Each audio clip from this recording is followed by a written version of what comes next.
grandpa was a racist, and when I was 17 years old, my mom told him that he better get over it because his granddaughter was likely going to marry a black person.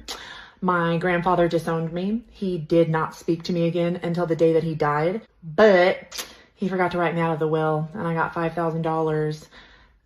Here is to breaking generational curses and fuck racism.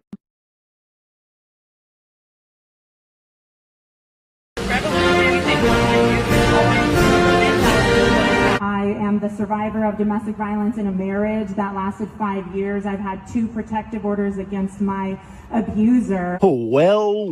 Wait! There's more! The pedophile who ruined my childhood is spending 30 years in prison. Oh, well.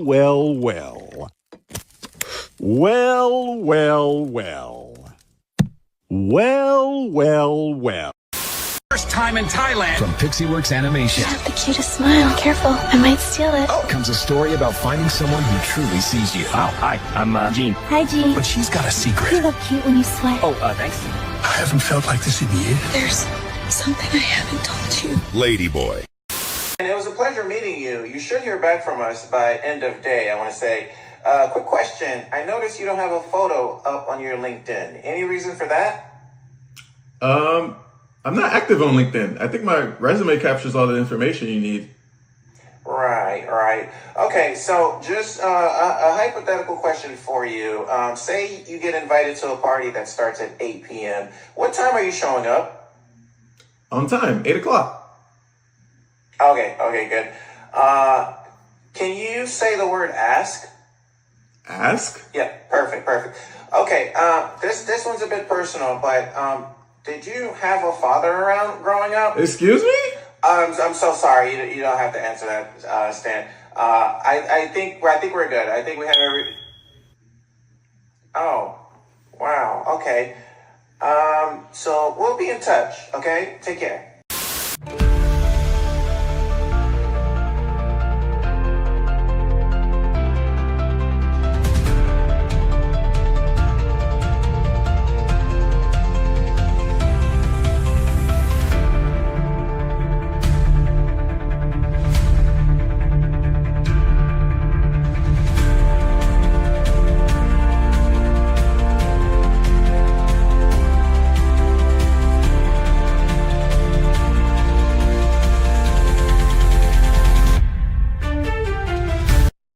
They're all disgusting, they're all perverts and need to get the out of Kensington.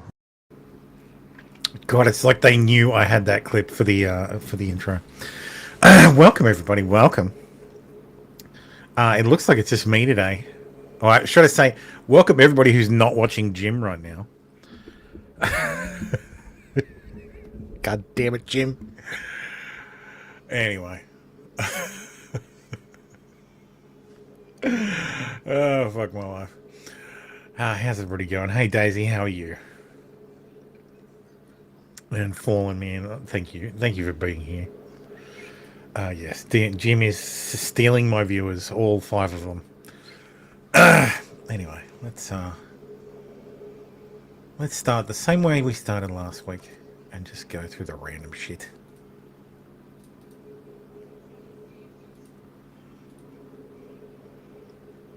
My apologies if you can hear what's it called? Fucking South Park in the background. My brother is visiting. So looks like YouTube stole your nickname again. Why? I don't get it.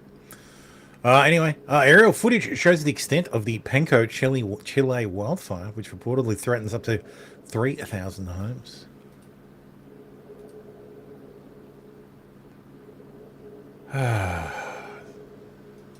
Thermo's internet and Twitter struck again. Damn.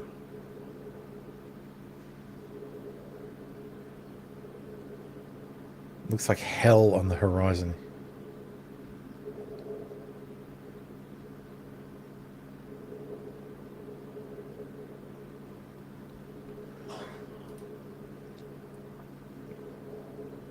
Jesus.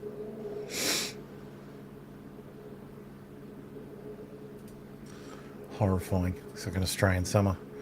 An explosion at a plate manufacturing plant in Baotou in North China's Inner Mongolia Autonomous Region on Sunday afternoon killed 2 people, left 5 missing, and injured 66 others who were taken to hospital.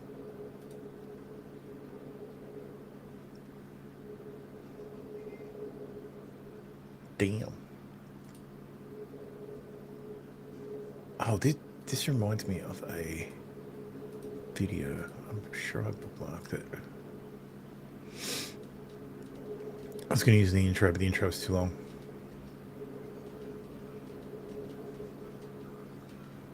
Not that one.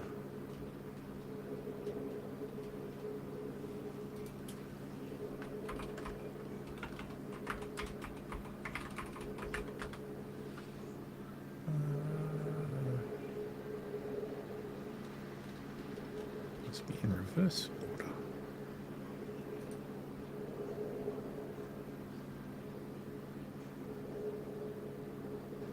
Damn it, where is it?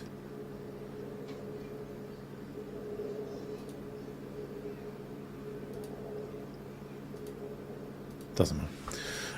Anyway. See, hang on, I have no one to fill the dead air. Newly released video of the Lure heist back in October reveals new details on the over $100 million heist.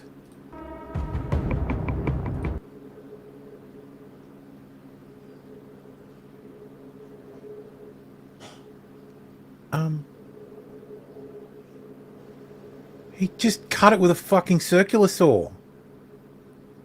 Actually, it looks like a concrete saw. Are you fucking kidding?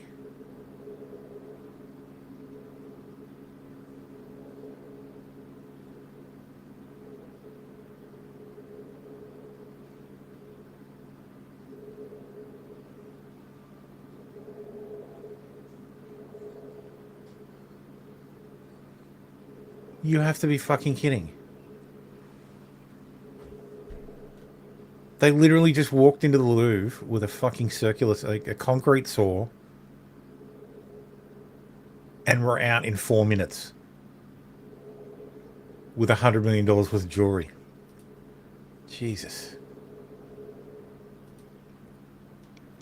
Mystery buyer of a $79.5 million Wyoming ranch, 4 times the size of New York City and larger than Rhode Island, is revealed.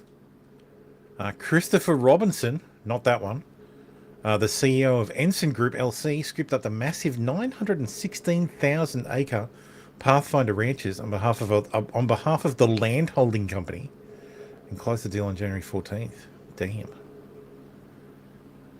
Purchased for an undisclosed amount only 4 years after he bought the neighboring Stone Ranch. Massive property which rolls across 1,431 square miles. Was listed over the summer by Swanland Company broker Scott Williams for a whopping $79 million. New York, Jesus, that's insane. Spread across 4 countries in the Rocky Mountains, the Pathfinder Ranch makes up 4 separate properties and encompasses over 1% of the land in the Cowboy State. Damn. That's awesome. The land was estimated to have a capacity of 90,444 animal unit months. The amount of livestock a rangeland can support.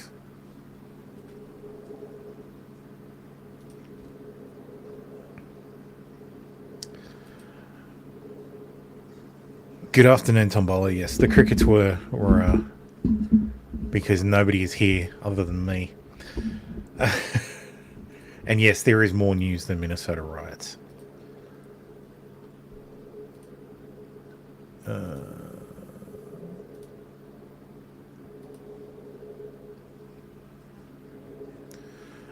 Oh yes, this is more footage from the wildfires.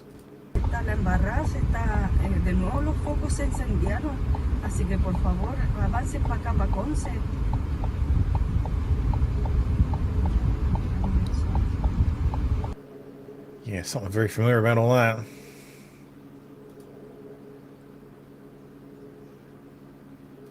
At least 21 people were killed and more than 100 injured when two high-speed trains collided in southern Spain on Sunday.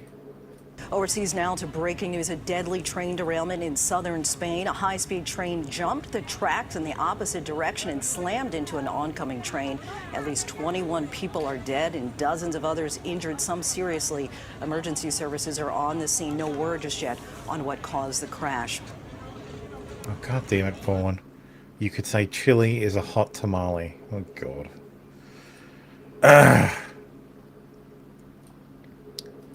How the fuck does that happen?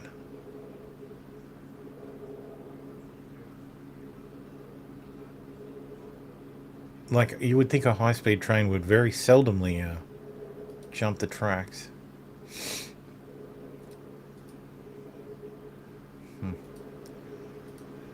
A massive high-velocity coronal mass ejection hit the Earth last week. Apparently it was very big.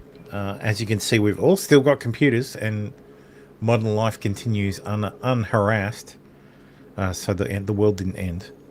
What did happen is there was a shit ton of Aurora Australis and Aurora Borealis at very low latitudes, mid latitudes, like basically if you were 20 degrees above the equator, you could, and had clear line of sight to the horizon south in Australia, you could see the aurora, and same for North America as well. SDF reports clashes near ISIS detention sites in Hasaka and Raqqa. Kurdish-led Syrian Democratic Forces said on Monday that an armed group was attacking Shahadadi prison in Haska in Syria's northwest, where it said thousands of Islamic State terrorists were being held. Why hold them? Like, you are a lawless nation. For fuck's sakes, just execute them. They're terrorists. Just go cell to cell and gun them down. For Christ's sakes, what's the point of living in a lawless nation when you can't murder terrorists? Dozens of SDF fighters were martyred in the clashes, with others injured. The organization said, blaming the attacks on Damascus. SDF described the clashes as highly dangerous development and said government forces seizing the prison could have serious security repercussions that threaten stability and pave the way for a return to chaos and terrorism. So control the prison and liquidate everybody there. Jesus. No, that's not anti-Semitic. It's Islamophobic. It's ISIS terroristophobic. DOJ has determined the 1927 prohibition on mailing handguns violates the Second Amendment. Wait, so you couldn't buy guns online? Like, you can buy handguns online? Like they couldn't mail them to you? Pistols, revolvers, or other firearms capable of being concealed on the person are non-mailable, and as such shall not be deposited or carried by the mails or delivered by any officer or employee of the post office. Oh, I guess you could FedEx them. Whoever knowingly deposits for mailing, okay. Say during a move or for hunting trips or competition, astute gun owners will be aware of the potential perils of lawfully travelling through certain parts of the country. Well, yes, indeed.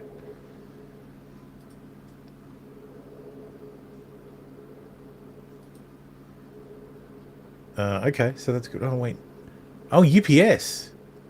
Shipments containing firearms products are acceptable for transportation only from shippers who are federally licensed. You gotta have an FFL to mail your fucking guns? Jesus.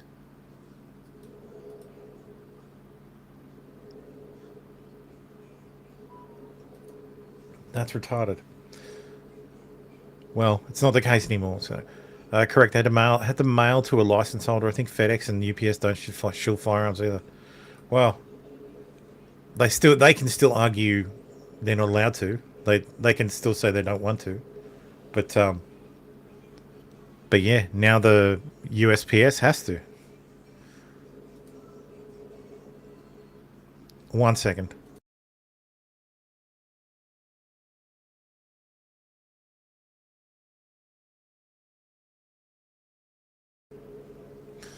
Ben, did I switch? Yes. Ben Dreyfus, telling someone they're probably too poor to be vice president seems considerably worse than just saying she's not going to ask you to be VP. So this is an excerpt from the... actually, I think it's an expert. Actually, yes, it is an excerpt. It's an excerpt from Governor Josh Shapiro's book, because he'll be running for president in 2028, and you have, as part of running for president, is you have to release a book first. Shapiro eventually returned to Pennsylvania with his mind made up, though not before Remus spoke with him again, he writes, and suggests that the role of vice president might be a financial burden for him and his wife. Shapiro's financial vetting showed that he didn't have much money, and the vice presidency would require Lori, his wife, to buy a new wardrobe and pay the costs for second lady level hair and makeup, even as the couple would be required to pay for food and entertainment at the vice president's residence. Shapiro said he was taken aback, saying, quote, "Are you trying to convince me not to do this?" he recalls asking. Remus responded that she just wanted him to be sure this was something he wanted. In the end, Shapiro wrote, he realized that it was not. Yes, no, not Ben Shapiro. Josh Shapiro. Kay's still here. Hey, Kay, how you doing? Kay says they can still be shipped, UPS, FedEx, but they still have to go. They have to go to an FFL. Theoretically, you should be able to mail it to yourself. Not sure. I imagine it'd be to the address on your federal firearms license. So, okay, says every time it goes to an FFL, the transfer paperwork is filed. So if anything pops on your record between or upon the new transfer, your gun is now stuck with the FFL. Oh, that's shit. Just drive your guns. Put them in the back of your car and map a path between red states. So yeah, Kamala, the woman Kamala hired to find her a VP, who apparently settled on Tim Walz, decided that Josh Shapiro was just too poor to be vice president, and his wife would need a glow up. Apparently, though, Tim Walz wasn't poor enough to be vice president. I wonder why that might be. Because his disclosures say he's only got three. He's worth $300,000, which is not that much more than Josh Shapiro. I wonder what the difference is. Wonder if he might have secret money lying somewhere from something that nobody knows about. So we won't speculate.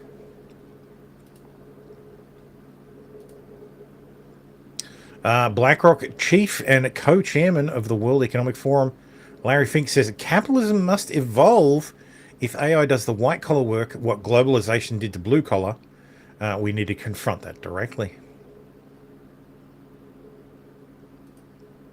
So yeah, that's going to be fan-fucking-tastic when we're all unemployed and the only people who work are AI.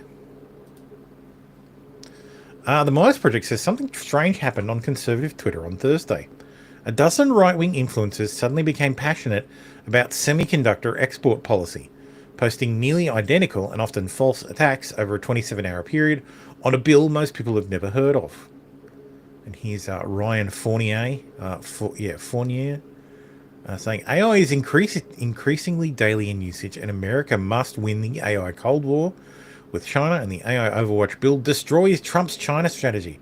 President Trump's authority is clear. The commander-in-chief has ultimate authority on foreign affairs. Democrats and their deep state partners are purposely misleading House Republicans to strip him of this authority. Not Jerome Powell has a very similar statement. That's very interesting. Authority is as commander-in-chief. House Republicans are being lied to and misled. Democrats and their deep state partners win the AI race. Brad Pascal, interesting. House Republicans are being lied to. Win the AI race. Democrats are doing everything to weaken America. A Trojan horse to strip Trump of foreign policy powers and give them to Congress. Oh, look, Laura Loomer. The bill is largely being supported in the media by never-Trumpers and ex-Biden staffers. Wall Street Maeve. This is being orchestrated by several notable never-Trumpers and Obama former staffers. Eyal Jacoby It is being driven by a network of prominent never-Trump figures and former Obama-Biden administration officials. Okay, so I don't understand the evolving capitalism, but I suppose it's something about AI controlling distribution of capital. Yes, it's techno-communism. They think that this is the thing with the AI bros. They think that AI will bring along this post scarcity world where no, you don't want for anything. You don't need to work.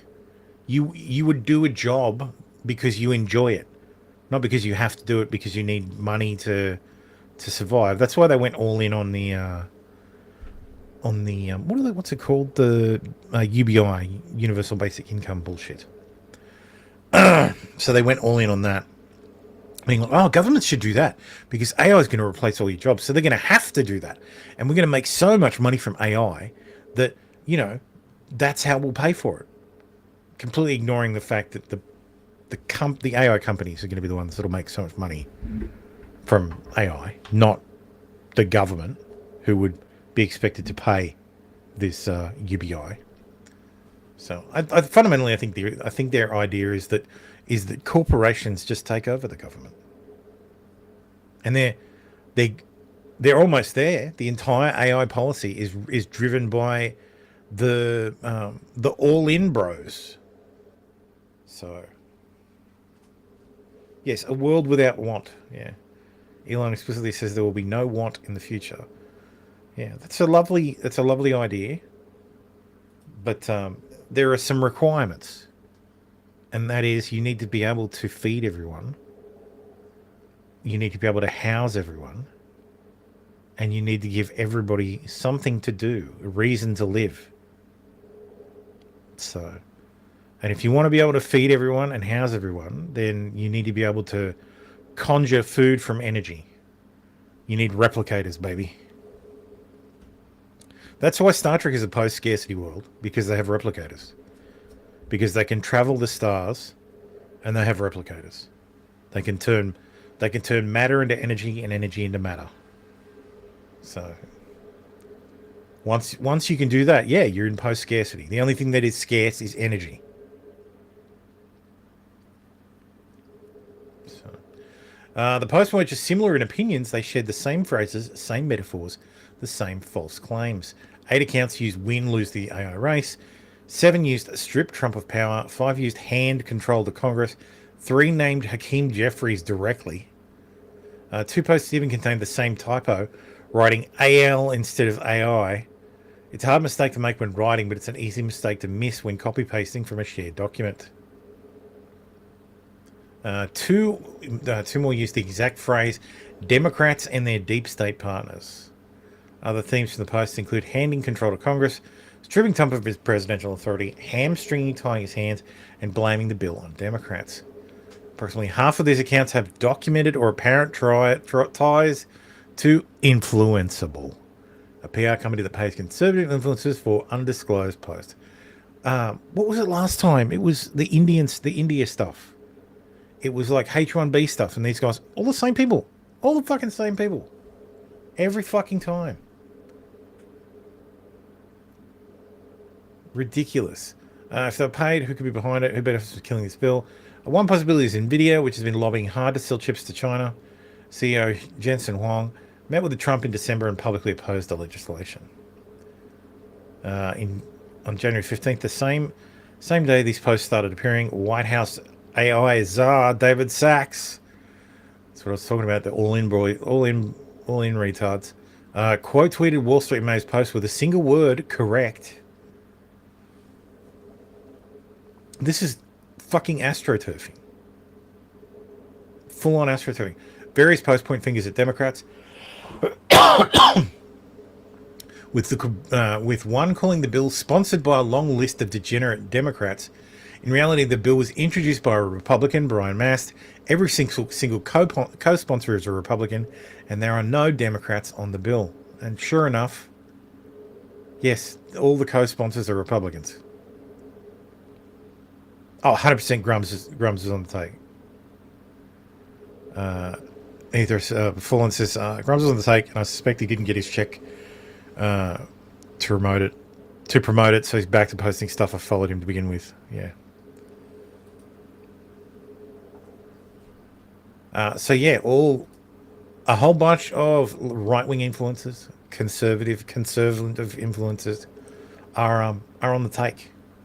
They're pushing propaganda for money. So, and I fucking hate that shit. Like FTC makes you like if you post on Instagram a undisclosed ad, FTC is supposed to fine you. You're supposed to fucking flag these things to indicate they're an ad. Like, here's more footage of the devastation in Penico, Chile. Jesus. I don't need the fucking music. Thank you, Agence France Presse. Fucking hell.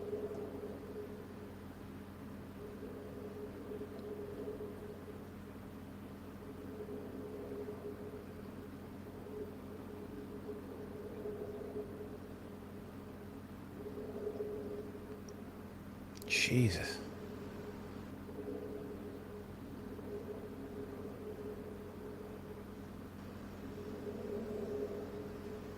That looks like a whole fucking city wiped out. What the hell?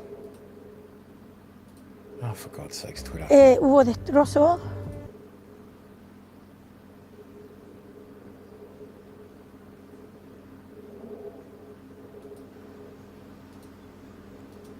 These people dress like my mum did. Maybe it's a fat person thing.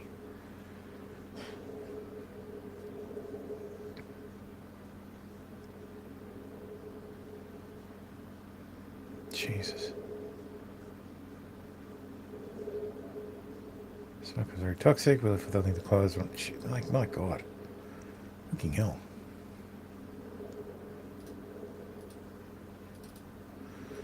Anyway. SCOTUS has unanimously ruled that mandatory federal restitution is criminal punishment, not a civil remedy. Applying restitution retroactively violates the ex post facto clause. Kavanaugh delivers the majority opinion. Thomas concurs by joining Gorsuch. What case was this? Ellingberg versus United States. The Mandatory Victim Restitution Act of 1996 requires defendants convicted of certain federal crimes to pay monetary restitution to victims. Although petitioner Ellenberger committed his crimes before the MVRA's enactment, he was sentenced on the MVRA and then ordered to pay $7,567 in restitution. Ellenberger raised an ex post facto clause challenge to his continued restitution obligation. The Eighth Circuit concluded that restitution under the MVRA is not criminal punishment subject to the ex post facto clause. Held, restitution under the MVRA is plainly criminal punishment for the purposes of the ex post facto clause. Whether a law violates the ex post facto clause requires evaluating whether the law imposes a criminal penalty or sanction, criminal or penal sanction, as opposed to civil remedy. That question is one of statutory construction that requires the court to consider the statute's text and its structure. When viewed as a whole, the MVRA makes abundantly clear that restitution is criminal punishment. The MVRA labels restitution as a penalty for a criminal offence. 18 USC. Only criminal defendants convicted of a qualifying crime may be ordered to pay restitution. Restitution is imposed at sentencing for that offence, together with other criminal punishments, such as imprisonment and fines. And the sentence proceedings where restitution is imposed, the government, not the victim, is the party adverse to the defendant. Okay, that makes sense. It's not a blanket bar on applying restitution in criminal cases, though the holding that restitution is criminal and not civil may have larger impacts.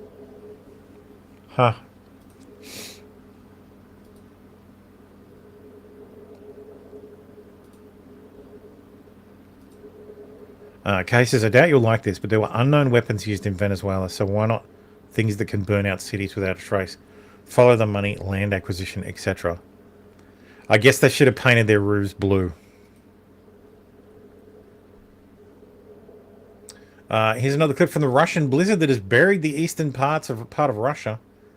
5 meters is over 16 feet of snow, with drifting as high as buildings. So this is from the Kamchatka region of Russia. So this is on the Pacific side.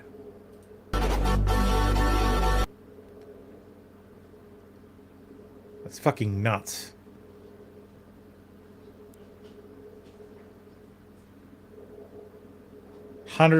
Biggest snowfall in 146 years. See, I know it's like, oh, lasers are causing these fires. No, we're fucking up the environment. Like something's changing. It's this stuff's getting worse. It's getting weird.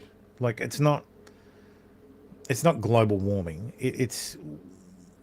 Something's been thrown off. Like the weather, the climate is changing. I guess that makes it climate change. I don't necessarily know if we're 100% behind it. I had a great theory the other day from Palmer Lucky. I don't know if I mentioned it last week. I may have. Maybe it was just talking to my wife about it.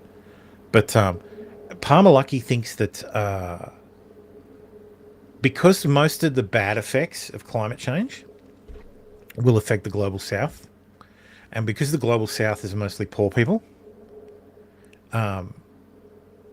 and so the global south will get the worst effects. The best advantages for climate, like global temperature rise, will advantage rich countries. Because if you think if the ice caps melt in the Arctic, that opens up a whole new bunch of sea lanes, plenty of money to be made. The permafrost melts, and then it's easier for Russia to extract oils. Makes China a bunch of money. Everybody, like plenty of people in the global north win, whereas the people who lose are all poor and they don't matter. So it's likely that, yeah, everybody knows that climate change, yeah, it's real, we're doing it, and we don't care. So, and I think this is the result. I think that's far more likely than space lasers. So, also the weapons that were discussed in Venezuela were sonic weapons.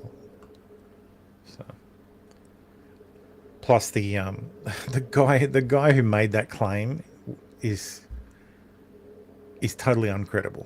Like, it's just a fucking weirdo, like a Venezuelan weirdo who isn't even in Venezuela. Okay, I don't know what that link was because it's gone. Steak and Shake is going to pay hourly workers in Bitcoin starting March. Steak and Shake will begin paying all hourly employees at company-operated restaurants a Bitcoin bonus of 0.21 for every hour worked starting March 1, with funds accessible after a 2-year vesting period. Well, that certainly buries the lead. Like, Jesus, that's not exactly the same thing. They're getting a Bitcoin bonus of 21 cents an hour that they can't access for 2 years. I wonder what the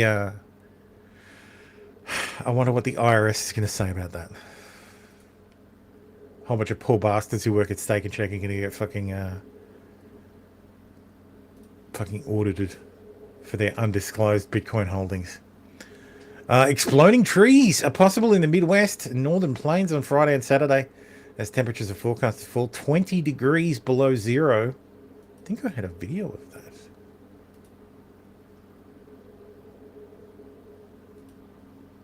Maybe not.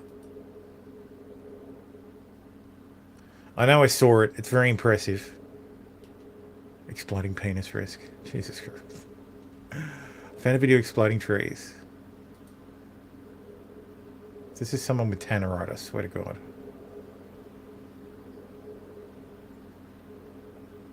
Yeah, I think that's someone with tannerite. Anyway. Kingsman 265 drama explained. Twitch streamer removed from $40,000 event after telling teammate to swap Marvel Rivals hero. What the hell? A $40,000 Marvel Rivals tournament has created chaos in the community. Here's a full rundown on the Kingsman 265 situation and why the streamer was removed from the event. Cases, I remember when pay raise was calculated in 0.1, like 10 cents or 15 cents per hour. Yeah. I don't get pay. I don't get an hourly rate. My hourly rate is worked out by calculating what I get paid every year, and then how many hours a week I work. So I've been on salary for a very long time. However, on January 18th, Twitch streamer Kingsman 265 was booted from his team in preparation of the $40,000 Marvel Rivals tournament hosted by Bassam ZB. The streamer told one of his teammates to stop playing Black Widow, urging them to swap to different characters for a better team composition. Quote, guys, I want to win the game and I know what will work and what won't work. I've played this game for thousands of hours, okay? He told viewers after a fiery set of practice games ended. I've been rank 1 before. I've been top 500 on every role. I'm very accomplished. I know what I'm doing. I'm not being egotistical about it. I'm simply stating the facts. I'm just here to win the tournament. I need that money. I'm fucking broke. I like money, and $3,000 is a lot of money for me. He added, noting he'd used it to pay for part of his college tuition before realizing he'd been removed from the team. Oh, lovely. This was interesting. Asmongold did a whole segment, another woman in gaming. Oh, god damn it. Kingsman's YouTube video on the situation has amassed over 1 million views already, with many viewers questioning his former teammates. One of those involved, CC, addressed it during his January 20 stream, claiming the streamer's remover saying disrespectful things about the event and the team. Basim was not having it. He asked me, and I was like, if you think so, low key. I didn't want the disrespect either. I didn't want somebody on the team who was constantly going to shit talk us to his chat. The team was eventually eliminated in 7th position in the tournament, while the winning team won using the composition that Kingsman had advocated for. CC apologized to Kingsman. She later apologized for calling Kingsman a loser over the drama, and that she should have handled it better as a captain. Also apologized for calling Kingsman a loser, and I should not have read that chat in the first place. It was disrespectful, as Kingsman was just trying to win. And as a leader, I needed to lead without emotion. Lead without emotion is good luck, lady. But failed to create that properly. She posted on X. Kingsman returns to Twitch after drama. Despite being removed from the team, he found success on Twitch in the aftermath. This is ridiculous. You have to stop. I've already made more than $3,000 that I would have won in the tournament. So stop giving me money. He said after going live on January 20th and being met with hundreds of new viewers. This is always a great strategy. Stop giving me money. Because if you tell the internet what to do, they'll do the opposite. NBA team mock Marvel Rivals drama, which has made all its way out of Twitch with NBA's Atlanta Hawks mocking Kingsman's former teammates for losing on TikTok.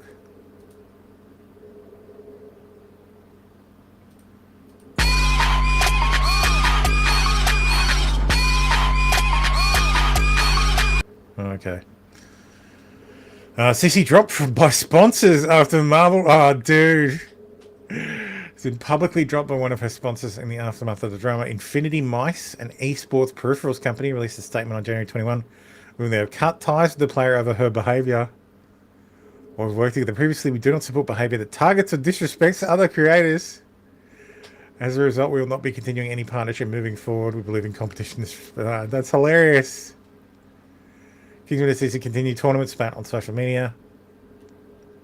Hey everyone, I originally wasn't planning on posting this, but the first screenshot kind of messed with my vibes a bit. So here it is. Fuck off. Thanks for throwing me under the fucking bus and into an unlimited harassment for X amount of weeks, if not months, she wrote. Get your fucking clicks now. All because your actions got you banned and you can't accept that.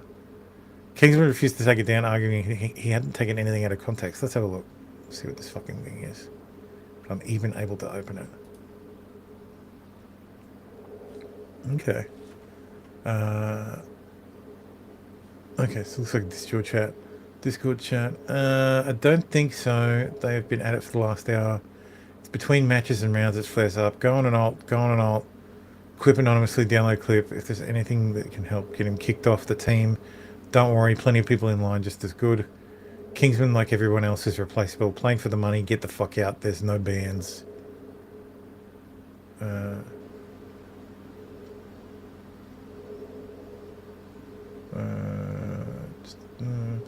And this just kicks off blind speculation, but the fact she's referring to it as helping us to get him kicked off means that multiple true. Dude, it was a conspiracy.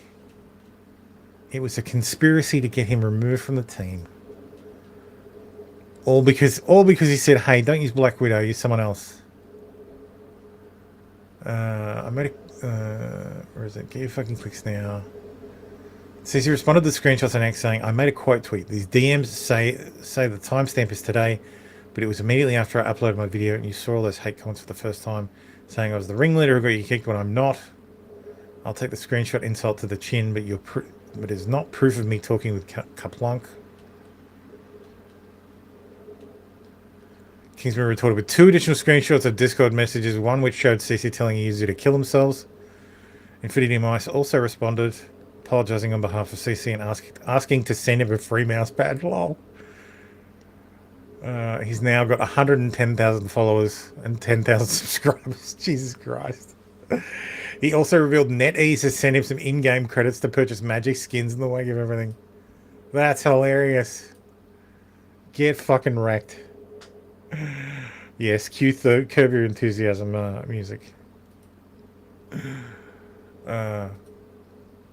Sneeko, Tristan Tate, Andrew Tate, Clavicula, what's his name? Fucking Nick Fuentes, and the Saudi guy. What's his fucking name? Fresh and Fit. Hussein, whatever his name is. They all went to a nightclub in Miami. While on the bus to the nightclub, what's his fucking name? How have I forgot his fucking name? Here, let's play it.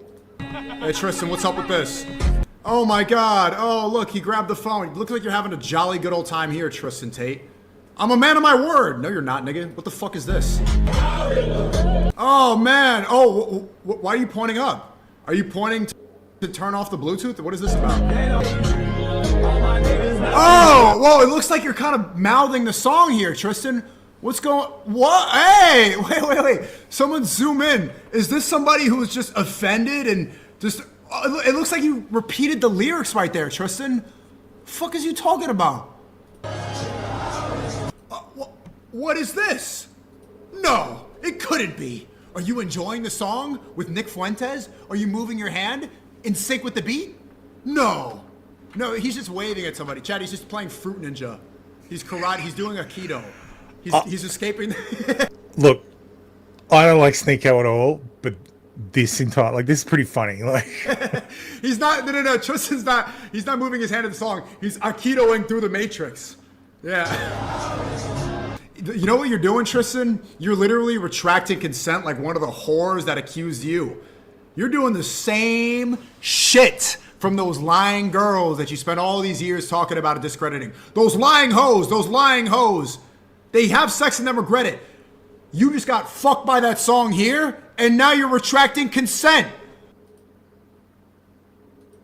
Here's them at the club.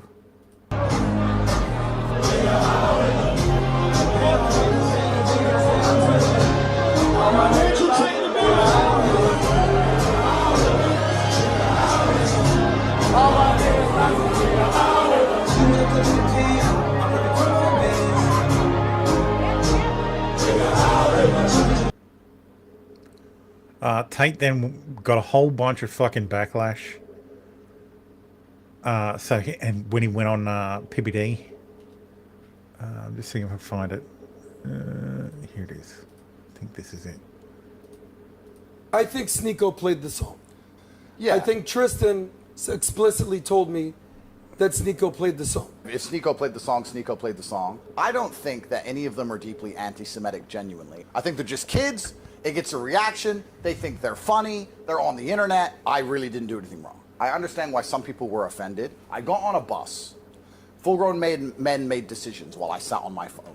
I then got off the bus and stood in a nightclub while other people played songs while I sat on my phone. So it's so clear that songs like this can't be played without meeting genuine power in the world. Don't you think, to somebody who is completely detached from this situation, somebody at home who has nothing to do with this situation, watches it and sits and goes, ah, see? They are in charge of everything. I understand how these things get attached to my name. It's very inconvenient for me. I have Jewish business partners. I have tech teams in Israel. I have things going on, and I get a mess from this crap too. I'm not here to beg sorry from anybody. I was in a van, and I was in a club. That club also played songs about beating the shit out of women and shooting black people. I didn't put any of the songs on. I'm not the DJ. If the Jewish community want to come to me and say, Andrew, we're going to drive you out of Miami or put a bullet in your head, I'll say, well, then do it, because I just sat in a car. The question is, could I have stopped it? Well, no, because I didn't even know they were doing it. Kay says, how do we get to the point where everyone is so offended? Well, yeah. I'm not offended. I think it's hilarious. Because what's the most hilarious part isn't them doing it, it's the response to it. It's this guy snaking them completely, throwing Sneeko under the fucking bus immediately when it wasn't Sneeko, it was actually Myron. And this motherfucker is on his own stream previously saying that we need to bring back the Nazi salute. And his brother, like he and his brother are in the car fucking singing along to the song, and now they're like, "Oh no, I had nothing to do with it. I was just a man in the car." Like, well, I was a man in the club, man in the car. I had nothing to do with it. It wasn't my fault. Like, he's such a fucking cuck. What I could do is, like, dude, you went there with fucking Nick Fuentes and Myron Gaines, and you're trying to pretend that, like, oh no, this just happened. This fucking song just came on. I don't know the words. Yee, who's that? When they put it on the car, is leave the car. I think you could have stopped it. I think you could have stopped it. How? I think you could easily stopped it. How? You're the leader of all of these guys. They all follow your lead. And by the way, I even saw a clip. I think the Nicholas guy was calling you out in a clip a few weeks ago. Yeah, Sneeko. He was calling you out at a couple things. Sneeko does loads of clips insulting me all the time. It's Clav and Nick who reached out to me. You're in America. We've never met before. Come through. We're with Sneeko. Is that okay? My reply was, Sneeko always has some crybaby issue with me. If he's not going to cry his eyes out, he can come. And he came along, and he made a fucking mess. And I could sit here and blame it all on him. But that's truthfully not, I don't know, that just feels wrong to me. I'm not going to sit here and say who else it was. But Sneeko's not your friend, bro. Because in my opinion, those are the two biggest culprits. Sneeko. Well, Kay says, yes, it's hilarious, and most people would just ignore it. But now we have cancel culture that can't leave people well enough alone. Yeah, absolutely. You know what's fucking hilarious? These guys got a call from the fucking mayor of Miami, who basically told them if they don't fucking apologize, they can't come back.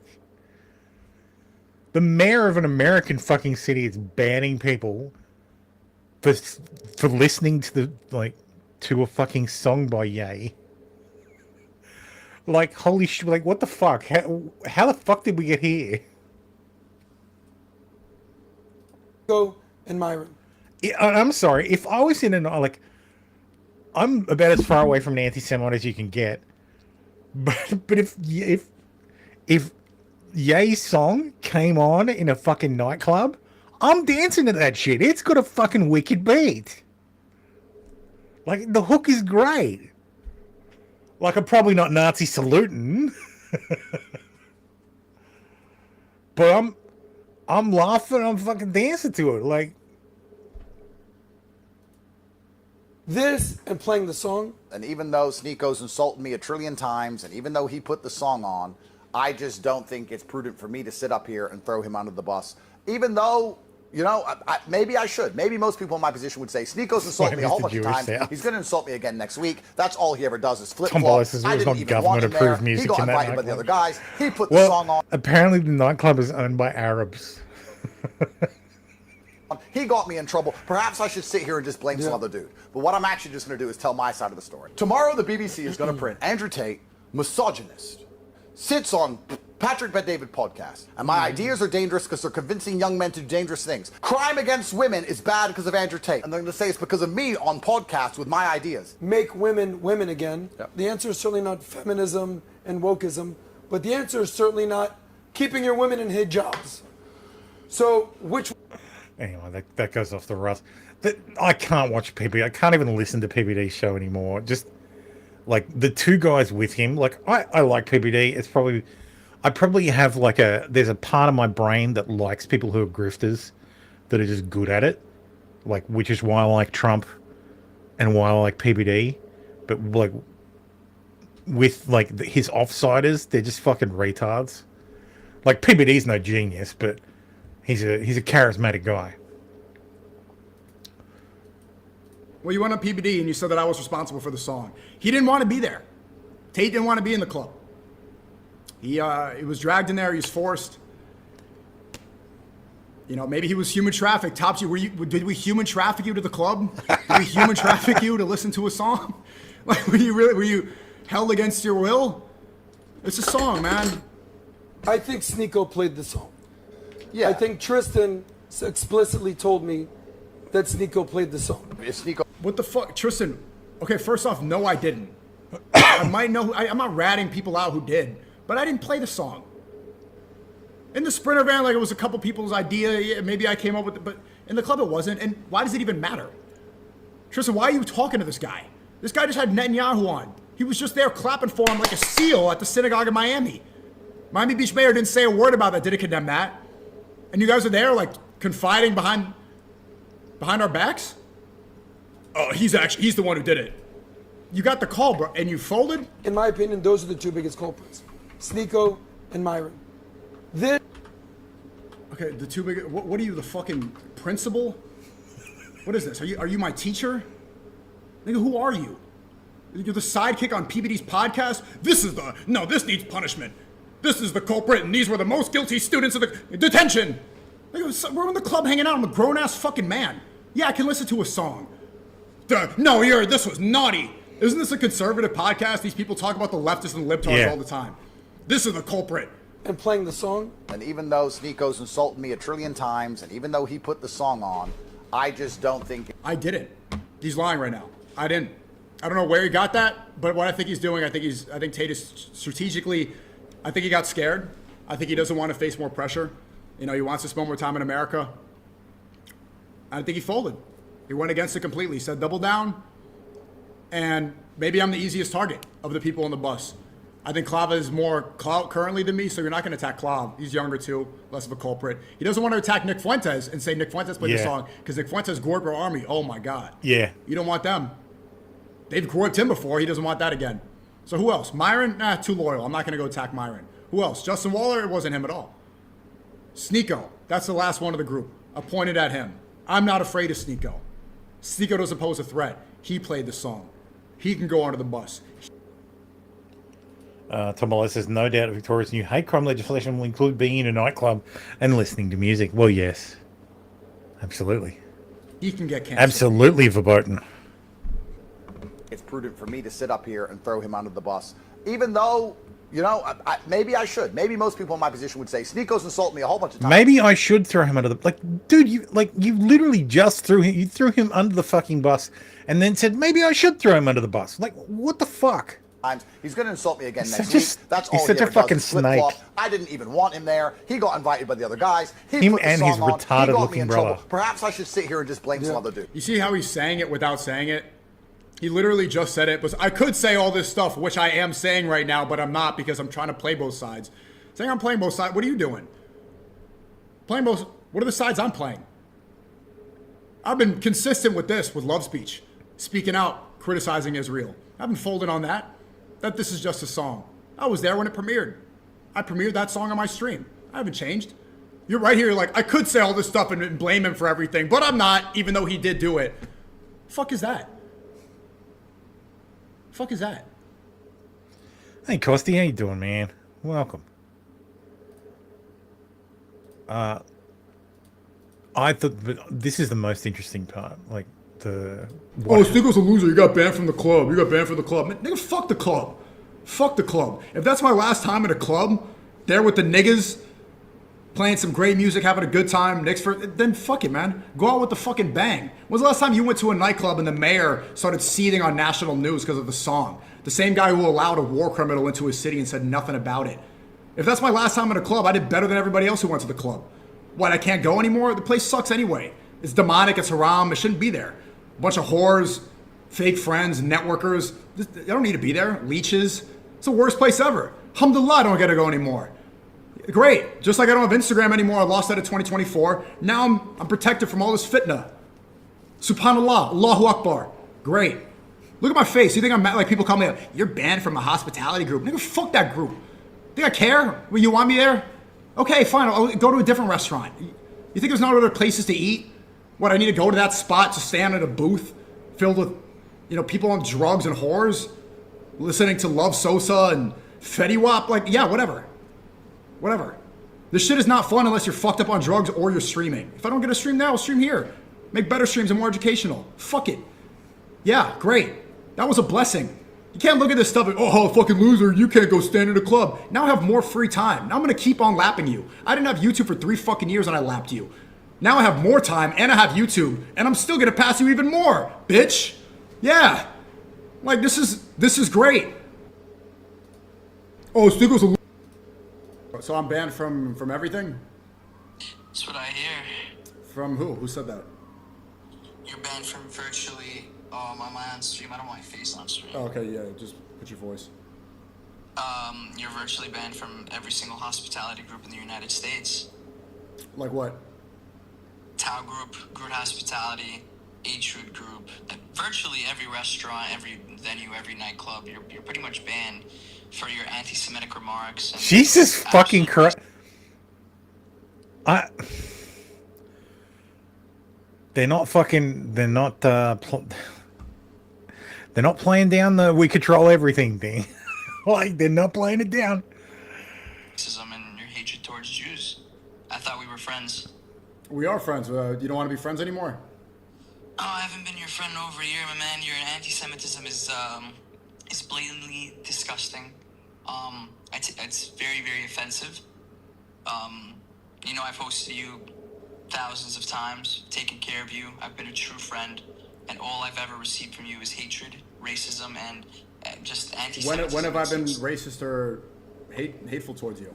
You always say smirky remarks. It's always been against Jews. What's smirky remarks? I never talk about politics. Whenever we talk, we hang out. You bring it up. I don't talk about it. You're an activist, but you never bring up any other world problems other than Jews. And you know what?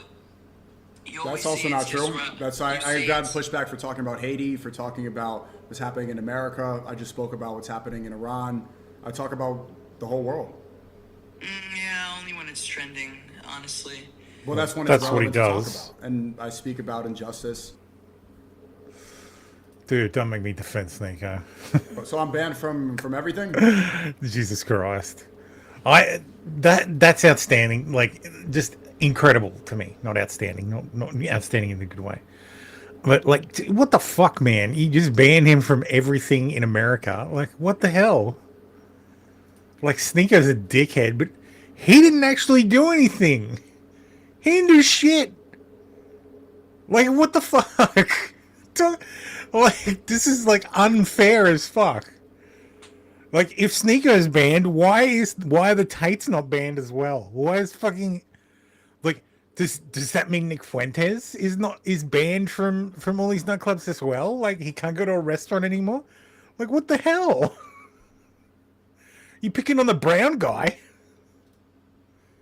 Which is, a lot. I mean, he was saying, like, oh, I didn't play the song. Sneeko played the song. It's like, bro, it's a song. Like, who, you're not it's just not a crime. Dude, he literally posted a video of him playing that song, getting into his fucking Bugatti. Like, I know. what are I we was talking in Spain about with Ye when that happened, and Ye, I mean, obviously he's not on it anymore, but Ye tweeted, he's like, praise God. That's why I played the song. I'm like, yeah, he likes the song. I saw the tweet. He's okay with it. He talked about it on a podcast about how he liked it. He said that we should bring the Nazi salute back in that video. Like, why? I wouldn't try to set him up. Yeah. Yeah, it's getting... It's really fucking gay. Yeah. Well, I mean... Yes. Oh, God, I can't believe I'm about to say this, but I agree with Dan Bilzerian. It's really fucking gay. Jesus Christ. Cosy says, moved yesterday, new house in disarray, don't have office set up yet. I thought you moved last week. Like, I thought you moved last weekend. Well, I'm glad you moved, man. Did you actually get movers, or did you just do it all yourself and give yourself another hernia? Tom Bollow says, to be fair, his description of nightclub denizens is highly accurate. Well, yes. I've not been to a nightclub in... Fuck, when was the last time I went to a nightclub? She's probably after... No, not even after work. Like, that was... yeah, no, that was a nightclub. So probably... I'll be 14... Over 14 years. So... Jesus fuck. Holy Christ. Tamala says, surely if the baker has to bake a cake. Well, yes, I look forward to Sneeko versus nightclub entertainment group. Andrew Colbert says, new shocking details emerged in this triple homicide out of Florida. Turns out Ahmad Jihad Bojay shot up a Wawa in 2021, where one victim was shot several times and nearly died. A judge let him back out into the community on an insanity plea. The judge has the blood of these 3 innocent people on his hands. Story at 5:30 tonight. 3 men murdered in cold blood in Kissimmee. Today we're getting our first look at the victims, who police say were just randomly shot. Their families tell us they were here in town for the Meekum Car Show. And Fox 35 is investigating why the suspect was out on the street walking free. Yeah, he was charged with attempted murder back in 2021, yet there he was on the streets. Fox 35's Marie Ettinger joins us live with this one. So Marie, what's the latest on what you've uncovered? I talked with several neighbors today. They told me they were surprised about Ahmad Boja's arrest, but not that surprised. They said there were cops coming to his house all the time over the years. Jeez. They did tell me, though, that hearing he was let out after shooting somebody just a few years ago made them uneasy. Now they're worried he'd be let out again using the same defense. In audio provided to Fox 35 by someone living near the shooting, you hear 19 gunshots. Jesus. Those are the shots that killed 3 tourists over the weekend, Douglas and Robert Kraft and James Pukin. Deputies were on scene today still, gathering evidence from the home of the accused shooter, Ahmad Boja. This wasn't Boja's first time being accused of trying to kill someone. He was arrested in 2021 for shooting up a Wawa gas station near his house. A man was hit several times and nearly killed, and Lutfola Normatov's car was hit 9 times. The person shoots once in the public. Who knows? He's gonna shoot again. But Boja spent less than a year and a half locked up. He was found not guilty by reason of insanity. I talked with the former chief judge. All right. So if you're found not guilty by reason of insanity, you shouldn't be let go. Like, you should be put in in a nut house. Because he says, movers did furniture yesterday. I moved boxes all week.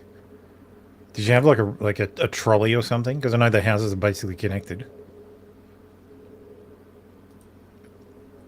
Yeah, he looks sane. Very sane, yeah. Judge of the Ninth Circuit about that. He has a stamp on his hand that says sane. My understanding is that insanity pleas are actually kind of difficult to win. Has that been your experience? Very difficult to win. Those defenses are seldom bought by juries. But Boja didn't have a jury. The state attorney's office and Boja's defense attorney agreed to skip a jury trial and let a judge make the ruling solo. They also stipulated for Boja to get outpatient treatment instead of being committed to a state mental health facility. What the fuck? You can plead insanity and say, oh, hey, I'd like outpatient treatment, please. Good man. Paul says I got the Simpsons reference, yeah. Like, you can get outpatient treatment after pleading not guilty by reason of insanity? for attempted murder? Somebody needs to be asked, what did they base that stipulation on? The statute on involuntary commitment after an insanity plea requires that the defendant be found manifestly dangerous to himself or others. The court said Boja didn't meet that criteria, so instead he lived at his parents' home and went to check-ins at a behavioral health care facility called Park Place. In a letter to a judge in 2020, Boja's father wrote one of Boja's brothers sought treatment at that same facility for bipolar schizoaffective disorder, saying he spends most of his time in the garage screaming, sometimes laughing. What's the bet? His mother and his father are cousins. Bipolar schizoaffective disorder. Holy shit. And his brother has it too. Now, because he says no trouble, he walked 18 kilometers per day for the last 4 days. I'm exhausted. Jesus Christ.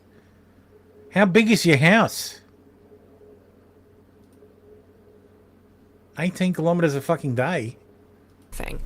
Park Place told me in a statement today, while confidentiality prevents us from discussing specific cases, we want to ensure the public we will cooperate with law enforcement as they continue their investigation. Park Place Behavioral Health Care Center is committed to providing high-quality ethical care, and we take seriously the well-being of all who are in our care and our community. Judge Perry Jr. told me Boja could plead insanity again and seek outpatient treatment a second time. Some expert, in my opinion, would be hard-pressed to come in with that factual basis saying that he doesn't pose a danger to himself or others. Judge Perry Jr. says it's more likely Boja would be committed this time. That would Look at those fucking eyes, man. Those are like doll eyes. Fucking hell. get reviewed every year until a court finds him cured of his mental illness. At 6:30, we'll be talking more about what we've learned about the 3 victims in this weekend's shooting. Live in Kissimmee, Marie Edinger, Fox 35. Jesus fucking Christ. Because he says it's a mansion, I'll send pics later. Tombo, this is insanity. It's a perfectly I think you mean cromulent defense. It's good to embiggen one's legal repertoire. Fucking Christ, man.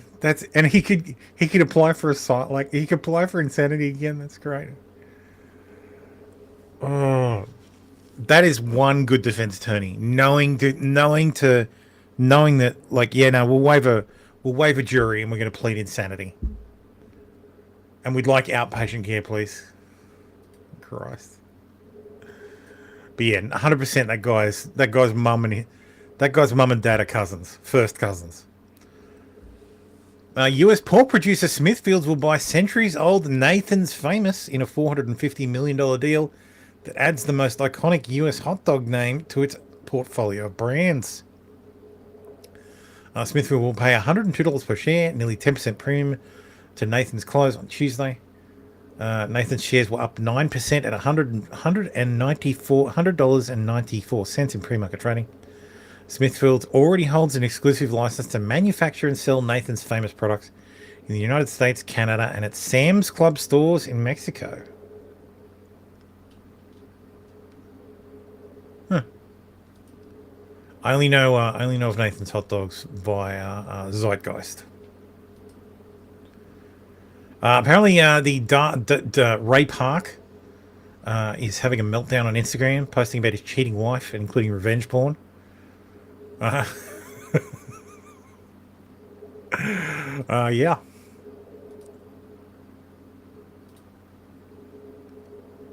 I met I met a real most Alberta woman yesterday in Cremorne. Her name's Alana Miller. She and her husband are cattle ranchers. She showed up in her SUV with a small child in the back seat. She was still wearing her work clothes. She was in a mild panic. Did I miss it? Are you guys closed? She desperately wants to sign the petition. She came prepared with 5 documents to prove her identity and her physical address. Everyone there was taken aback by her smile and enthusiasm. She's the future of Alberta, and we all knew it. I asked if I could film her, and I'm proud. I'm so glad she agreed. I think she's actually an ex-Olympian. I think she was like a winter Olympian or something. Alana Miller. There it is. Here's her Wikipedia. Yeah, so she's a professional squash player. She retired in 2010 after representing Canada at the Commonwealth Games. So anyway, let's Now, this young lady is absolutely a trooper. What's your name? Oh, that's loud. Alana, look at her. She just come off working on the farm. She wanted to sign the petition, and she saw the rules. So you were worried about the rules that require a... Well, your physical address, because we only have box numbers. We don't get a lot of mail. So physical address. how prepared were you to prove that you have a physical address? Don't show that, yeah.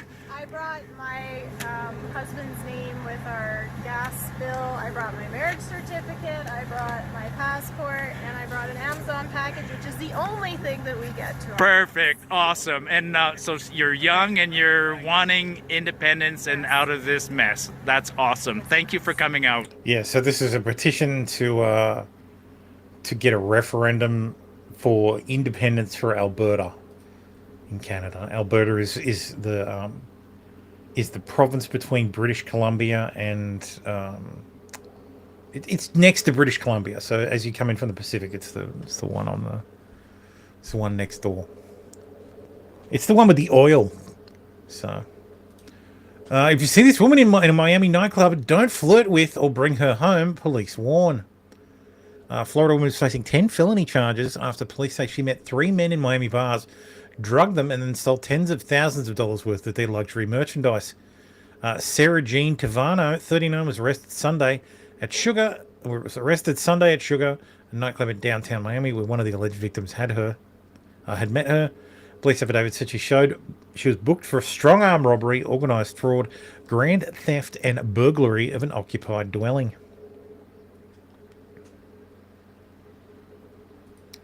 Phil says, I posted in the Discord, but I'm honestly surprised you're allowed China to buy the kosher hot dog zumpany. Lol.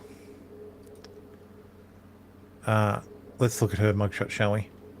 Yeah, I don't think we're going to have too much trouble avoiding being picked up by her.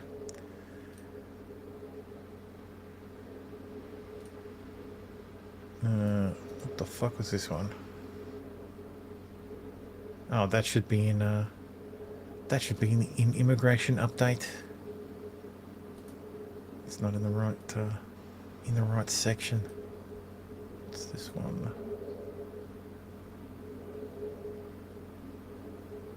Oh, it's this is I thought this was funny. Hamid Dylan says oogulating doubters / black pillars and panicans, get out the hot sauce because you're about to eat your words. To which Viva Fry says, using the term black pillars to dismiss legitimate concern / criticism is getting old, and you have to appreciate what a double-edged sword your post is. Yes, you've confirmed that arrests can indeed come within a week. Great. That makes it all the more questionable why Bondi, yada, yada, yada, blah, blah, blah. Hamid says, what's getting old is your complete ignorance of federal procedure Canadian podcaster. Go grift elsewhere. Sick of it. And then she blocked him. So... So yes, Hamid Dylan and Viva have had a falling out. I think someone posted someone Stinson here posted the video of convicted drug user Nick Recator and Viva Fry meeting in the what I want to do is I want to make sure we sit next to each other in the stall and run my hand under the thing for. How did you cup you actually cupped your thumb in as if you know what you're doing? Anyway, Salt Lake City was rocked by a 4.7 magnitude earthquake. 4.7, I doubt more than 20 people felt it. It's the strongest earthquake to hit the region since a magnitude 5.7 struck the Salt Lake area on March 18th, 2020. Marine veteran fatally shot at a Facebook marketplace meetup, calls 911 and then family in final moments. Decorated Marine veteran was fatally shot at his home during a Facebook marketplace sale. He spent his final moments describing his attackers to police over the phone before heartbreakingly texting his family goodbye. Michael Ryan Burke, 42, was gunned down during a sale-turned-robbery involving a cell phone at his home in Columbia, Missouri. This poor bastard was murdered for a fucking cell phone. What the fuck? 3 18-year-olds and a juvenile male have been arrested and charged with murder in Burke's senseless killing. All right, chat. What color are the perpetrators? Do do do do do do do do do do do do do do do do do do. Do do do do do do do. Fallen says black. Fallen, you are a total fucking racist. They were all white. Sorry, Fallen, you walked right into that one. Wait, I take it back, white supremacists. Yes, disgraceful. Deport, execute and deport the bodies. Fucking disgusting. This guy had the presence of mind to describe his attackers to the police. Burke held on long enough to call 911 and describe his attackers.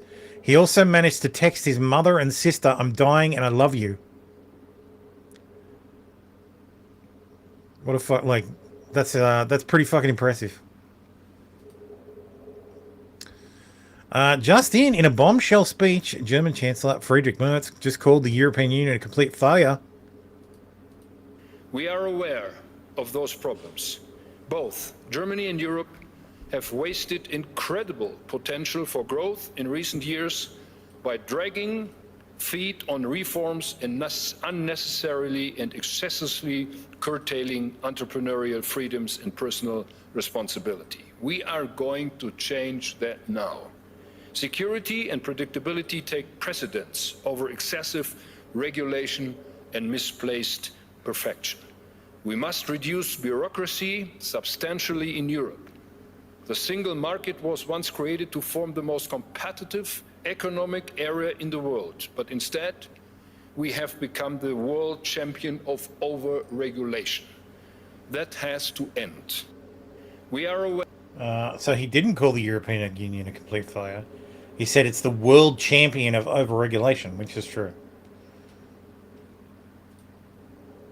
I would be very happy if the EU pulled their fucking finger out and stopped. But they're not, like, nothing's going to change. The EU is run by bureaucrats. So it's just the way it is. Isaiah Carter says, "My God in heaven, they've all begun to jump ship. They're all turning on the Democrats." You cannot imagine how painful it was each and every day under the Biden administration to look at what new crazy proposal was being put into place to solve a problem that didn't even exist. I mean, our constant friction at Citadel with the government across umpteen different aspects of our business was exhausting. And to have that literally end on one day, Election Day, just gives you so much energy as an entrepreneur to go back and build your damn business. So the biggest sea change I've seen across American executives has been just like the giant sigh of relief. I can now go and focus on building my business. God damn it. And that prior administration, you know, we happen to be a creditor of Spirit. Their merger with JetBlue was stopped.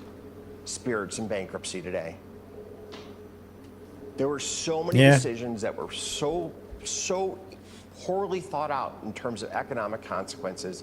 It cost the U.S. economy dearly. I cannot emphasize that enough.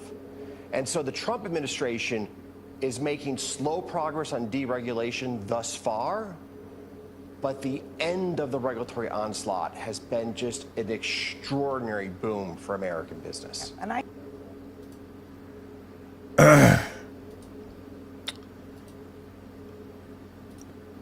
Barron Trump is receiving worldwide praise after going viral for saving a woman being beaten by a man in the UK. Quote, he was helping a woman thousands of miles away. Barron witnessed an attack on a friend during a video call. He then contacted police in London. Trump is being hailed as a hero. Apparently, he was helping a young woman thousands of miles away. According to a transcript from a British court, Barron witnessed a man attack a friend during a video call last year. He then contacted police in London and said, I just got a call from a girl I know. She's getting beaten up. It's really an emergency, please. I got a call from her with a guy beating her up. The victim, unnamed for legal reasons, told a London paper that Barron saved her life. A trial for the suspect and that case is currently underway. What a twist there, huh? There was like a fucking transcript, and it was fucking hilarious because it's like, what the fuck? Actually, there it is. So here's the transcript. Operator, okay, how do you know her? Barron, I don't think these details matter. She's getting beat up, but okay, fine. I met her on social media. I don't think that matters. Operator says, you know I can. She's getting beat up. Can you stop being rude and actually answer my questions? If you want to help the person, you'll answer the questions clearly and precisely. Thank you. So how do you know her? I met her on social media. Okay. Know the partner's name or the person that's being beaten up at all? No. And they're at home? They're not out on the street? Correct. She's being badly beaten up and the call was about 8 minutes ago. I don't know what could have happened now. Okay. So, sorry for being rude. So polite. But fucking 999, man. Ridiculous. Fucking... Stop being rude. I'm going to hang this phone up and let that person die. Anyway, Florida labor delivery nurse Lexi Lawler is fired after saying Lexi Lawler sounds like a porn star name. Fired after saying she hopes Carolyn Levitt suffers a severe fourth-degree tear during childbirth. As a labor and delivery nurse, it gives me great joy to wish Caroline Levitt a fourth-degree tear. I hope that you fucking rip from bow to stern and never shit normally again, you cunt. Lovely. What a lovely individual. She's unemployed now, so if you're hiring. Ex-Olympic snowboarder Ryan Wedding is back on US soil, seen for the first time since arrest on murder and drug charges. There he is. He was one of America's most wanted. He turned himself in. Like, apparently. I don't understand why. He's on the run for over a decade, landing on the FBI's list of the 10 most wanted fugitives in March 2025. FBI announced earlier on Friday that Wedding was captured in Mexico, calling the arrest a major blow to an international criminal network. Oh, I heard he would turn himself in. Mustn't have. Just captured in Mexico. When you go for a guy like Warren Wedding, it takes a united front. Yes, everybody's jerking each other off, talking about how great they are. So Mark Carney went to Jenna. He went to Jenna, and he did a deal with Jenna. We're heartened by the leadership of President Xi Jinping and the speed with which our relationship has progressed in recent months. This sets. Fawn says took 10 years to turn himself in, Thermo. Yes, he was building up to it. It's the stage for these important discussions on a wide range of issues where we can be strategic partners. From energy to agriculture, to people-to-people ties, to multilateralism, to issues on security. And I believe the progress that we have made in the partnership sets us up well for the new world order. Ah, yes, the new world order. Apparently, it will cost about 100,000 Canadian jobs. Hello, good morning. My name is Brian Kingston. I'm the president and CEO of the Canadian Vehicle Manufacturers Association. Canada's auto industry is under enormous pressure, with over 90% of Canadian production destined for the United States. There is no industry without U.S. access and North American integration. Diversification is not an option for automotive, as markets in Europe and Asia are better served by assembly plants in those regions. Canada's market alone is too small to justify large-scale manufacturing. The future of Canada's auto industry and the hundreds of thousands of jobs that it supports depends on securing our trade relationship with the United States. The federal government's decision to open the Canadian market to Chinese EVs is deeply concerning. The Canada-China Strategic Partnership has the potential to undermine Canada's auto sector and presents risks to the future of our integrated North American automotive supply chain. As the Premier has outlined, it is critical that the federal government rectifies this situation by taking immediate action to bolster the competitiveness of the very companies that have been building cars and employing Canadians for over 100 years. Step one is repealing the costly and redundant EV sales mandate. Under the new Canada-China Strategic Partnership, Chinese manufacturers that do not build cars in Canada or employ Canadians will receive up to $980 million per year in compliance credits. These compliance credits will be paid for by the very companies that operate here, taking money that could be reinvested in Canada, in Ontario, and sending it to China. Step two is taking action to make Canada more competitive for auto. We must urgently lower the cost of investing in plants, machinery, and R&D to give Canada an edge over other jurisdictions. The future of Canada's auto industry hangs in the balance. The actions that we take now will determine whether or not we have an industry for 100 more years. Thank you.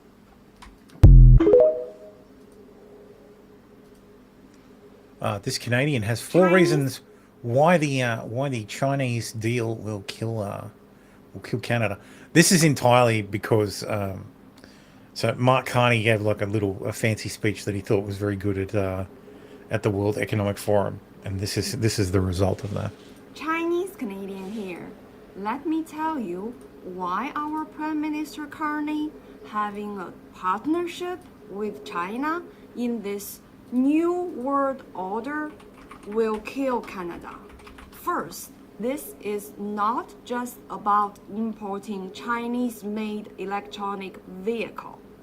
Carney agreed Canada and China will cooperate on policing, on culture. Remember, just last year before election, Carney said China is Canada's biggest security threat. China not only interfered our election, it also targeted people who criticize China like me. China spread AI-generated fake nude photo of me all over social media, even post them in the comment section of then Prime Minister Trudeau's account. Is this the new world order Canadians want? Second, China will not save Canadians' economy. Canadian economy is not in good shape. Also, the infrastructure isn't in place for like wide-scale exports from Canada. The only thing Canada has that China wants is oil. And there's no pipeline to like British Columbia to load the oil onto fucking ships to send it to China. But China is not the solution. China is on sharp decline. Don't believe in the numbers they give. China is a totalitarian regime which cook its book. Judging from the unemployment situation in China and how many foreign companies already left, China's economy is on sharp decline. Carney sacrificed our national security for almost nothing. Eventually, Canadians will realize there's no much benefit from this trade with China. Mark my word. Third, cozying up with China will kill our relationship with USA, our historic ally, and that's the point. That was the whole point. It was a fuck you. It was a fuck you to Trump. Howard Lutnick is not a fan either, but his assessment's pretty good. Among a lot of leaders here and in conversations with international investors. I mean, is there any other way? I'll blink twice, Carney, if they have your family. Than it is helpful. Well, I I think it creates listening. People pay attention to it and listen to it. If you just sort of blend in, no one hears anything in Davos, right? Everybody says the same blah, blah, blah, blah, blah. And if you need to break out and you need to say it. So my view is, right, that Canada has never expressed to the world that they have the best deal, the second best deal in the world. The best deal in the world is Mexico, because remember, they have USMCA, which means 85% of the Canadian economy comes into the United States for zero. And there he is complaining that he's going to go to China and improve it. What's he going to do? China's delighted to sell to him. But do you think China's going to open their economy to accept exports from Canada? This is the silliest thing I've ever seen. They have the second best deal because Mexico's got a little better deal. They have 25% on the extra 15%, whereas Canada's got 35% on the extra 15%. But give me a break. They have the second best deal in the world. And all I got to do is listen to this guy whine and complain? Mr. Secretary, in fairness, you've seen from the airplanes, you've seen about a 30% decline in Canadian visitors to the United States, if not significantly more. You've seen a similar type of decline from China. European travelers inbound have come down. There is a sense that people do not want to come to the culture of the U.S., and there is this anger about it. And I just wonder if you think that that's just temporary, or you just sort of dismiss that, or you think it's irrelevant to the actual issues. I think what that is political marketing. Right? The Canadians have the second best deal in the whole wide world. If they continue this path, right, which is a political path of a certain thing. I'm going to go fly to China. I'm going to open up my markets to China. I'm going to take Chinese electric cars and do all sorts of this stuff. Then when USMCA gets renegotiated This year, sort of like towards the end of the summer, in the middle of the summer, do you think the President of the United States is going to say, you should keep having the second best deal in the world? I mean, you guys are such great friends. I mean, It's going to end up being the USM. With a set of rules that they haven't really thought I can hear it in your voice. You're excited about negotiating this, aren't you, later this year? Well, they've sort of given a sort of a roadmap of saying, so I guess we should change the whole deal, right? You want to be like the rest of the world. You don't want to be this favored neighbor, because you've taken it so for granted that you're willing to come to Davos and say there's two hegemonic powers in the world, and we're going to decide which one we're going to work with. Really? You're going to either work with the United States of America, where 75% of your economy is totally tied to it, or China? Why would you say that? It just, I think it's political.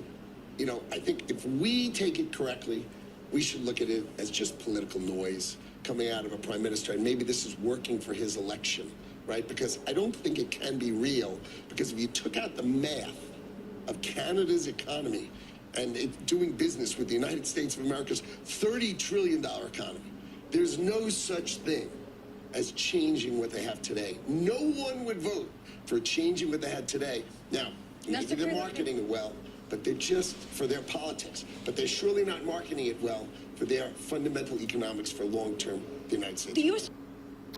Also, Trump said that if they cut a trade deal, Trump will put a 100% tariff on Canadian goods. So, yeah, sounds like a great idea. Alaska Lamo says, my God, the derrick basically disintegrated when it hit the ground. So this is the Doyen rig. Doyen rig 26, weighs nearly 10 million pounds. Absolutely no clue how it could tip over like that.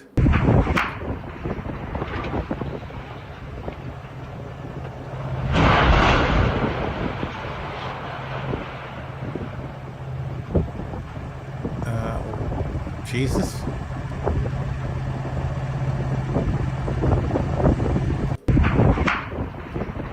The hell? Holy fuck! That thing is huge.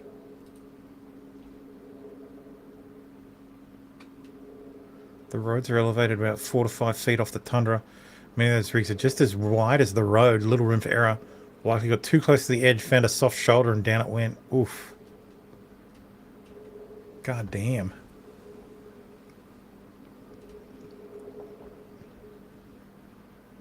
Yeah, fucking hell. Explosions reported at a high-rise building in the Bronx, New York. Reports of people hanging from windows. Oh, jeez.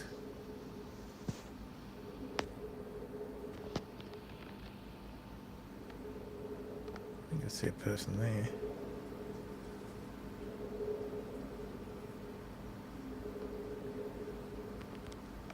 Like, what a pain in the ass to fight that.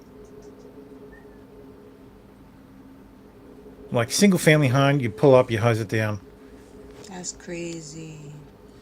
It was like a loud explosion. Meth house, like meth lab, maybe. Gas leak. Anyway. Takachi dissolves the diet after only 3 months in office, setting up a snap election. So the diet is the Japanese parliament. So the lower house has been dissolved, so they're going to have a snap election on February 8th. So because she's doing it because the party is very popular. So she's probably going to increase her majority. And that is it for the uncategorized stuff. Let's talk about Virginia. And not a lovely lady called Virginia, but a fucking state that has a Democratic supermajority now. Abigail Spanberger's first act as governor is to repeal Glenn Youngkin's executive order that mandates state and local law enforcement cooperate with immigration enforcement. And this executive order rescinds executive order number 47.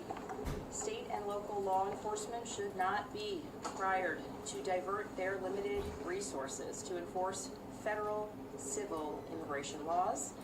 It is a responsibility of federal law enforcement. Virginia state and local law enforcement officers must be able to focus on their core responsibilities, investigating crime and community policing. Lovely. So, no more ICE. No more helping ICE. So basically, she's turned Virginia into another sanctuary state. Democrats take absolute power in Virginia, and the first thing they do is introduce legalized crime, steal all future elections, and duplicate Somali daycare fraud acts. So here it is. So it reduces the mandatory minimums on robbery. This one requires ballot scanner machines to be used to count machine-readable ballots and prohibits such ballots from being counted by hand for any reason or purpose not specifically authorized for by law. Ballot scanner machine and ballot readable ballot are terms defined under current law. And early childhood care and education. Home-based childcare provider startup grants pilot program established. Oh, that's basically the same one. So Greg Price says, Democrats now control the legislature and the governor's office in Virginia. Here are just a few of the bills they've introduced. A 4.3% sales tax on Uber Eats, Amazon, etc. deliveries. A new sales tax on admission to a wide variety of businesses. 2 new higher tax brackets of 8% and 10% on people making over $600,000 a year. A new 10% tax bracket for anyone making over $1 million a year.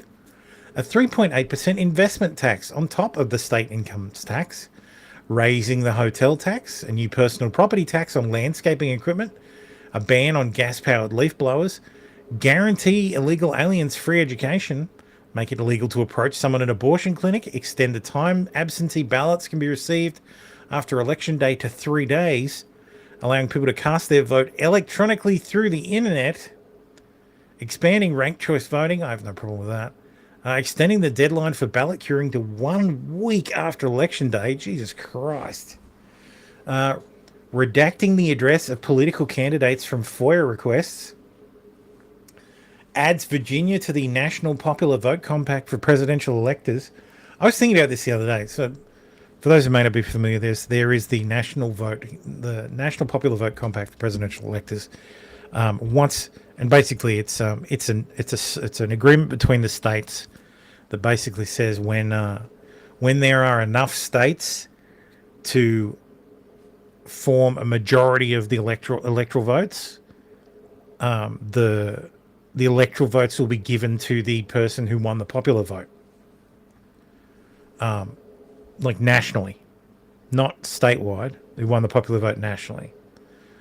I guarantee you that lasts if it ever actually does come into existence, I guarantee you it lasts as long as, like, it'll last until the first Republican wins the popular vote and loses the electoral, would have lost the electoral college. Then all of a sudden, the National Popular Vote Compact will be declared null and void.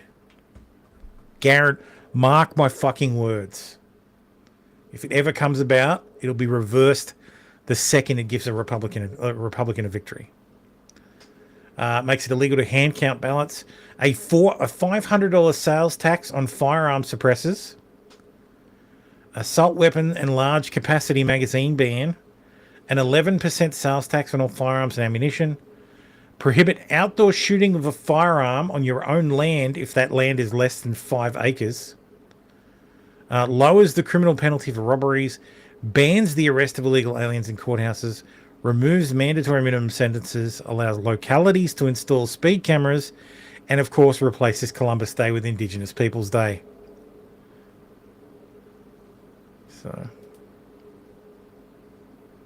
also, they introduced a bill that mandates children will be taught inclusive history that includes marginalized groups every marginalized group on the planet, including transgender and queer people. Oh, this was hilarious. I didn't know this, but a decade ago, the Democrats sold Chicago's parking meters for $1.15 billion to a Wall Street conglomerate and the sovereign wealth fund of Abu Dhabi. Now they want to buy it back. It makes, within just 2024, $160 million in annual revenue it made. Investors are fully paid and 57 years remain on the lease. So, yeah. Mayor Johnson is reportedly considering buying back Chicago parking meters. To do so, the administration would need to buy out the remaining 57 years on the lease. We're talking about a likely price tag of billions. It is now an infamous decision. In 2008, under Mayor Rich Daley, the city sold the parking meters to a consortium led by Morgan Stanley, Allianz Capital Partners, and the Sovereign Wealth Fund of Abu Dhabi. The deal, $1.15 billion for 75 years of control of the meters. Revenue reached $160 million in 2024, and the purchasers have already made back their initial investment. There's so much we don't yet know. How much will it cost to take back control of the meters? How will the city come up with the money needed? And how far along are the mayor and his team in their push to take back control of the meters? Closing a deal would require city council to sign off, but key members say they've not been briefed. Here's reaction from Alderman Bill Conway, vice chair of the Finance Committee. The original deal was a disaster for taxpayers, and we have to make sure we don't compound that disaster by entering into another bad deal. And I am skeptical that the mayor is going to really be able to put together a good deal based on previous track record.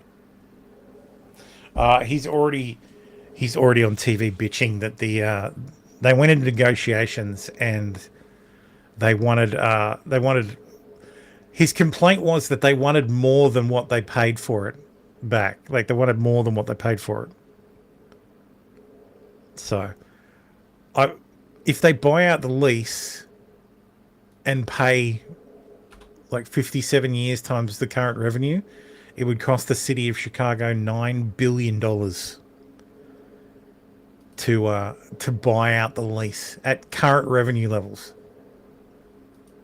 So, and realistically, if I'm an investor and I own this asset, you're going to be buying me out, then I'm going to make you pay like the revenue I would have received for every fucking year of the remaining on the lease.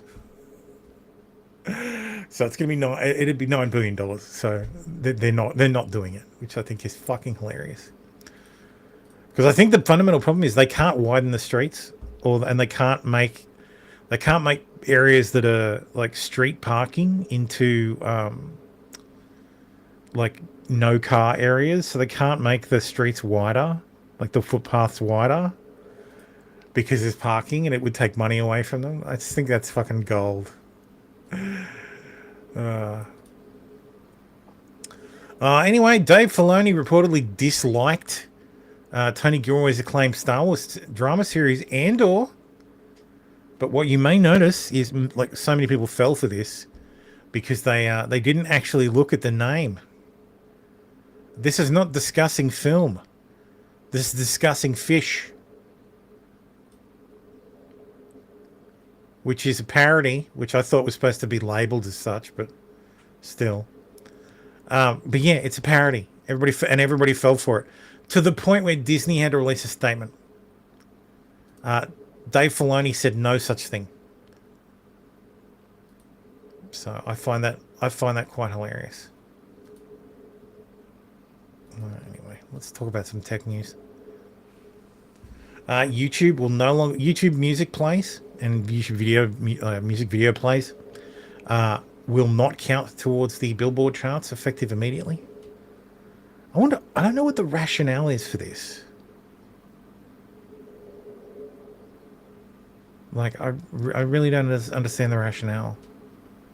I mean, if you take Spotify plays, like, then why wouldn't you take YouTube music plays? So, anyway. Makes them less relevant anyway. Who the fuck reads the bill? Like, the Billboard charts are irrelevant. The only thing I use, like, the only good thing about Billboard is it helps me discover new music. I go to the country charts and watch, ironically, a video on YouTube that has, like, the Billboard top 10 for the last 3 months in the country category. Anyway, latest Windows 11 update has caused performance problems for NVIDIA GPUs. Shock horror. Who could have predicted? Polymarket says the head of product on X contemplates allowing users to steal creator revenue from the original tweeter if you ratio them. That would be funny, but I don't think they're actually going to do that. This is this guy dug through the well, this guy said he dug through the repo. Repo does not document any base count score or time-based velocity phases, and actual numeric weights are in a parameters module excluded from the open source release. Okay.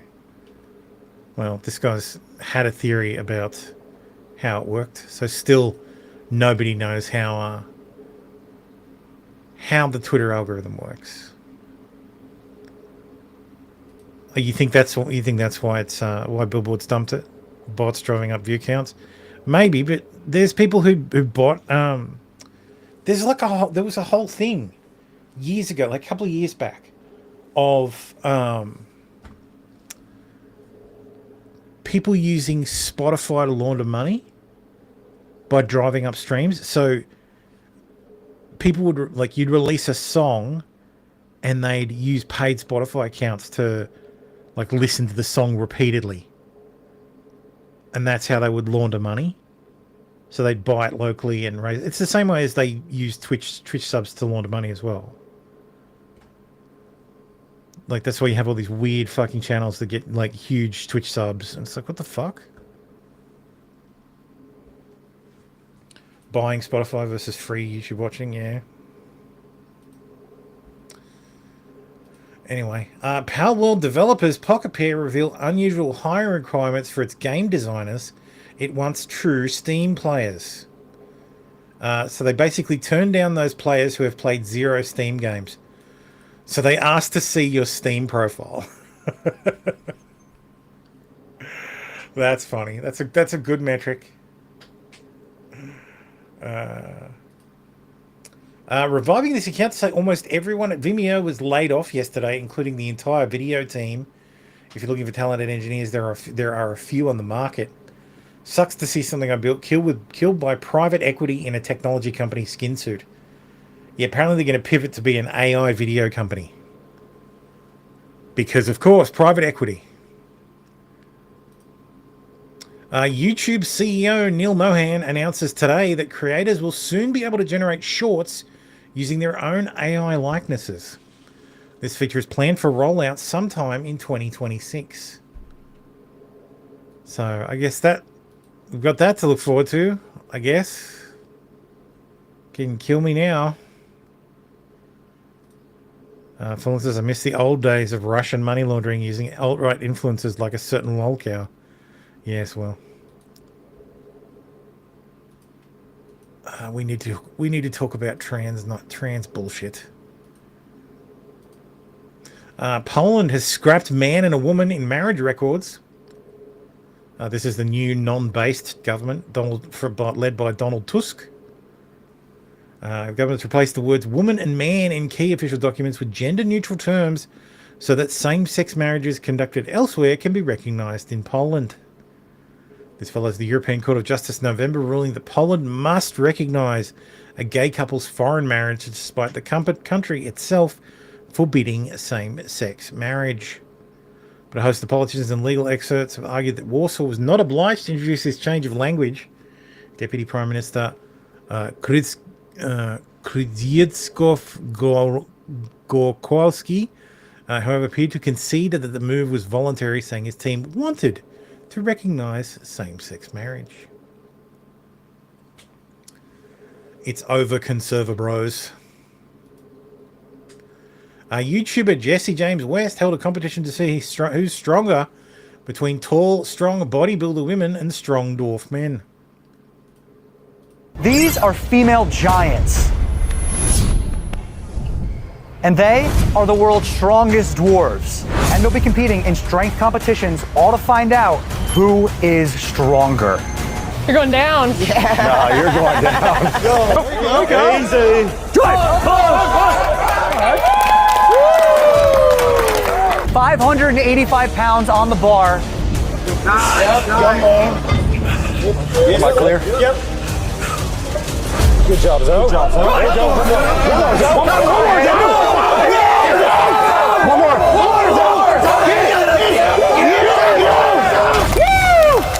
Two. Come on, big dog. One, go. Come on. Yo, frick.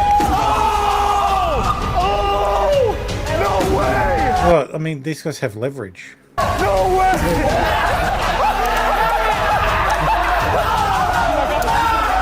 Come on, Zoe. Come on. Yeah. Easy, All right. Will. Yes. All right. Next one. You got this. Big one.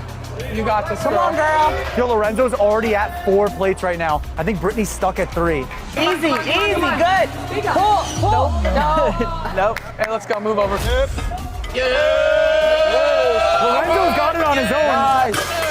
Emily decided to help Britt with her 315 deadlift. Emily and Brittany are going. I did not tell them they couldn't do this. We're going. Go. Well, those little dwarfs carrying that swim is hilarious. Oh! Go! Winners! What the hell?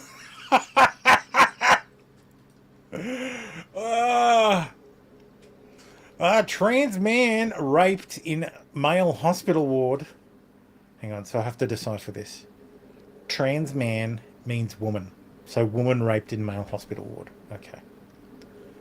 Trans man was reportedly raped after being admitted to a male psychiatric hospital ward. A court heard how the victim, a biological female, was attacked within an hour of entering the ward after being earmarked by other patients.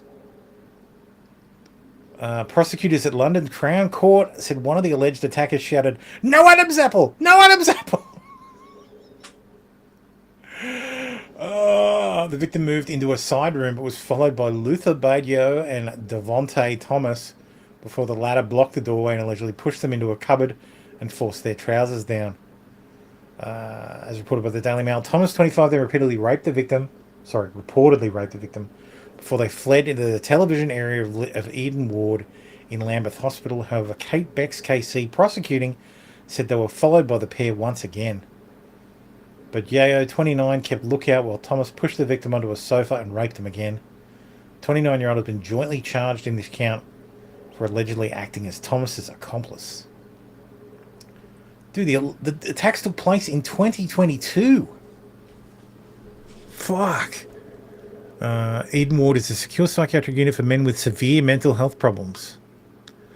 Ms. Becks told the jury that the fact that the complainant is a biological female with female anatomy, if it was appropriate to transfer into a male ward at the hospital, male ward at all, the hospital ought to have provided one-to-one monitoring. No. trans men are men, remember? I feel bad for that woman. She's obviously mentally ill, given that she was put into a nut house, and there's every likelihood that the transness is part of her mental illness.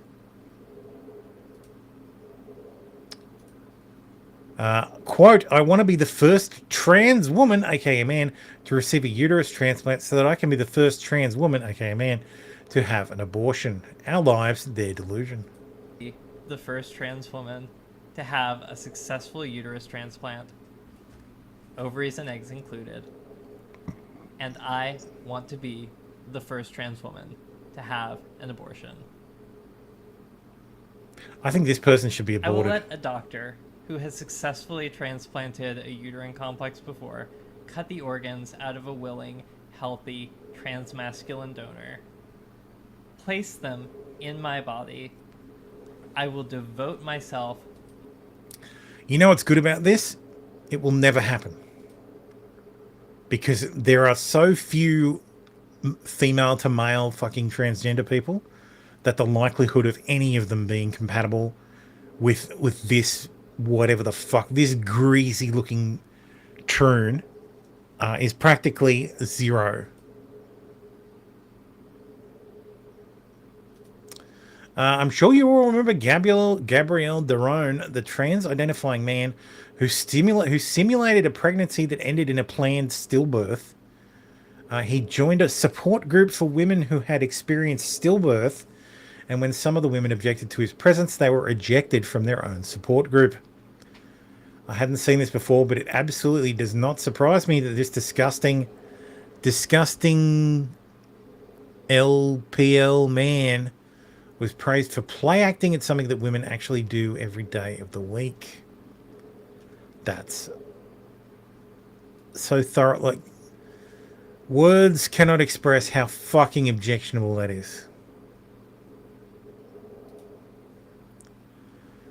Mountain Phoenix Community School, Jeffco Schools in Colorado, made a post welcoming their new teacher, Ms. K. Why does Ms. K have 5 o'clock shadow? Can be found with her basset hound Biscuit, 4 ducks, and a pet snake, collecting rocks and finding inspiration in nature.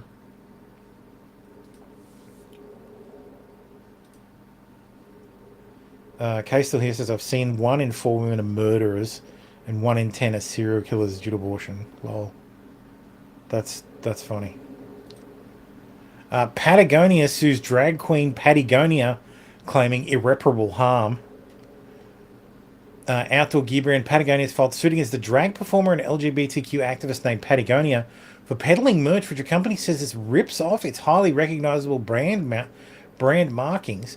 Wasn't this the same? Yes.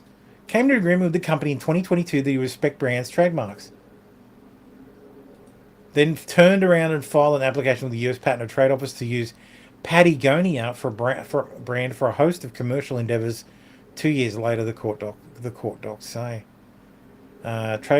Trademark application, it shows he intends to launch a wide range of commercial enterprises under the Patagonia brand, including apparel sales and using a name that promotes his upcoming shows and appearances.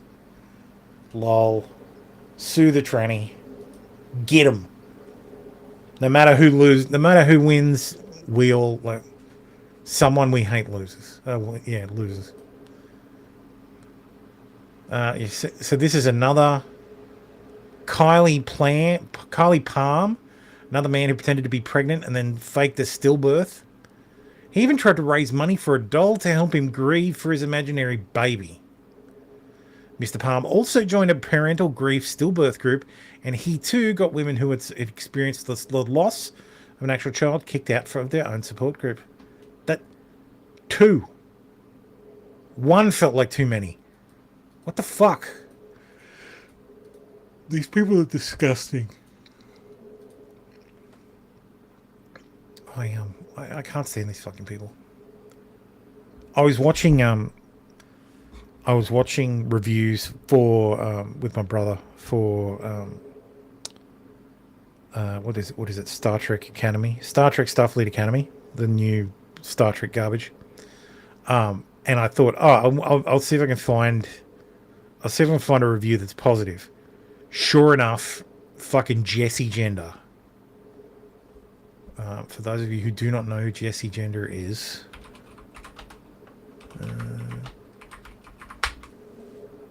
this man is Jessie Gender, post some surgery, of course. Yeah, he doesn't pass. But yes, it's just a fucking Star Trek nerd, a man who is now a woman, and of course, he's gender neutral. Yes, Jessie's gender neutral name, of course. What are Jessie Gender's pronouns? Hi, I'm Gender Master, and my pronouns are they and them. What the fuck? So she's a she, they. Fuck off. But yes, that beast is, and I couldn't get through the start of it. I was like, yeah, no, I can't. No way. Like, just watching it, I was like, this is disgusting. Yes, I am probably going to go to jail. Chagos sovereignty no longer up for debate, says Mauritius, after Trump criticises the UK deal. So the Chagos Islands are where Diego Garcia Air Naval Station is. Sorry, Naval Air Station is. And it's leased from the UK government and has been on a long-term lease. The UK government has decided, so Keir Starmer has this weird thing about destroying the British Empire and all vestigial parts of the British Empire. And by getting rid of the Chagos Islands, the sun can easily set on the British Empire. Because if you look at a map of the world, while the rest of the countries that are still connected to the UK are in darkness, it's still daytime in the Chagos Islands. So it's a weird theory, but it makes sense. For some reason, he's handing it over to Mauritius, which actually has no claim to the islands. The people who live on the islands don't want to be Mauritian. And not to mention, in addition to giving these islands to Mauritius, it's going to cost the UK $30 billion to do it. So in addition to giving them the islands for free, they are paying Mauritius to take them. Like, Prime Minister Keir Starmer said the 99-year lease on the military base will cost the UK £101 million a year. So that's the lease that America has for Diego Garcia. So, and this all dates back to the Biden administration and the State Department trying to get their deal across with India, because India didn't like the fact that there's still a British territory in the Indian Ocean. So that's why the Biden administration was like, yeah, you should get rid of those, UK. You should get rid of those. So the Conservative government started the process. And then, of course, Keir Starmer comes along and he's like, well, yeah, this is great for me because, this is an international law thing. And I love ruling for the poor people. And also it makes the UK worse off. So we'll do that as well. So yeah. Meanwhile, Trump is like, this is fucking dumb. This is an act of great stupidity. But yes, after previously expressing support for it. So back when he hadn't had it explained to him, he thought it was great. Then he had it explained to him, and now he's like, no, this shit. Britain's National Health Service is continuing to say that marriage and procreation between first cousins can be beneficial, but the risks have been exaggerated. Britain's National Health Service says marriage and procreation between first cousins can be beneficial, and the risks have been, quote, exaggerated. New documents show that the NHS guidance to midwives states 15% of cousin couples have children that are affected by genetic conditions, compared to just 3% of children born to unrelated parents. However, the guidelines then go on to describe the benefits of cousin marriages, saying it can provide financial and social security and generate collective social capital. Sickle cell disease, cystic fibrosis and muscular dystrophy are some of the genetic issues more common among the children of closely related parents.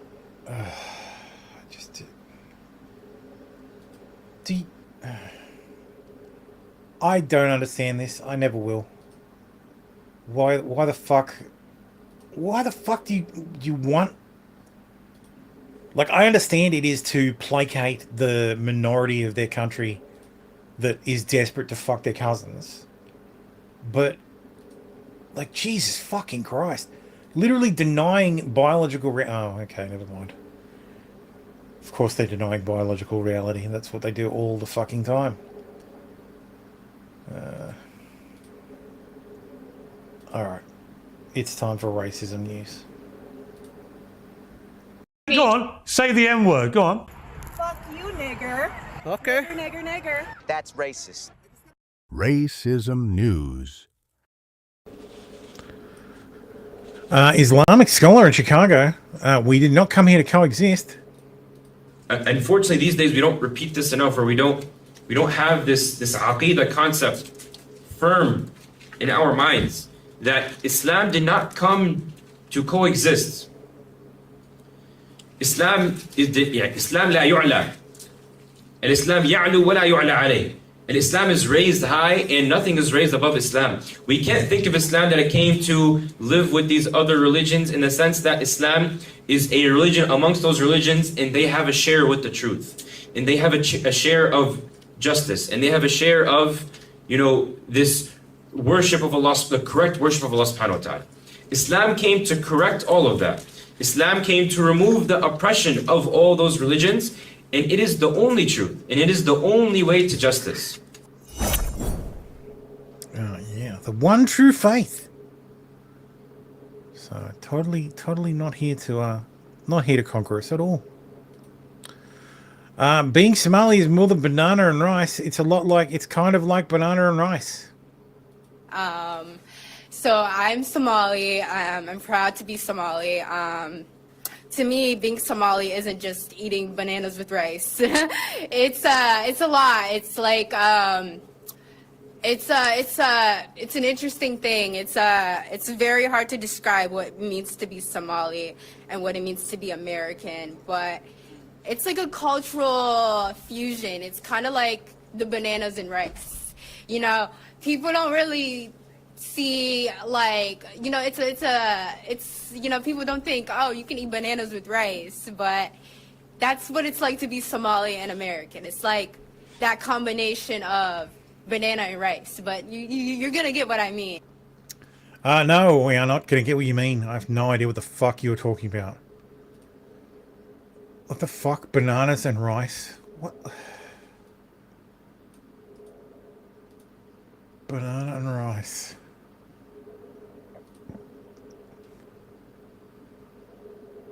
Manjula's Kitchen. Banana rice bowl recipe.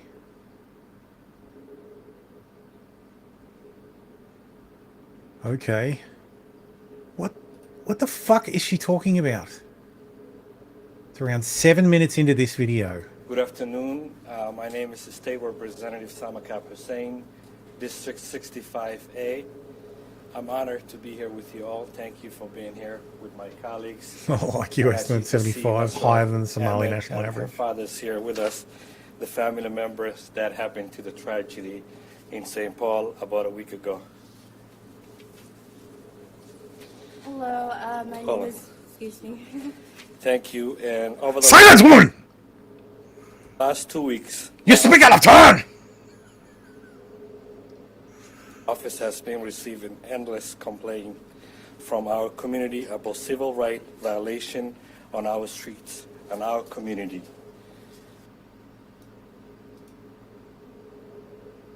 a clear answer why she got arrested. It's like rice Nasra pudding. just has been released. Maybe. She's not fine yet because Maybe you take rice pudding and you add banana. I honestly have no idea. Banana and rice. Like, I'm envisioning someone just having a bowl of rice and then putting a banana, like peeling a banana and putting it on top. That sounds like the level of effort. she's shocked, devastated, traumatized, and she will never be the same until she got arrested. But what we experienced, it felt like a nightmare when I spoke with her, that she is not feeling the same person. She feels fear. She asked questions herself whether she belonged in here or not, even though she was born in the United States of America. She has been harassed because the way she looks like, the way she dressed. 23-year-old held after she was harassed and assaulted by federal agents. Okay. That's why she's got the performative fucking band-aid on her forehead. She was harassed and assaulted by federal agents during an incident. Fuck off.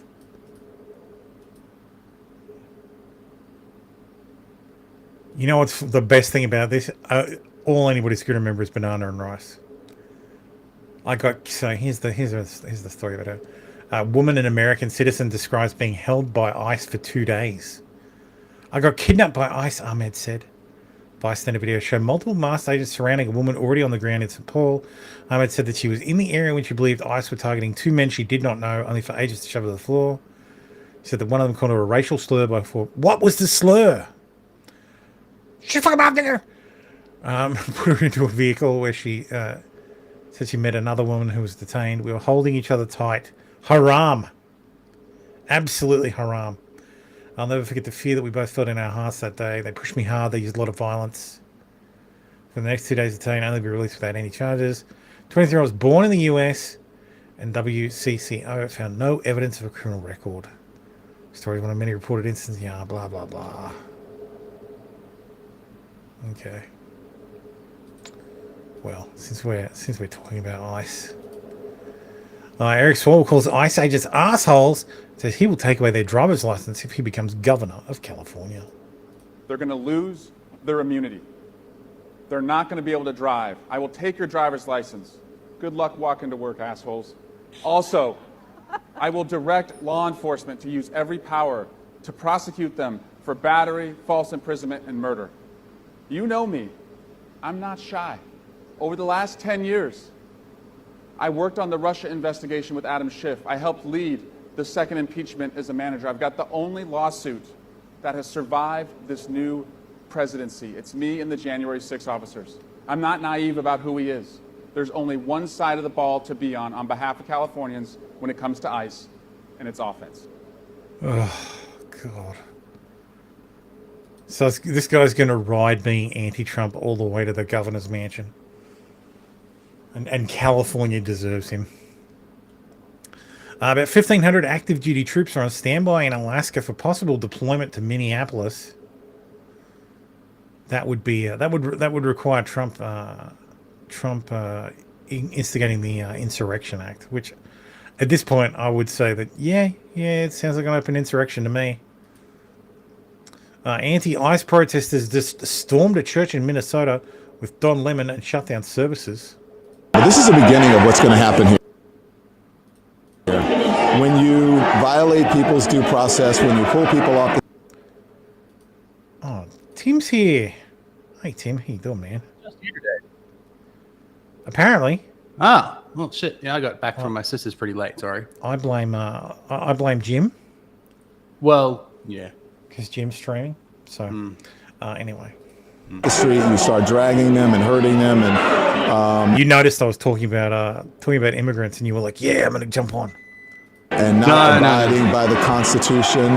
When you start doing all of that, people get upset and angry. And if you remember what the Civil Rights Movement was about, the Civil Rights Movement was about these very kinds of protests. And for some reason, in our modern era, people think that in order to have protests, you got to be, cordoned off to a certain area and, what time you can protest. There's nothing in the Constitution that tells you what time you can protest. You can protest at any time. That's the whole point of it, is to disrupt. To make uncomfortable. And that's what they're doing. And that's what I believe when I say everyone has to be willing to sacrifice something. You have to make people uncomfortable in these times. If you see how uncomfortably and how harsh people are being treated on the streets, you have to be willing to go into places and disrupt and make people uncomfortable. Yes, please keep doing this. Please. You are literally violating federal law. Conspiracy of rights, please. So, conspiracy against rights, thanks to a little thing called the FACE Act. Yeah. And if that sounds familiar, it's because Biden used it. Biden used it last term to send some old fogies to prison for 5 years. Yep. Each. So for obstructing, protesting outside. They did actually barge their way into the abortion clinic. Right. Well, yeah, that'll do it. But yes, the FACE Act makes it illegal to protest outside an abortion clinic and to obstruct entry to an abortion clinic. But thanks to Orrin Hatch being an absolute king, he managed to slip an amendment into the bill to also make the same laws apply to churches, places of worship. Yep. So if you block access to a place of worship or disrupt or enter a place of worship during a proceeding and disrupt, you've just broken the very same FACE Act. Yep. Interfere, impede. Interfere, in those terms were given specific definitions. Yeah. So interfere means to make it hard for people to get in or out. So if you're inside the church and you're taking up the exits, people can't get out, that's interference. Even though you don't have to be loud, you could be silent. But if you've brought a mob in and you're blocking the exits, that's interference. That's a crime. I mean, this is unacceptable. It's shameful. It's shameful to interrupt a public gathering of Christians in worship. So, but there were folks who will say, I have to take care of my flock. Okay, but listen, we live in there's a constitution in the First Amendment to freedom of speech and freedom to assemble and protest. We're here to worship. We're here to worship Jesus because that's the hope of these cities. That's the hope of the world is Jesus Christ. I want to be very respectful. Please don't push me, though. We're here to worship Jesus. Yes. That's why we're here. Yeah. Okay, that's why we're here. Okay. That's what we're about. Don't you think Jesus would be understanding we're about and love these folks? We're about spreading the love of Jesus. But did you try to talk to them as a Christian? No one is willing to talk. Okay. I have to take care of my church and my family, so I ask that you actually would also leave this building. You don't want us to chronicle what happened? Unless you're here to worship. I'm always worship. I'm a Christian. We're here to worship. Yeah. We're here to worship. Okay. Thank you very much. I appreciate it. The ND9 says the shutdown of City Church's Sunday worship service in St. Paul, Minnesota, was co-organized by BLM activist Nakima Levy Armstrong. She used to be the president of the NAACP in Minneapolis.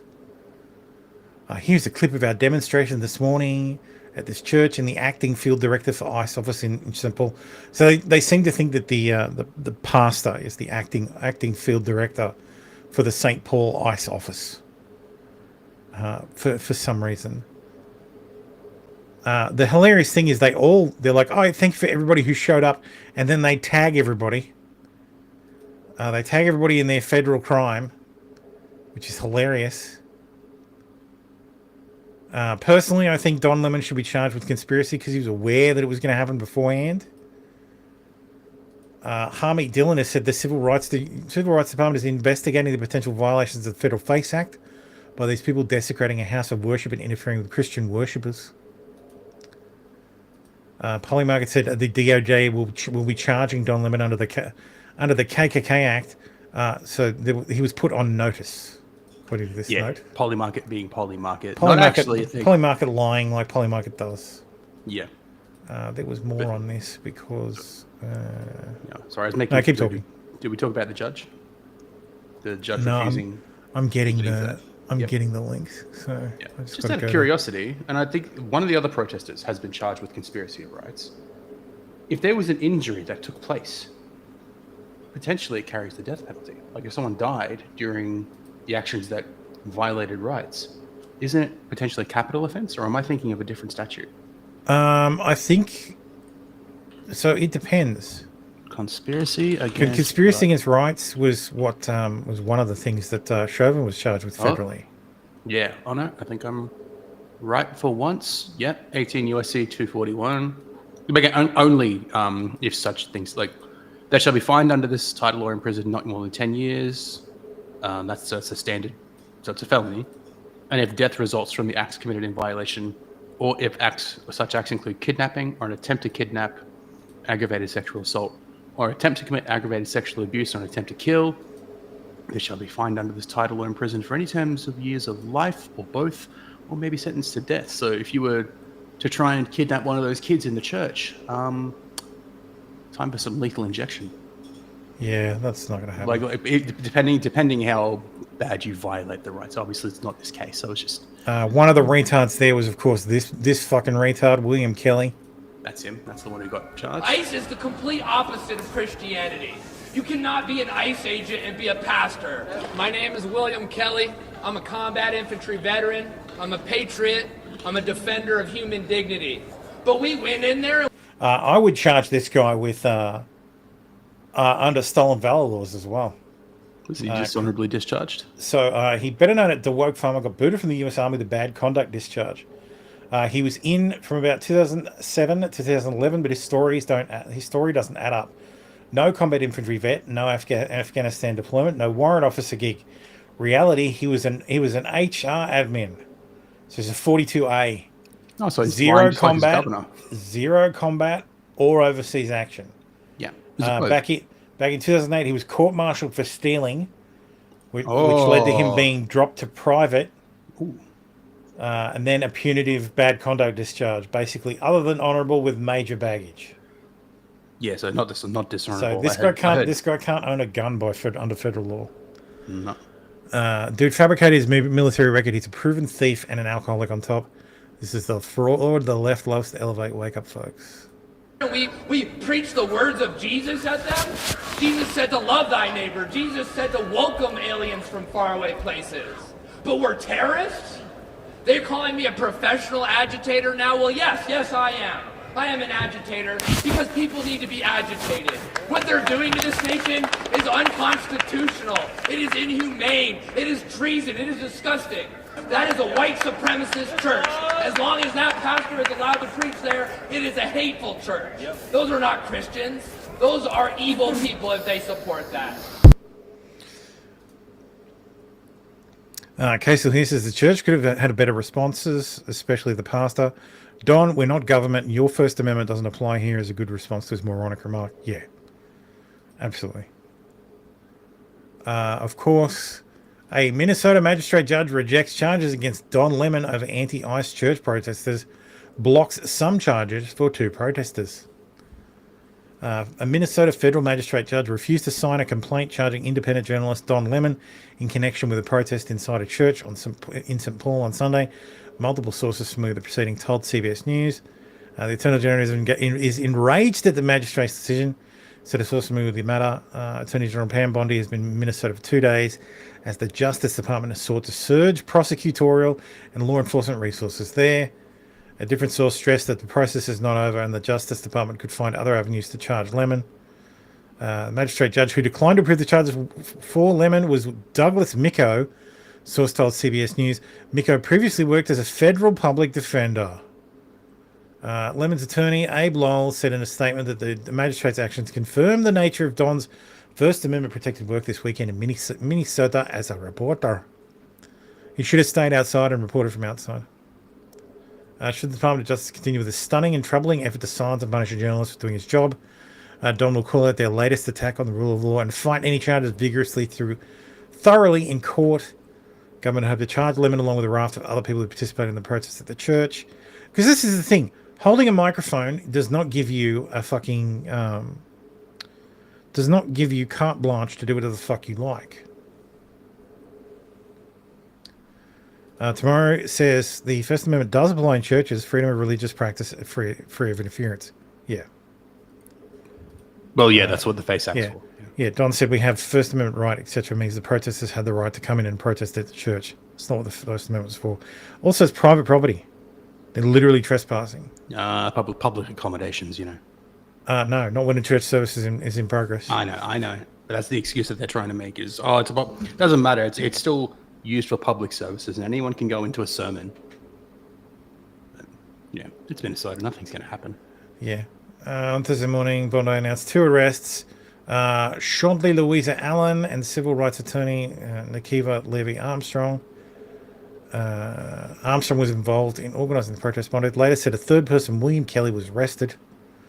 Allen and Armstrong both appeared in federal court in St. Paul on Thursday, where they were each charged with violation of civil rights law that prohibits 2 or more people from conspiring to interfere with constitutionally protected rights like the free practice of religion. Miko, who presided over Thursday's hearing, declined to approve a second criminal charge against the 2 local activists that accused them of violating a provision of the FACE Act, which makes it a crime to use force, threats, or physical obstruction to injure, intimidate, or interfere with a person who is exercising their First Amendment right of religious practice. In a copy of the arrest warrant Allen obtained by CBS News, second charge was physically crossed off with no probable cause written in the margin. Attorney for Armstrong said the magistrate judge also crossed off a charge on her arrest warrant. No probable cause. Literally right on fucking camera. Yeah. No probable cause. Not even reasonable suspicion. Like no probable cause. Yeah. On camera, admitting to that plan to do. Impanel a grand jury in the reddest fucking state you can. Yeah. So. According to Fox, the judge who refused to sign off an arrest warrant for Don Lemon is Douglas L. Miko, and his wife works as Assistant Attorney General in Minnesota AG Keith Ellison's office. Imagine that, indeed. It's a great big club, and you ain't in it. I can't. This level, like the level of incest in blue states, is insane. Just imagine if this. There's nothing like that in red states. No, that's not. Like it just doesn't exist. It's so fucking weird. Bill Milgon says, I'm told multiple ICE agents with rooms booked at the St. Paul downtown Doubletree by Hilton received this notice today. Their rooms are being cancelled and the hotel will temporarily close due to heightened public safety concerns in St. Paul. Am I reading this from last week's show? No, this was on Monday. Fuck. So yeah, they just closed the hotel because they didn't want to lose their Hilton name. They just said, sorry, because of all the violence, the hotel's closed. Sorry, ICE people, you'll have to go somewhere else. Oh, this is gold. So this is a 911 call from Friday. Caller is a civilian commissioner for police oversight in Minneapolis. Has been receiving info from several people who have been recording ICE agents that when they follow agents, the agents are leading the followers to their personal homes. Caller believes federal agents are running plates to gather addresses, possible NCIC misuse, and followers are concerned for their own well-being. Caller has hopes that MPD could respond to the homes of followers as a deterrent and to show support to the community members. Caller advised info would be given to Car 92. SO1 told Caller that someone would follow up with him via phone to advise on the matter or provide them with a number on who to speak to related to this concern request. That's fucking gold. So the ICE guys are running the plates of the people who are following them and then driving to their fucking houses with them following them. Don't they need a reason to access the data? Like, is that a good enough reason? Fuck no. Yeah, the good reason is that we're being followed by an unknown vehicle. That is a perfectly reasonable reason. Yeah. Like, I don't think there's even a policy on it. As long as you're not using it for personal reasons. Yeah. Like, you're being followed. If you're being followed by a car, you run the plate. So, and in a world where plate scanners exist and are constitutional, you don't have your license plate does not have a right to privacy. You're driving in public. Police are allowed to look at your license plate and run it. Yeah. It's not a search. If it was a search, plate readers would be illegal. would be unconstitutional. Next order says a group of Somali thugs just robbed me of my $1,000 camera in the Cedar Riverside neighborhood of Minneapolis. They then dragged me down the street as my hand got trapped in their door handle. Hey, get! What did she just do? She fucking. Oh shit. Okay, it's okay. Sounds like a good way to get shot. She took next camera.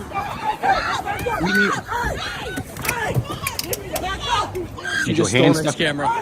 Was your hand stuck in the handle, or did you just not let go? Doesn't matter. No, get in the camera! Fuck she. Just tell her to give him the camera back. Gentlemen, buy belts. They're both running, pulling up their pants behind them. What happened there? They just stole my camera. Right out of your hand while you're in the car? That's what the fuck you wanted, right? That's the fuck you wanted, right? That's what you did. Man, listen, motherfucker, you better get the fuck up out of here. You fucking coward. Why the fuck are you a coward, bitch? You have to leave. You a fucking coward. Get out of here, motherfucker. Get the fuck up out of here. Bitch. You fucking coward. You a fucking coward, motherfucker. Nobody motherfucker, you trying to incite that shit. Nobody stepped in. Get the fuck up out of here, bro. $1,000 from the big one. Fuck you, bitch. Did you call 9? Did anybody call 911? Have Kevin do it.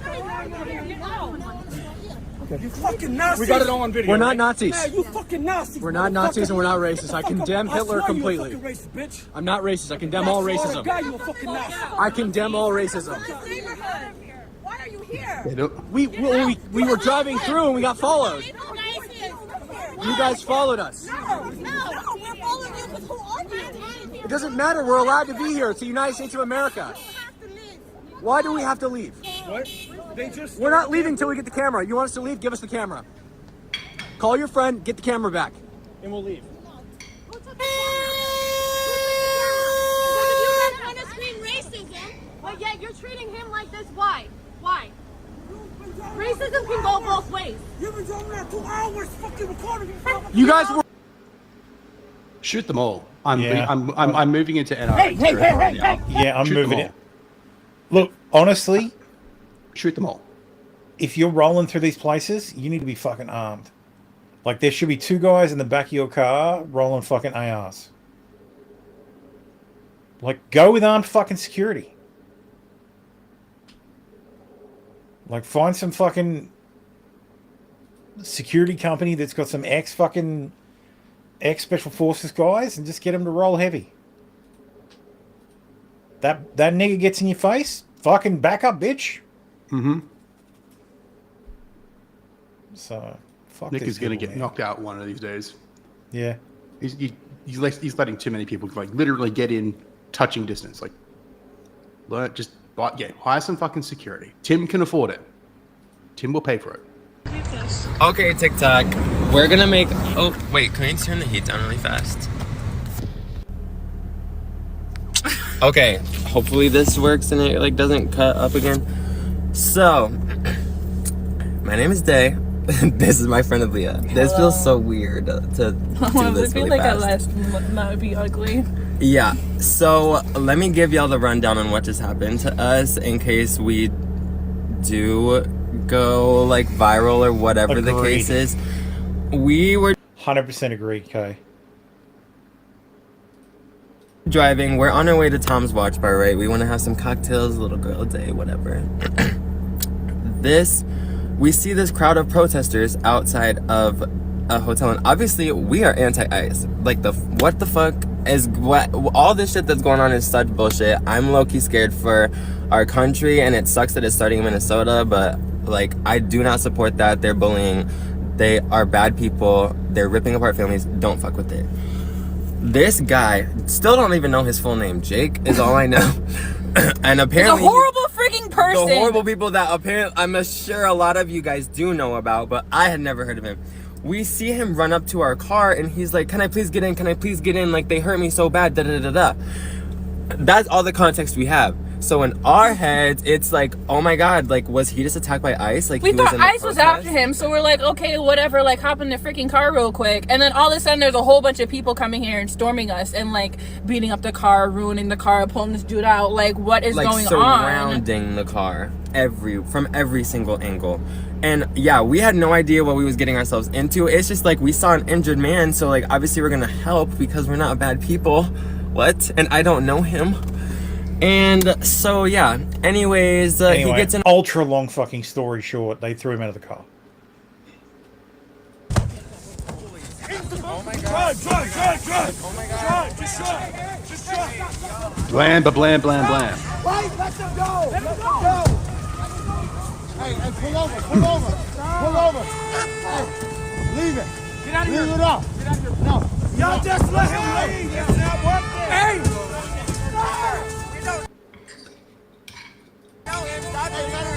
Shoot them all.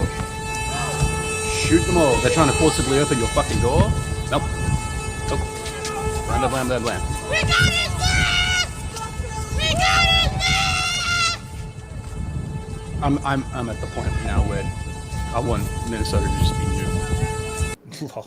Like, no, unironically, I want Minnesota to be nuked. They are in full, like, every little step up the escalation ladder, they're embraced. Like Jacob Frey and fucking Tim Waltz are just embracing it fully, every step.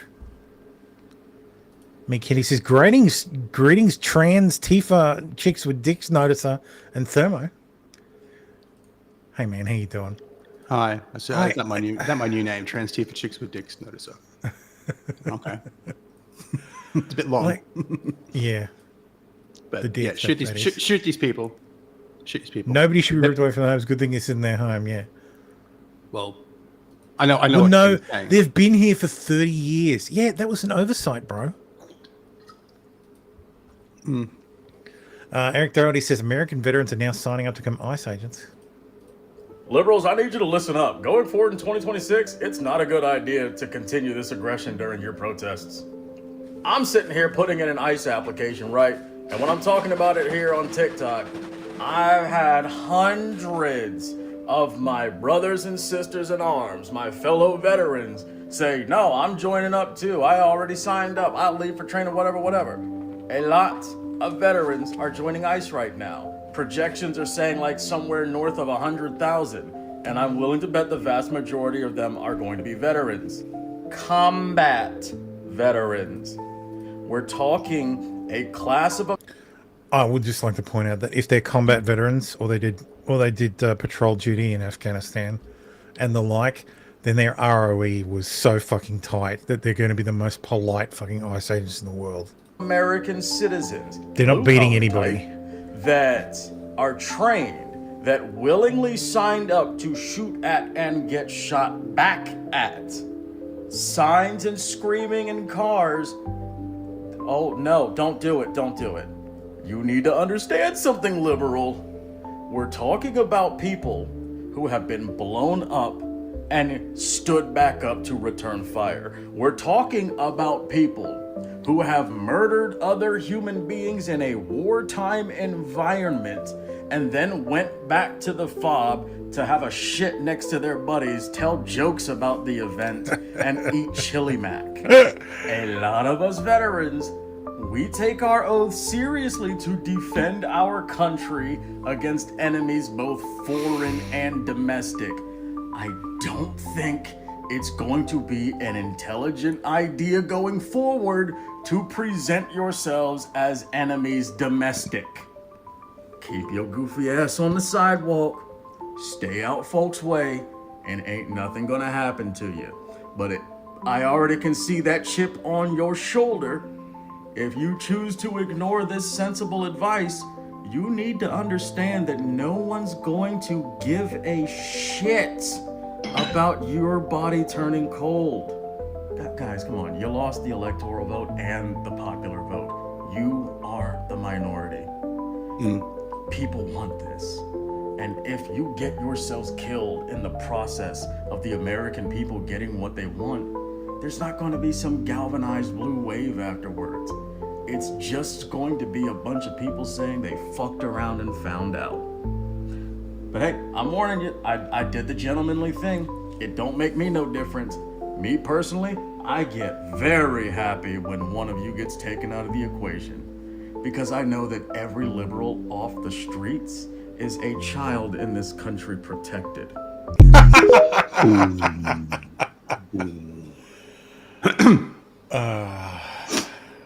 Yeah, this is only going to get worse in the short term anyway. Yeah. Well, nobody's. So, well, this is the problem. ICE is going to keep doing what it's doing. They're not going to stop, and the only thing Minnesota will accept is ICE leaves the fucking state, which is not going to happen. It can't happen. I saw an interesting post last night that someone pointed out if the federal government can't impose, like, if the federal government can't enforce federal law in Minnesota, what chance has it to impose federal law in Illinois or California or Florida or anywhere? Yeah, just the bluest of blue states. Like, this is literally like, these guys are in open fucking rebellion. The state, the governor of the fucking state is escalating this shit repeatedly. The mayor of the city is escalating it repeatedly, and I don't understand why. Like, the only reason is Trump bad. Yeah, you're saying that for a couple of weeks. And if that's enough, I mean, what's Waltz doing it for? He's never going to be president. But he's Minnesota, and he's fucking not running for re-election. No, but he's Minnesotan. It's blue. It's the bluest of the blue. I've been saying it for a couple of weeks now. The new term is neighbor. These are not illegal immigrants. Yeah, These are your neighbors. Yeah. They're your neighbors. We look out for our neighbors. This is blue collar Minnesota. We look out for our neighbors around here. We don't let no fucking fascists come in. The no work walkout thing, never happened. Didn't happen. There was some Karens in a Kmart.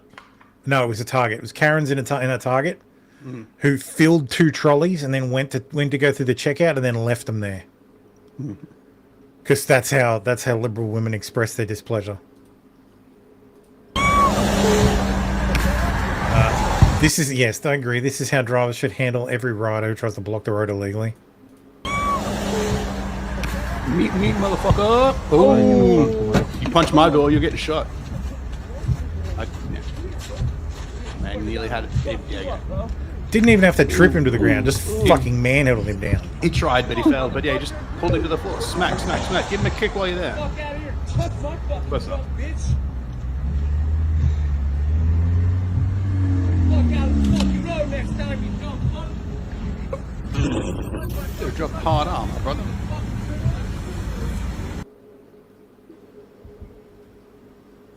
I think in South Africa, cars have like flamethrowers on the sides underneath the doors. I think that's a thing. I know there's a lot of kidnappings. Yeah. Yesterday, so this is Reuters captured an ICE breaking down a door and dragging out a man half naked into the freezing cold in St. Paul. According to his sister-in-law, they returned him after realizing he's a naturalized U.S. citizen with no criminal record. So according to DHS, this guy has two people who live in the house as well. They are convicted sex offenders. There is one problem with this. One of the convicted sex offenders is in Minnesota prison with an ICE detainer, like waiting for ICE to pick him up. Yep. Like, these guys are like it or not, ICE is fumbling the fucking ball. Oh, all right. So one of the criminal targets, the U.S. citizen lives with these 2 convicted sex offenders. So they go in and they didn't. Well, really? Yeah. Like, surely there should have been a facial ID. You should be able to tell by fucking looking at them who's who. Yeah. Yeah. But at the same time, the citizen refused to identify himself. Maybe they're brothers. I don't know. Yeah. I don't know, but he refused to identify himself, so they detained him until they could. And I kind of understand. Like, if you if you come into my fucking house and like kick my door, and I've been told again and again and again and again that they have no right to be there, then I'm going to be like, no, I'm not fucking telling you who I am. Go fuck yourself. Yeah. Ice Agent is a trending persona on the world's most popular women's sexual roleplay AI app. Do with that information what you will. Well, I'll add that into my box of things that I could have easily predicted. Yes, I could have easily predicted this. I think anybody could have, let's be honest. Obviously. Yeah, women like to be abused in a sexual Let me state fantasy. the obvious. It's not married right-wing women using AI sexual roleplay apps to fantasize about ICE agents. Yeah, it's trans women. One AI says, employers, if your employees leave tomorrow at 2 p.m., it's a planned quit. You have the right to terminate them for abandoning their jobs. Now is the time to fire a leftist and smile. They hate capitalism anyway. Yeah, that's right. Job abandonment requires 2 to 3 day consecutive no-shows. An ICE whistleblower just revealed a secret memo authorizing ICE officers to break into homes without a judicial warrant, which is the DHS's own legal material says is unconstitutional. ICE then hid the memo from the public, passing it along by word of mouth. Yeah, Sean did a whole stream on it. Yeah, I agree. Sean said, I didn't vote for this. This has to be done properly. There's no way you can enter someone's home without a warrant. That shit goes back to Peyton v. New York in 1980. And no, they can't claim exigent circumstances every time. Yeah, they want to use an administrative warrant. Why should non-citizens, especially those whose presence within the United country is a criminal act on its own, be given the rights of citizens? Logistically, it's silly and eliminates the point. No, it's not the rights of citizens. This is just a right. Yeah. This is what I don't. This is what people completely misunderstand. And when we get to Aussie news, I'll talk about it a bit more. But the government doesn't give you your rights. You have your rights. The Bill of Rights is a check on government power.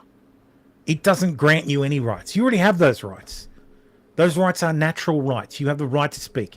You have the right to be secure in your goods. I think there's one amendment. It is the government. It is the Bill of Rights puts a check on what government can do to you, not the rights you have. They don't give you rights. They can't give you rights. Rights are natural. They're fundamental. I suggest if you think this way, you should go and do some reading. Last week, 2 NYPD detectives were mistreated while seeking medical attention at NYU Langone Cobble Hill Emergency Room after being injured on duty during the arrest of a violent perpetrator. Upon arrival, they were met with rudeness, disrespect, and a lack of basic professional courtesy by hospital administrators.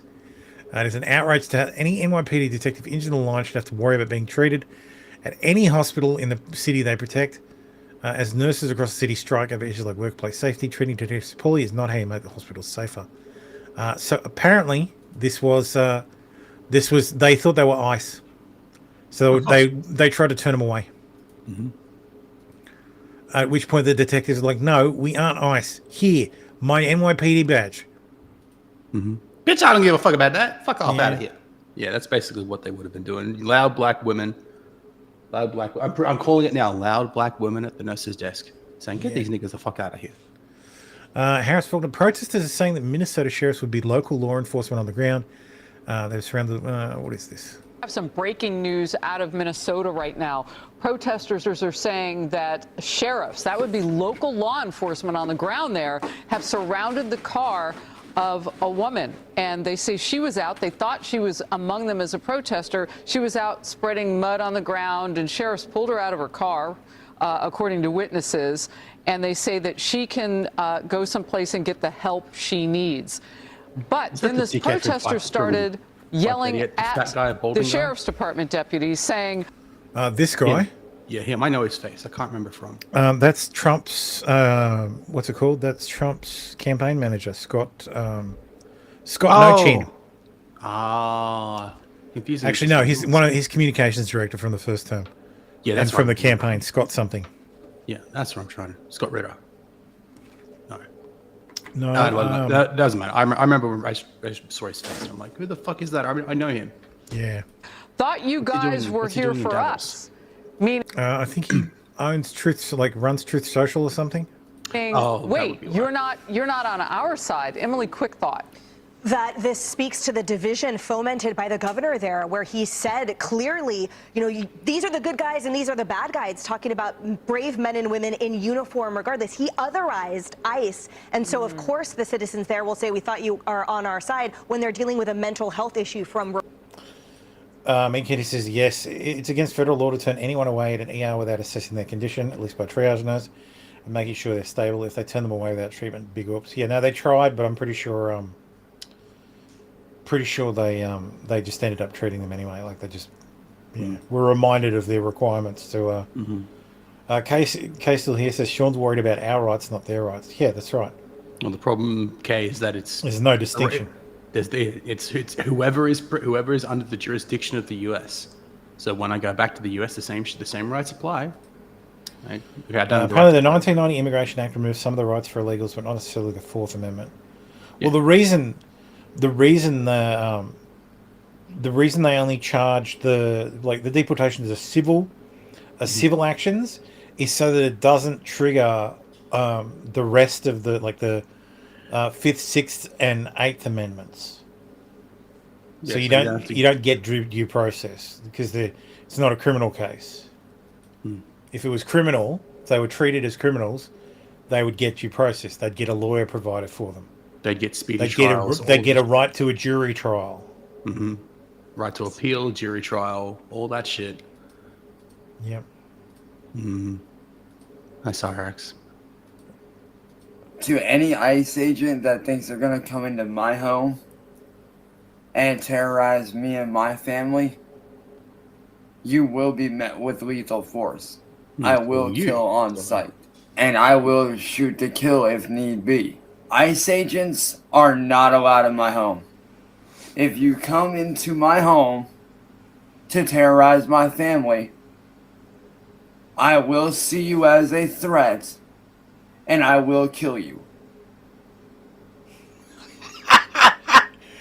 He says looking in two different directions. He's got eyes on both y'all. He's looking at both people. Yep. He's out both windows. Because you guys are terrorists. Bear in mind, I am very much armed. And will do what I need to do to protect my family. I stand against ICE. Any ICE agents that show to my home to terrorize my family will be dealt with immediately. Anyway, I think this might be useful. So the Fourth Amendment says the right of the people to be secure in their persons, houses, papers. The people, that's it. Okay. Not the citizens. Yeah. Just the people. It's the just people. everybody. It's whoever is protected by the U.S. Constitution at the time. Yeah. So it applies to non-citizens, visitors, green card holders, etc. And illegals. Yes, even illegals. Still applies. Yes. Okay. No. He's not correct. Yeah. He doesn't care. This guy is. Yeah, that guy's retarded. This guy's. Asmongold Gold looking rough without the filter. Yes. This guy is one of the ancient Lolcows. Well.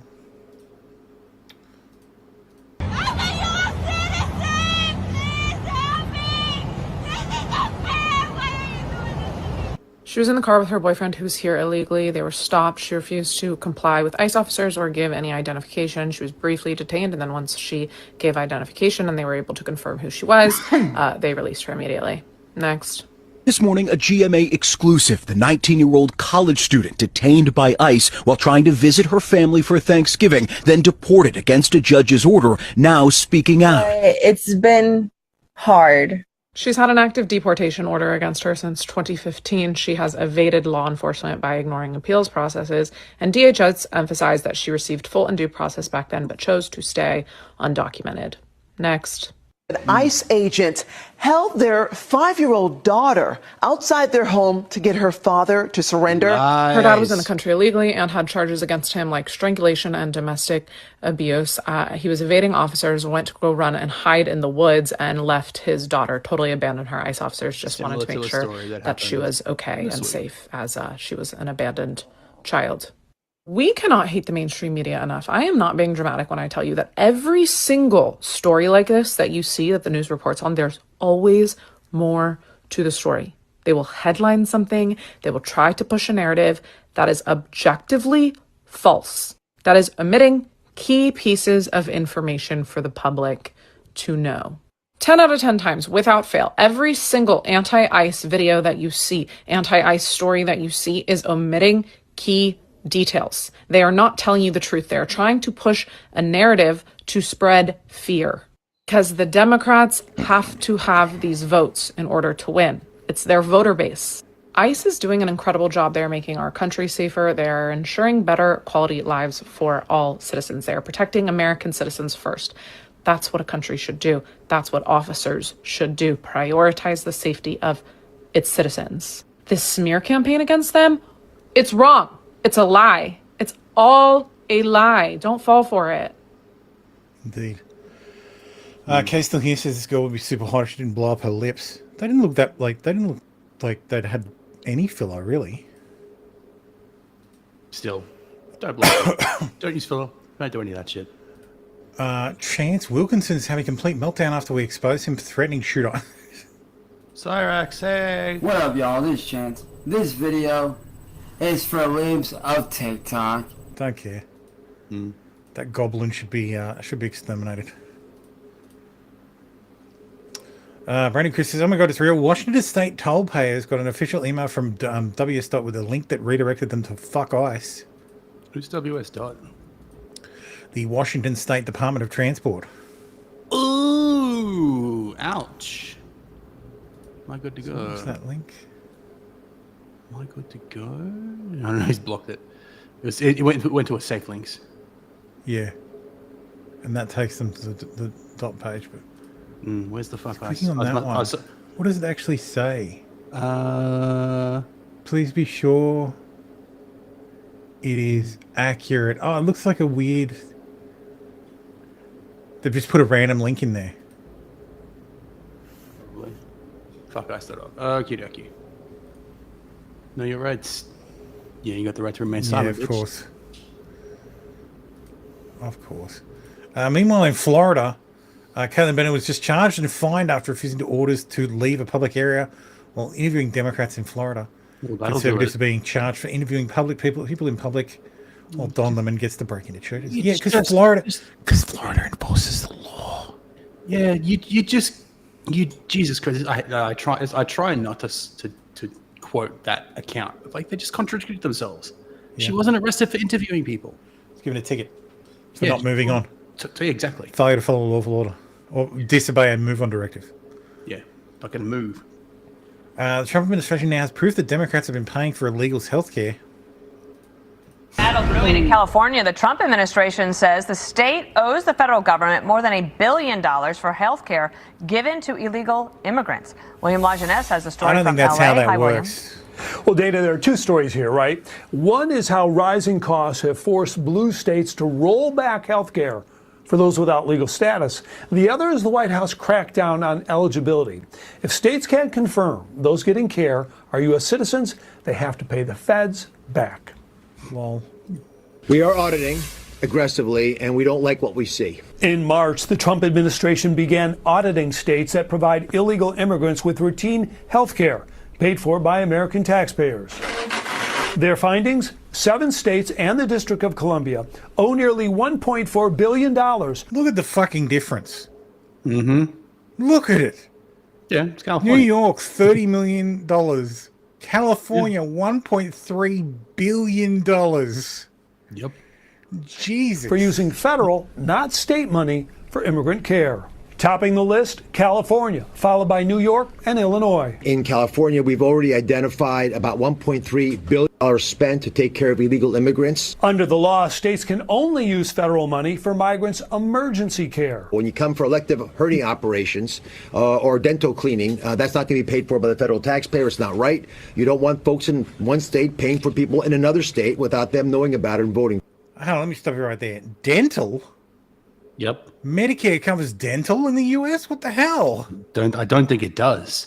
But if you're an illegal immigrant, get the fuck in California. California says As claims it did anything wrong are, quote, flatly false, saying the state routinely reimburses the feds. Universal health care for all, regardless of pre-existing condition, regardless of the ability to pay, and regardless of your immigration status. After extending care to its entire undocumented population, rising costs forced California to impose premiums and stop accepting new patients. Other states facing rollbacks: Colorado, Illinois, and Minnesota, either cutting subsidies or dropping adults altogether. It was cruelty dressed as fiscal responsibility.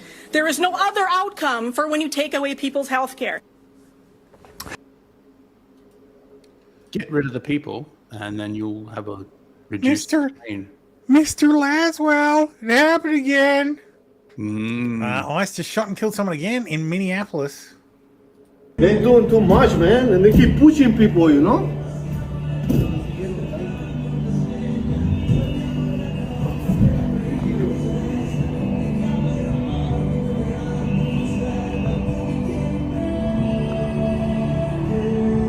Stop hitting people in the head.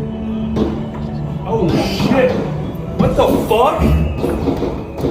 They killed him? Did they fucking kill that guy? Are you fucking kidding me, dude?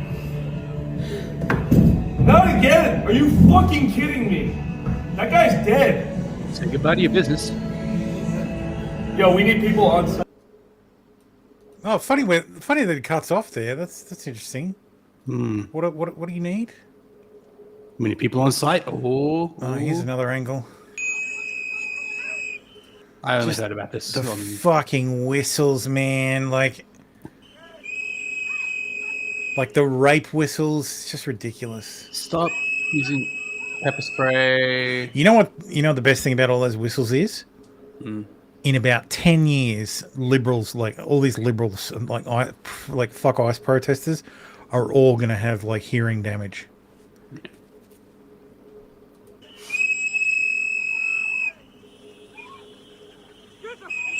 You blow a whistle in my ear, I'm going to turn around and fucking hit you.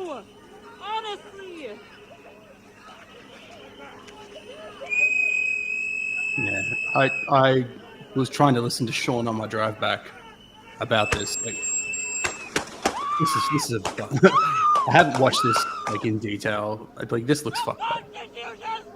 I am convinced I know exactly what happened. Yeah, I'm dead convinced now. I know exactly what happened. I was hearing potentially one of the agents got the guy's gun and was walking away with it. Yep. And then one other agent has looked at, yeah, we need to see body cam. But yeah, you break it down. So I'm just trying to. Someone had another angle that was actually zoomed in really well, and you could see the yeah, sorta shooting. Yeah, okay, that's what I'm thinking. Like, there's like 5 or 6 agents on top of the guy. I don't know who shot. I don't know who fired the shots. So, what did that person see? That's really what matters. I have no clue. So that's the video on drop site.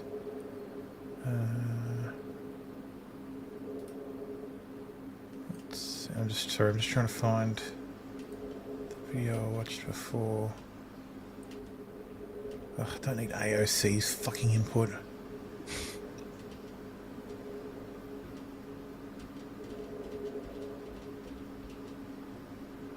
This is the man. He's been identified as Alex Jeffrey Pretty. He was a veteran and ICU nurse.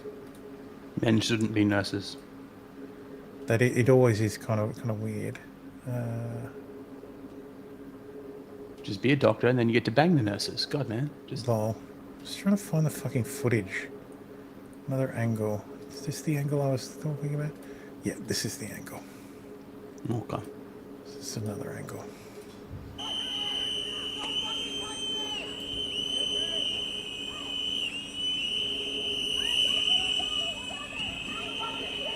Move, bitch!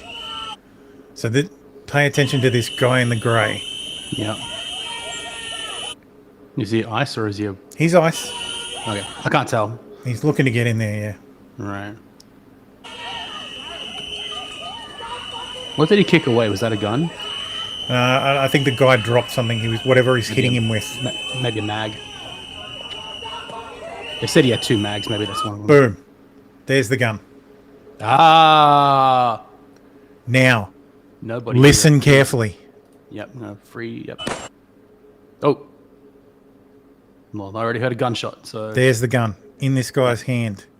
Yeah. Now, I know it's a 320. let me reveal to you. Yeah. Yes, I saw this part. The reason why I think I know exactly what happened. The weapon is a Sig Sauer P320 custom. Yep. Probably went off. Which isn't a custom. It's just a. It's just the a name, it's just a fancy gun. I think this is another what Sig refers to as an uncommanded discharge. Yeah. Someone's heard a gunshot. I think what has happened is this agent grabbed the gun, took a couple of steps away. His finger was near the trigger. He's not like. It's not in the trigger. Not on the trigger, but it's near, like it's on the gun. Sig did a Sig thing. Something jostles as he's running away, and it discharges. Yep. The second that fucking thing discharges, what do the ICE agents think? Gun, gun, gun. The ICE agents think, holy shit, he's got his gun. Yep. And then they fucking light him up. Yep. I believe it. I believe it. I think this is a case of who's to blame? Sig's to blame. Sig and their fucking useless 320. Oh yeah, meat candy. Like that is thing true is, as if you well. go back to a previous video, the dead guy is reaching down to his waist where his holster was. I think the first agent that drew thought he was drawing for a gun and shot. It could have been. I saw him go for his waistband when they first tackled him. Yeah. So one of them. But then he was on the ground, which is why I think the agents thought he had it, like knew he had a gun. They knew he had a gun. That's why they were on top of him. Yep. That's why they all piled in. Mm-hmm. Then this this guy, this agent here, grabbed the gun, and if you listen to other footage, he says, "Gun, I've got it, gun, gun, gun," and then it goes off. Yeah. And then these guys go, "Gun, gun, gun! Holy fuck!" Blah, blah, blah, blah, blah, blah, blah, blah. Yeah. And this guy's dead. This guy's dead, courtesy of Sig Sauer. Yeah, and because because of Sig's issues, it discharges while it's in battery, so the slide's not moving. Yeah. Yeah, like it. Yeah, the it pin went releases off. and that's it. Yeah. So you don't even see the fucking slide move. It just bang. Yep. So yeah. I Also, believe these it. are the Yep. these are the defense. bullets he had. Right. Reads to me as a gun purchased recently by someone who knows nothing about guns, perhaps in the last few weeks. No one competent would purchase a $1,000 plus defective pistol with a trash red dot and a threaded barrel that makes it longer that they don't intend on using at all. Also notice the magazine. 6 hour metal double stack magazines wear down with use from the black finish to silver metal on areas with friction through physical motion. This is likely a brand new magazine, likely one of the two that came with the overpriced gun package. Pistol ammo also appears to be Sig Sauer branded Elite Defense 9mm hollow points. Whoever got shot bought an overpriced defective Sig gun with Sig red dot and Sig ammo all at once and concluded there's someone who knows nothing about guns. And I conclude that I know nothing about guns. Fits commie street agitator profile as well. I believe it. You just rock up to a gun shop. So- Hey, give me a. I want a gun. You have a good. What can you do for me? Hey, we've got this nice package here. Not in my country. This is our best service pistol in the world. Hello, base department. But yeah, go back to the Beretta. Get rid of this shit. Yeah, that's a tragedy. You see the dead guy's hand at his waist holster right as the first shot hits in the previous video. All right, let's have a look. Yeah, I think the guy may have been reaching for the gun, but not realizing it's already out. It's already been taken away. Like he totally could have been. This one. Yeah.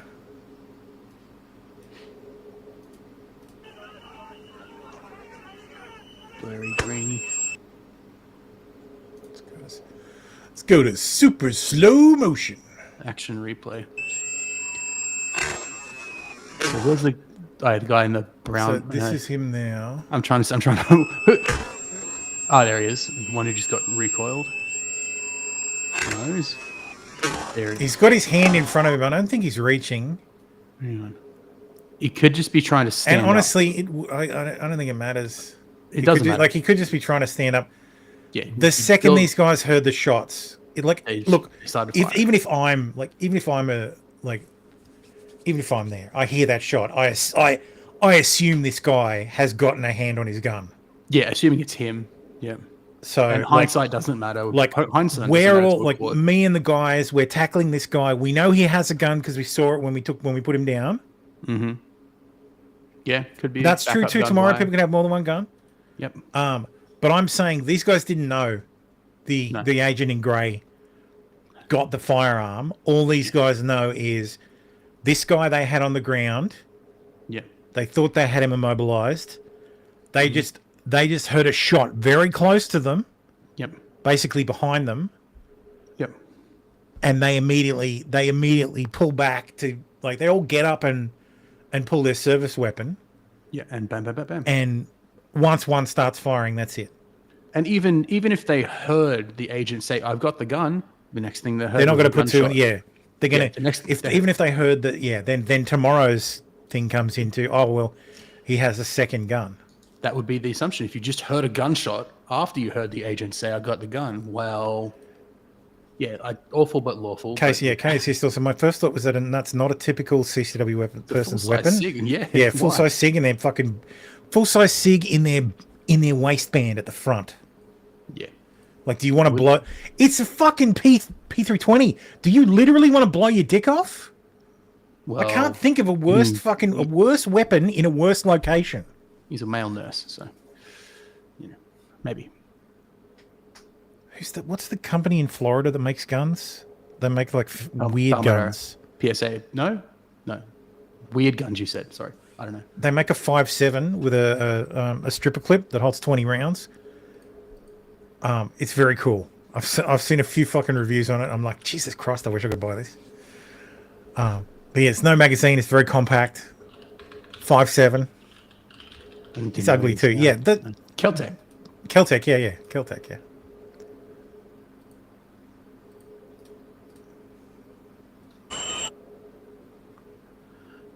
Yeah, so this guy definitely has the gun. Yeah.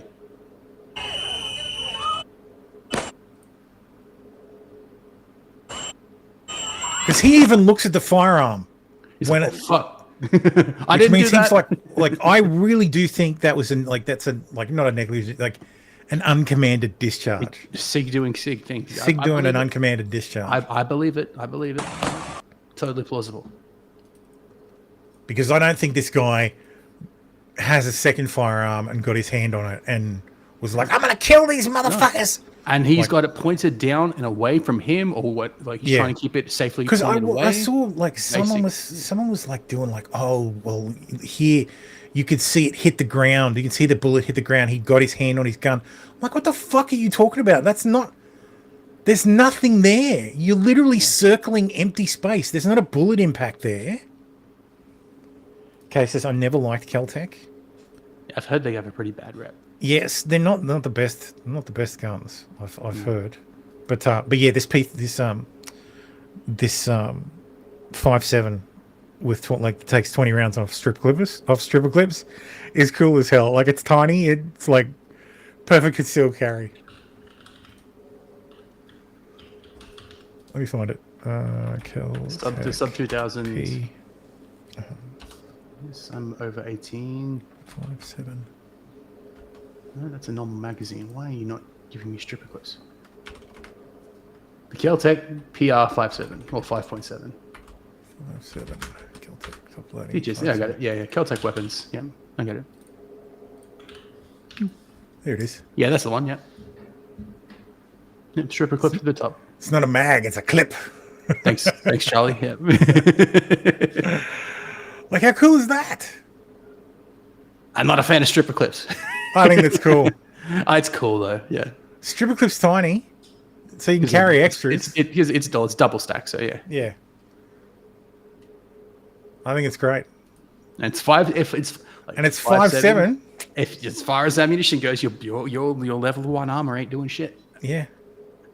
I play Counter-Strike. I know that. Anyway, what's his fucking name?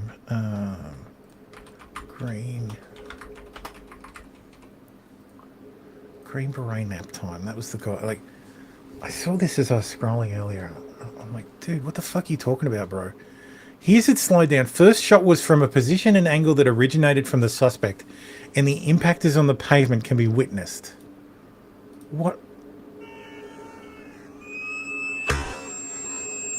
I'm sorry, I'm looking exactly where his fucking point, like circled. I don't see shit. I don't see shit. Some people just want it to be that, like, oh, he got his gun. No, he didn't. No, there's nothing there. There's nothing there. Like, there's nothing there. And that sound is the 320 going off anyway, so... Well, it's what we think is the 320. Community nights. You can clearly see in the stabilized video the agent pulls his gun from the holster on his waist. He was holding his phone, not a gun. He was using it to record. You can also see in another video that the firearm was accidentally discharged by the ICE agent. Yeah. Yet to be determined. Yet to be determined. What's this the second tweet? Maybe this is... I slow this down. In the huddle, one or more ICE officers shouts about gun.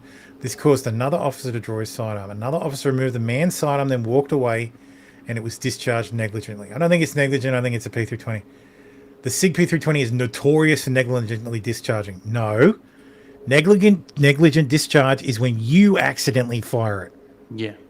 You perform an action that negligently discharges the weapon. Mm-hmm. Not the gun's firing pin just fucking releases. Yeah. Then triggered the other agents to think that the man on the ground, so they neutralize the perceived threat.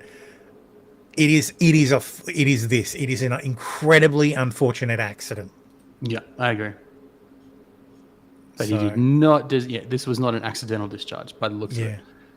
Also, this flame there could be shrapnel. I didn't see this before. The user points out the possibility of an impact mark on the ground, which would further be confirmatory evidence. Yeah, look, if nobody's been hit, that's fucking lucky as. Actually, it's probably because they're self-defense rounds, so it probably fragmented immediately on impact. But still, they still fragment and skim along the ground when you ricochet. When you fire into the ground, into concrete, it ricochets along the ground. So just not being hit by any fragment is being fucking... SIG does not negligently discharge. You're a liar and foreign agitator. Well...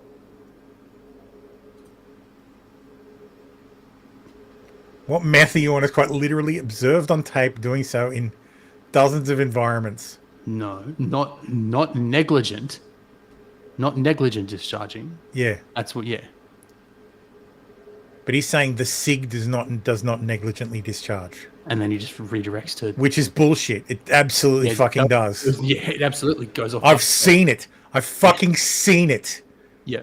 You jiggle the slide and it'll fucking release. Mm-hmm. It's fucking insane. It's insane they got selected as the fucking service weapon. Yeah. And it's because SIG bribed people. I'm fucking saying it here. Prove me wrong. No, you're right. You're right. And we're buying them too. People grasping at straws. Yeah, it's exactly right. You can say this was a fucking horrible tragedy. This guy just happened to be armed with the worst fucking possible self-defense weapon in the fucking country. Mm-hmm. And SIG got this guy killed. Yeah. Like, if you want a reason to sue firearms manufacturers... Yeah, I'll endorse this. Mm. I'll endorse this lawsuit. Yep. People grasping straws said this guy violently tried to kill ICE agents just as bad as people ignoring all evidence and blindly saying exactly 1 bajillion fucking %. Yeah. The agents heard a gunshot and then opened fire. Like, that's what you do. Like, this is the difference. The difference between the nakedly partisan fucking lunatics on the left and the nakedly partisan lunatics on the right. It is they have to invent reality that justifies their belief. We don't. We just look at the facts and go, okay, well, it looks like this. And based on how the law works, based on reality, this is what happened. Sucks. Absolutely sucks. I feel really fucking sorry for this guy. Same as I felt really sorry about fucking Nicole Good being Renee Good being killed. Sucks. Absolutely sucks. We're not going to agree on that, but yeah, I get your point. She didn't deserve to die. Not like the ICE agent shouldn't have to live with having murdered this woman, like having killed this woman. Yeah, there you go. Having been being responsible for her death. Yeah, but she also fucked around and found out. Same with this guy. So granted, she shouldn't have put herself in that position. I feel sorry for the wife and the kid and her father and her family. Yeah, I definitely feel. I don't feel sorry for the wife. family. The wife fucking dragged her there. Less sorry for her, but she didn't expect that shit. I feel sorry for the kids. That's it. Renee's the one who ultimately chose to drive away. I know her wife egged it on, but she's the one who tried it. I don't feel sorry. I don't feel sorry for him bringing a gun to a protest. Yeah, look, that's fair enough. But he had a concealed carry permit. He had every fucking right. He wasn't carrying it. So they found no ID on him. So well, at least that's what they said. Well, we're waiting for that to be verified. And look, you can't fucking. This is the thing. If I appreciate all the people who are pointing out all like the right wing people who are like, well, you know, like who are suddenly think that you shouldn't be allowed to carry a firearm at a protest. Like, no, that's not how that works. No, but if you are going to carry, you either have a right to fucking carry a firearm or you don't. Well, you're either pro Second Amendment for everybody or you're not. Well, Minnesota says there's not, and you have to have a permit. So, and allegedly he didn't carry his permit with him. They found no ID on him allegedly at the time. Yeah, they could be lying about that for all I know, but that's the official story. So if you're going to carry in a place where you need a permit, carry your fucking permit. Yeah. Like,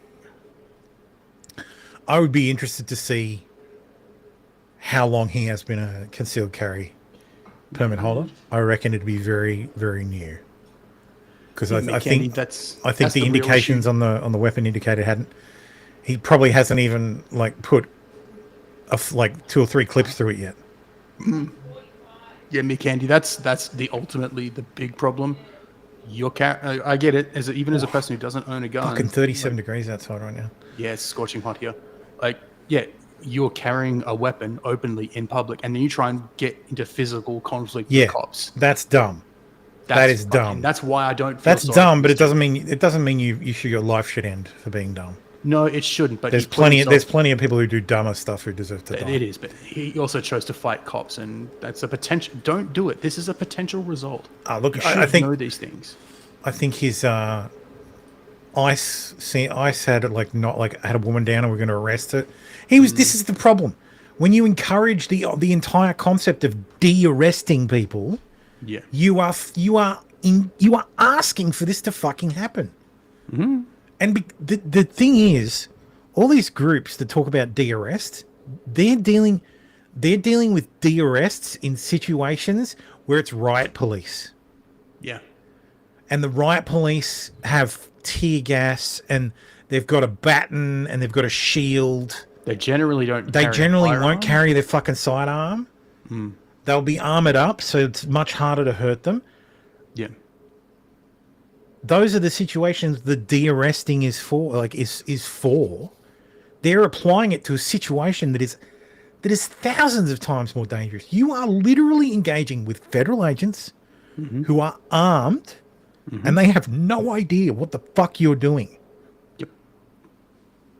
Like, do not fight the cops. Don't fight the cops. Like, unless they're actually kicking down your door in the middle of the night without a warrant. Like, if you want to fight the cops, then rock up with your open carry and start shooting. Mm-hmm. I don't advise it. You will lose. Mm-hmm. But yeah, do it the right way. Yeah. I've seen a bunch of people who are like, oh my god, the nose. It's all like typical fucking. I mean, I just think really. There we go. I mean, the hairline and the beard don't help.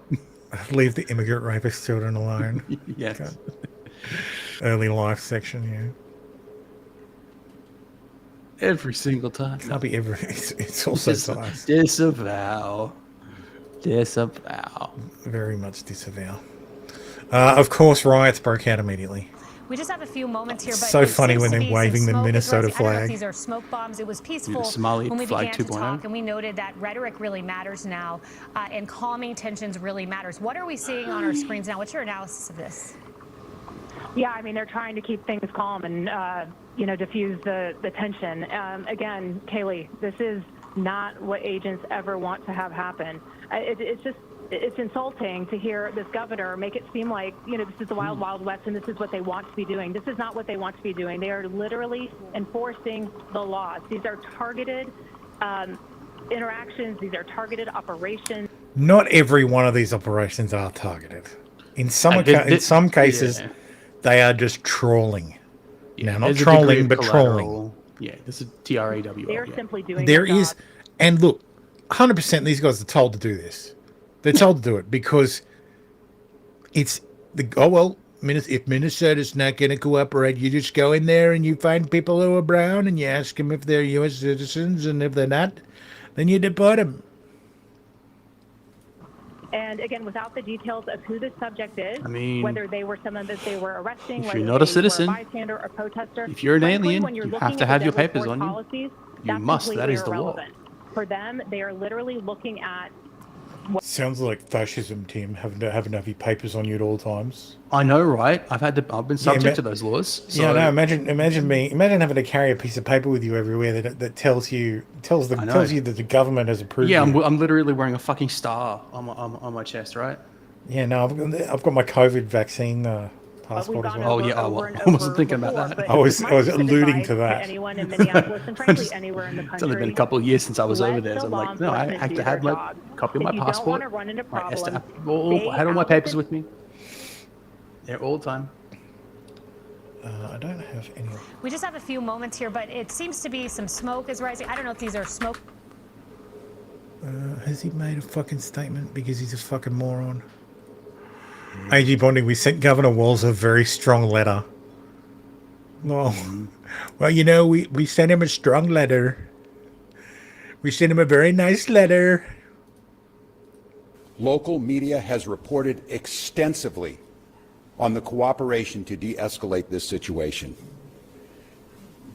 Yeah, Donald Trump, I call on you once again. Remove this force from Minnesota. They are sowing chaos and violence. We've seen deadly violence from federal agents again and again and again. Minnesotans are witnessing, and we're creating a log of evidence for the future prosecution of ICE agents and officials responsible for this. Good luck. They're helping their neighbors. They're walking their kids to There's the school. word. They're feeding families. I salute their courage and their restraint, and I call on all Americans to see the decency that this state is exhibiting and the horrific cruelty, unprofessional, absolute abomination that is passing for what these ICE agents are doing on our streets. You almost struck the F word. After all the reporting that's been in fashion, done, right? after everything that's been said under the pretense that they are here about immigration reform, and quit referring to these people as law enforcement. They are not law enforcement. They are. We have law enforcement who do an incredible job. And to listen to Greg Bovino denigrate the work of our people who are out there cleaning up their mess, no, I don't have a lot of confidence that he himself will do it. But here's what I do have confidence in. There's a whole lot of Republicans, for whatever reason, cannot find their spine.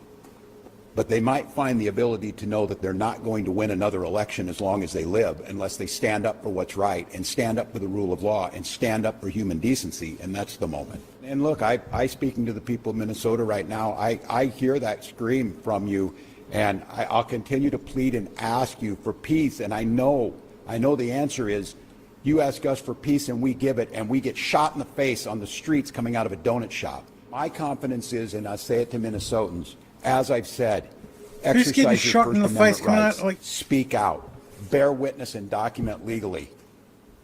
But I understand the risk in that. The new thing is legal observer. Yeah, that's not a thing. Yeah. Not a thing. No such thing. Trisha McLaughlin says in Minneapolis, these rioters attacked our law enforcement officers, and one of them bit off half our HSI officer's finger. He will lose it. Well, he lose the tip of his finger. Both like, Jesus. yeah. Fuck.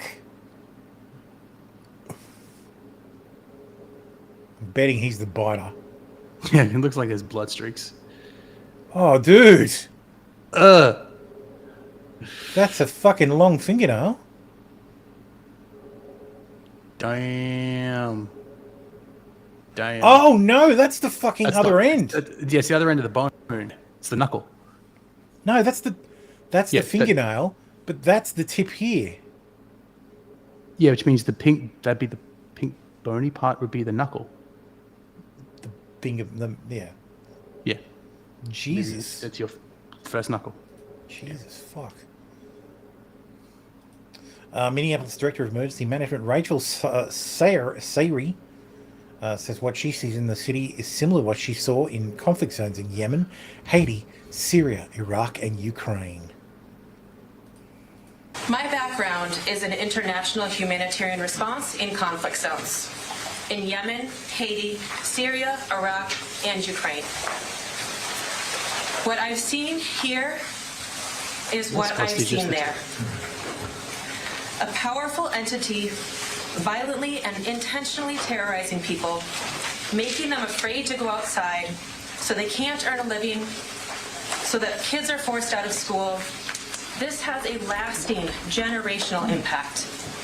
God. People can't plan a single day of their lives My because dad they don't was know who's around uneducated, the corner therefore I gotta be and if their family uneducated. member or neighbor is about to be taken away.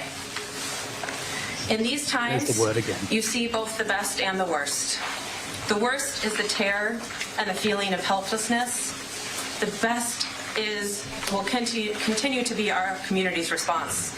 The way we are showing up for each other, that is in the absolute worst of times. We're showing up for each other in the absolute worst of times. And they're just neighbors. They're not illegal aliens. Yeah, that's just neighbors. It's our community. Neighbors. Oh, fuck. Everybody imports neighbors. Yeah. Just kick, man. Just either nuke Minnesota or kick it out of the union. That way That way the US doesn't have to deal with it anymore. A self-described Antifa general. Oh, hierarchy in a communist system. Yeah. That doesn't make sense. My name is Kyle. I'm Antifa, and there's so much rage in me that I've had to record this like 15 times. I was trying to told get the Antifa message doesn't out. exist, Kyle. You're a cosplayer. They fucked up.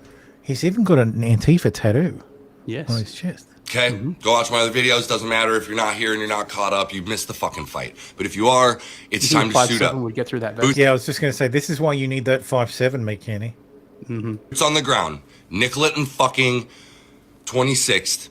My house is 4 blocks away. Anywhere between Franklin and Data Nicollet point. and 26th and Nicollet. Show up, ready to go. Okay, not talking about peaceful protests anymore. We're not talking about having polite conversations anymore. I am talking specifically to my fucking followers. This is everything I have fucking talked about, and this is exactly what I said was gonna happen. This is exactly what I said was gonna fucking come when we didn't fucking go and march on fucking Whipple with guns. Sorry, but welcome to America 2026, where Second Amendment is the only thing that's going to keep you fucking protected from literal fucking Nazi gunmen that are killing innocent people in the street with impunity. This is not a fucking joke. There's nothing fun to chant about it. Get your fucking guns and stop these fucking people. I can't. But looks like he hasn't taken up arms. So I don't know. I need you to give me a large. Okay. Ooh, phrasing, dude. Oh, he managed to get home okay without having killed anybody. Lol. Fucking idiot. Weak. Fucking retard. Ugh.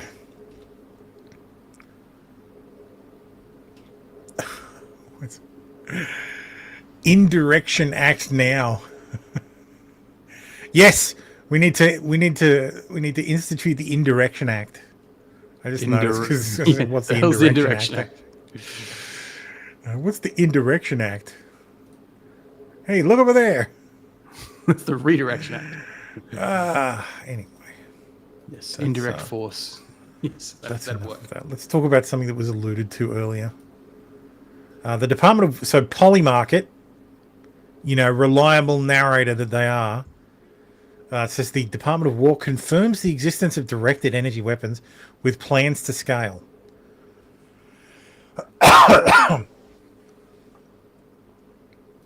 So Autism Capital says, are we already talking about the blue roofs now?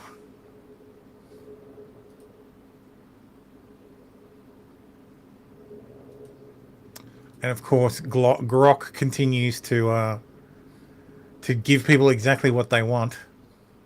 What is the Pantone color number for the blue color that is anti-laser? Yes. Laser lemon. That's not a fucking Pantone color. 13-4103 TCX. Laser lemon. BER from BHR.com. This is the anti-laser blue, hey. What was the number that Pantone? What was the pen? Oh, so you got it. Sorry, I wasn't looking. This is the anti-laser blue. Fucking stop asking AI questions it doesn't know the answer to. Because it will just make shit up. I wish they would fucking tweak these models so that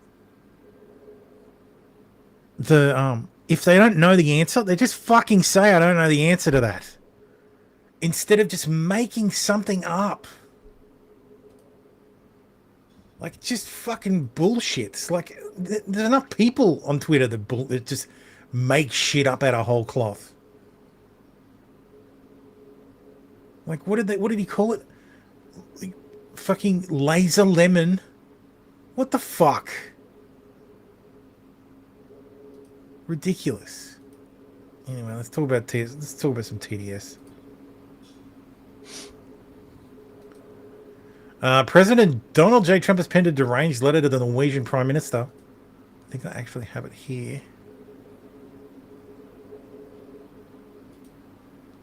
Oh no, I thought I had an image of it. Dear Jonas, considering your country decided not to give me the Nobel Peace Prize for having stopped 8 wars plus, I no longer feel an obligation to think purely of peace. Although it will always be predominant, but can now think about what is good and proper for the United States of America. Well, the implication that he was not thinking about that before, when he was thinking about just being purely peace. Denmark cannot protect that land from Russia or China. And why do they have a right of ownership anyway? There are no written documents. It's only that a boat landed there hundreds of years ago, but we had boats landing there also. I have done more for NATO than any other person since its founding, and now NATO should do something nice for the United States. The world is not secure unless we have complete and total control of Greenland. Thank you, President Donald J. Trump. The Norwegian Prime Minister confirmed the existence of the letter. Yeah, of course. President Trump posted what appears to be a private message from President Macron of France. The note says, note from President Emmanuel Macron of France. From President Macron to President Trump. My friend, we are totally in line on Syria. We can do great things on Iran. I do not understand what you are doing on Greenland. Let us try to build great things. One, I can set up a G7 meeting after Davos in Paris on Thursday afternoon. I can invite the Ukrainians, the Danish, the Syrians, the Russians in the margins. Let us have a dinner together in Paris. I don't know why I'm switching to fucking... Let us have a dinner in Paris together in Paris. Together on Thursday before you go back to the US. Signed, Emmanuel. So yes, that is a text message from the president of France. Meanwhile, this guy got scolded for saying fuck off in the EU Parliament because they're all a bunch of cucks. Mm-hmm. Words you might understand. Mr. President, off. Det var næsten sådan ordene lød, da jeg... a year ago, that's what I said when I was here. I said, So yeah, whatever. Nobody cares. Yeah, Greenland's been part of the Danish kingdom for 800 years. Who gives a shit? Women are more likely to support political assassinations, polls show. Yeah. Majority of Americans now say killing Trump or Mamdani would be justified. That should terrify everybody. Nah. Doesn't. Assassination culture is on the rise. I've known nothing but assassination culture. Like, especially in 2016, like most of the women at work wanted Trump dead. Just kill him. They just wanted him dead. Gross, evil man, kill him. There's been a suggestion among some that one of the things the president is trying to do by focusing on Greenland is maybe to distract from other things. With us now, CNN chief data analyst Harry Enton. So how much are people focused on Greenland opposed to other things? Yeah, okay, so this is the whole idea, John. The President of the United States didn't like the focus on the Epstein files. We're going to change the subject and we're going to go over to Greenland. And from that perspective, it's worked. Look at this, Google searches versus December. For the Epstein files, down through the floor, far fewer people are searching for the Epstein files, down 72%. Of course, you can't fall any lower than down being 100%. Versus for Greenland, look at this, the highest on record. Up like a rocket, almost up 1,600%. My goodness gracious. So if the idea was to distract from the Epstein files and focus the American people on something else, it has been a success by that metric. But we don't know if that was the goal here, but if it was. Now, how is saying focus on Greenland opposed to the Epstein files in terms of focusing on an issue that's good for you? Yeah, okay. So if this was the idea, right, well, it's a bad idea politically speaking. Why do I say that? Because take a look here. Trump's net approval rating on the Epstein files, look at that, just absolutely awful. 38 points below water. But any try to buy Greenland is somehow even more unpopular. Look at this. It's 40 points below water. There is barely an issue out there that's worse for Donald Trump than the Epstein files, but any attempts to buy Greenland or use military force on Greenland, which even polls worse than this, is one of them. It is arguably the most unpopular thing that Donald Trump can try to do is mess with Greenland. So Greenland is polling worse than the Epstein files. You got it. All right. How is the president's approval rating right now compared to other presidents at this term? Yeah, so the idea might be, hey, Donald Trump sees my approval ratings are low, I might try and raise them. This won't do it. And the truth of the matter is, if we're talking about a year into term number 2, look at this. I've got all the last 6 presidents who went into term number 2, got a year in. And you see this, Ronald Reagan, Bill Clinton, Barack Obama, George W. Bush. Donald Trump is below all of them. The only person who is even lower than Donald Trump when it comes to his net approval rating at this point into term number 2 is Richard Nixon. In any comparison, when you are into term number 2 in approval rating that you have, if you're anywhere close, as he's the only one lower, that is not a comparison that you want on your I didn't know Barack Obama was thank you very much. negative at this time in his second term. Yeah, it's tough to deliver on your second term because the second you're reelected, you're a lame duck. Yeah, everyone's seen you for 4 years and they're like, nah, you. Well, you can't run again, so. Yeah. Biden didn't get a second term. He didn't get a second term. Good. So, Finnish president says Europe can defend itself. First is a direct answer to the question of this panel: can Europe defend itself? My answer is unequivocally yes.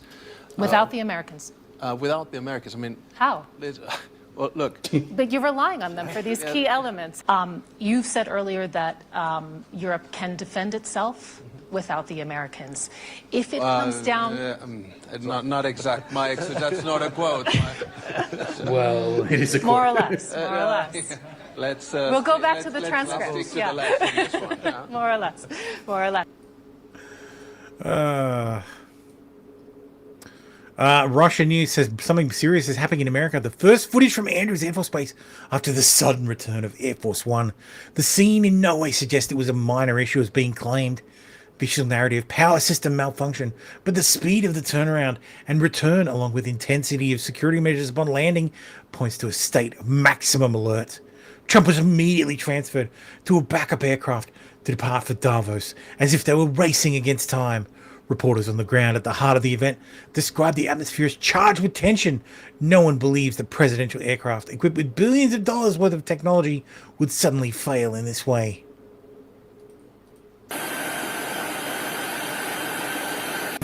Yes, they all look very panicked as they slowly depart the plane.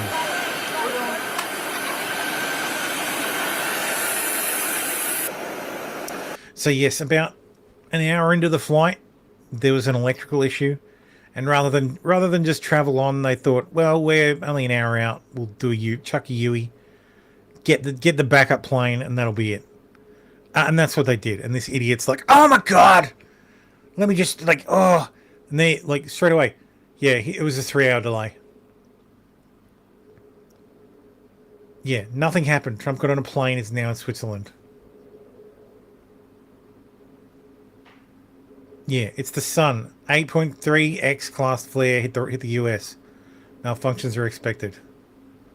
Actually, it shouldn't on Air Force One because Air Force One is EMP hardened. Unless he was flying on the new Air Force One that isn't EMP hardened. Yeah, that's right. They always have the second plane ready to go. So.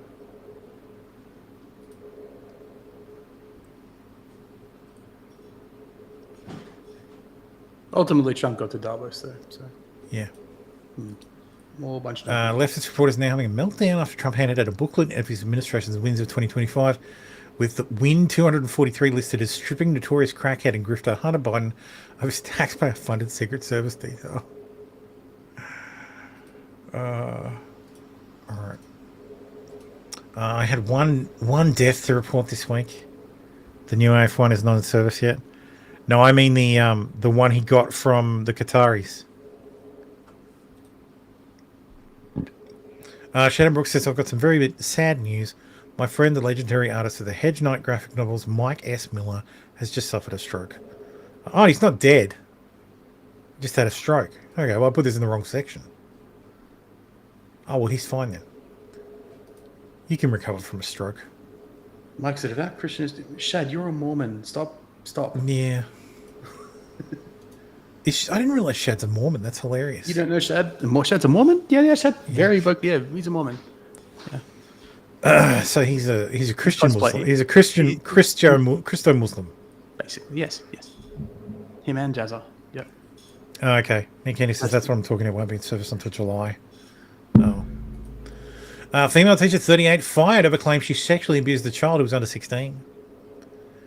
School teacher in West Virginia has been fired from her job of being accused of sexually abusing a teacher a child under 16. Emily Joy Wise, 38, was arrested by West Virginia State Police and booked into West Virginia Regional Jail and Correctional Facility on January 14th. According to jail records, she was charged with sexual abuse by a parent, guardian, custodian, or other person in a position of trust. Into the chipper. Into the fucking chipper with you. Now it's finally time for everybody's favourite segment.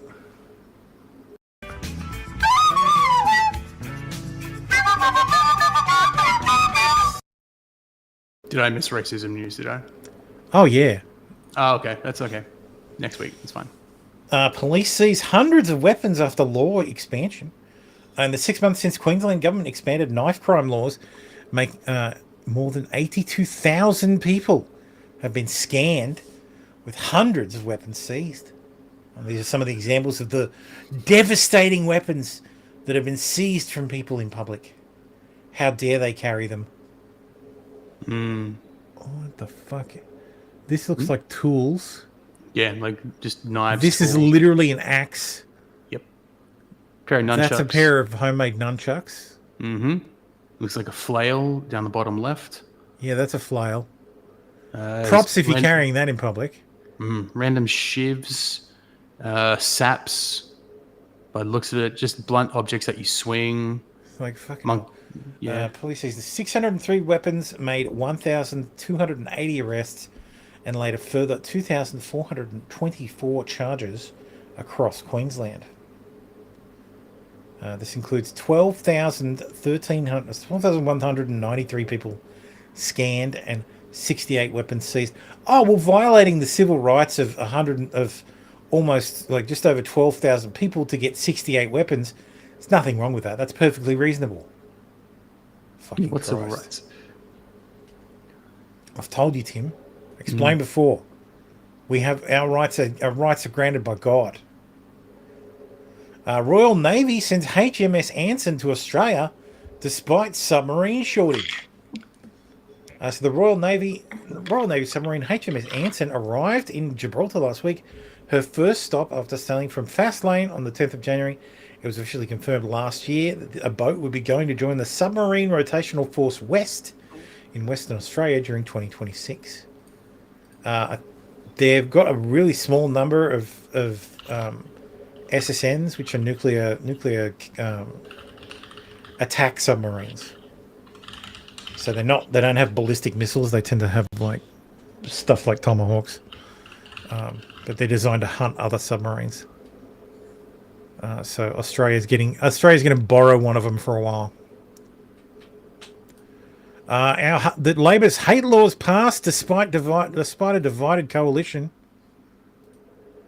So the coalition went and quote unquote cut a deal with the government over the hate speech laws.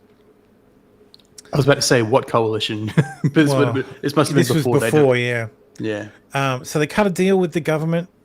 Basically, all they got was they didn't cut a deal with the Greens, and the opposite. When an organisation is going to be designated as a prescribed organisation, the opposition leader will be advised. That's it. So the ridiculous laws were not watered down in any fucking way, and they traded all away for some advice. Not even consent. Not even like, oh yeah, we'll have input. Nope. The government will inform the opposition leader that they're going to do it, and that's it. So I'm pretty sure I've violated these laws a number of times in this show alone. So that'll be interesting. Only 1, 2, 3, 4, 5, 6, 7. 7 people voted against the law in the lower house. And there are a whole bunch of what's it called? A whole bunch of members of the coalition, the National Party, who just didn't show up. So God fucking damn it. Heat in West Australia could nudge 50 degrees. The mercury in Perth will rise towards 40 degrees Thursday, while West Australia's Pilbara region and some adjacent areas hit the high 40s with the potential for a 50-degree day. Jesus fucking Christ. Yep. Meanwhile, it has been rain, 40 degrees today. Yeah. This has been the weirdest fucking summer, and this goes back to what I was saying earlier about climate change and how I do think it's real. I think everybody denies it because the places it affects the most don't fucking matter. I think it's real. I don't necessarily think you are the one driving it. Take the dick from your mouth. Yeah. I'm sure we're having an effect.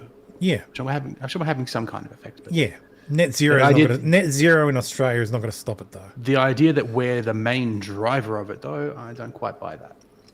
Yeah, the West isn't the main driver, only per capita. Well, per capita. Costis has already reported you. Thanks, bro. Good looking out. You'll contribute to my GoFundMe for legal help, right?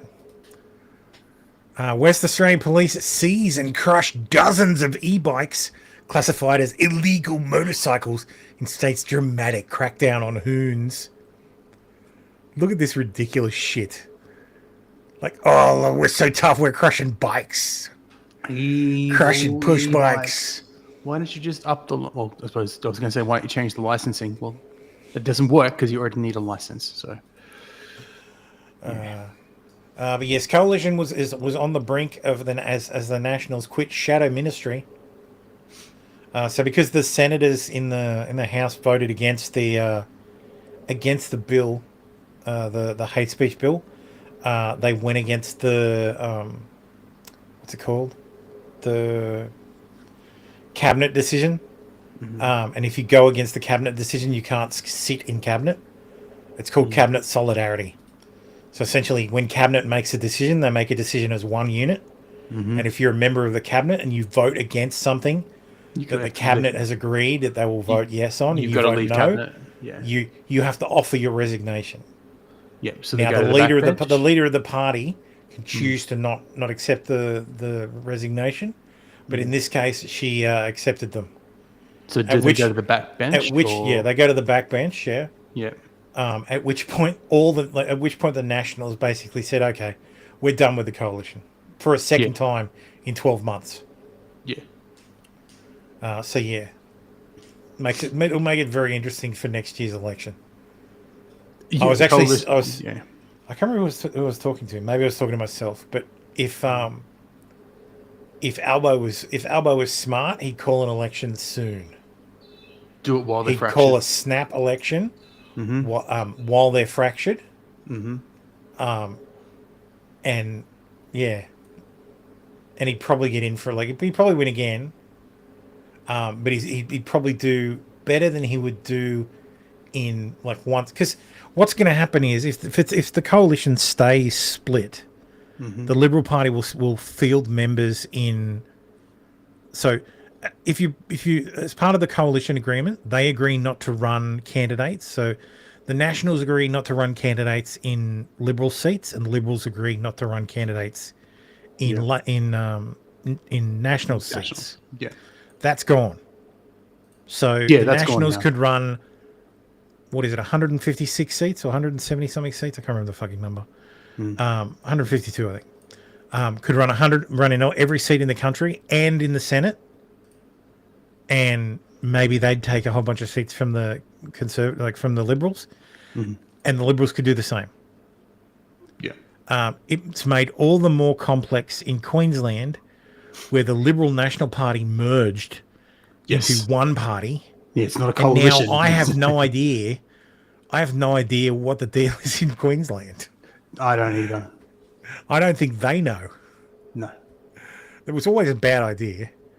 But yes, as Costi alludes to, prosperity ahead for Fon. Yeah.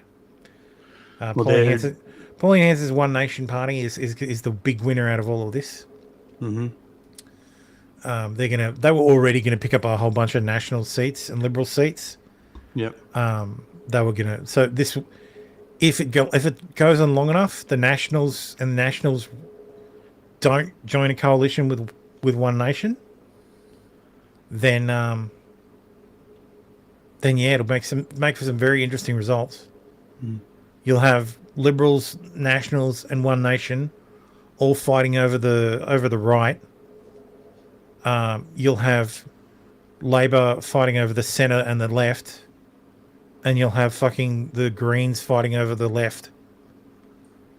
So the Greens and Labor fighting over the left. So good thing we have ranked choice voting. New South Wales Police are opening up a protest prohibition zone and authorise a Hate Australia march to go straight through the site where the March for Australia will be. Protesters have been given the green light for Australia Day despite an extension to the ban on mass demonstrations in the wake of the Bondi attack. Police have scaled back... I would just like to say, fucking called it. Yeah, we called it. Yeah. I literally called it. The day, on the show, when they were fucking saying, oh yeah, we're going to have protest bans that we can extend for 2 weeks. And I said, they'll extend it all the way through Australia Day, but they'll make sure there's an exception for the anti-Australia Day marches. Yep. Restrictions with Hyde Sure Park enough. set to become the rally point. They vowed to return in even greater numbers. We'll be back. And now they legally can police today, giving the green light to a mass rally against Australia Day. It's about getting the balance right between community safety. And I just want to point out that I have fucking heard the term social cohesion so many fucking times in the last fucking 2 months that it fucking makes me, that turns my fucking stomach. And yet What do they allow? A fucking anti-Australia, a protest that calls for the abolition of this country on our fucking national day.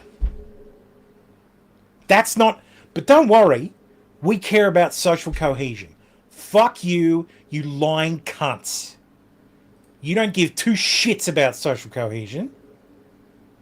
And a right to protest. The ban on protests put in place after the Bondi terror attack will continue for another 14 days, but certain areas are now exempt, including Hyde Park, allowing tens of thousands to march from the city to Victoria Park as they do each year. Because a protest is authorised does not mean that hate speech, intolerance and threat to the community will be taken. The decision comes after organisers threatened to rally whether police allowed them to or not. The fact that police have now changed the protest areas to allow the 26th of January protest to go ahead proves that community pressure, legal advocacy and grassroots resistance work.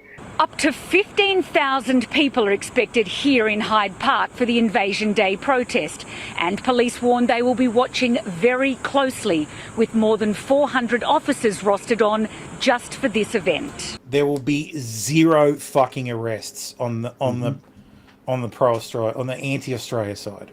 Zero. I'm fucking calling it now. They could shoot someone in the street or trample them or beat them. There will be 10 arrests of outside agitators.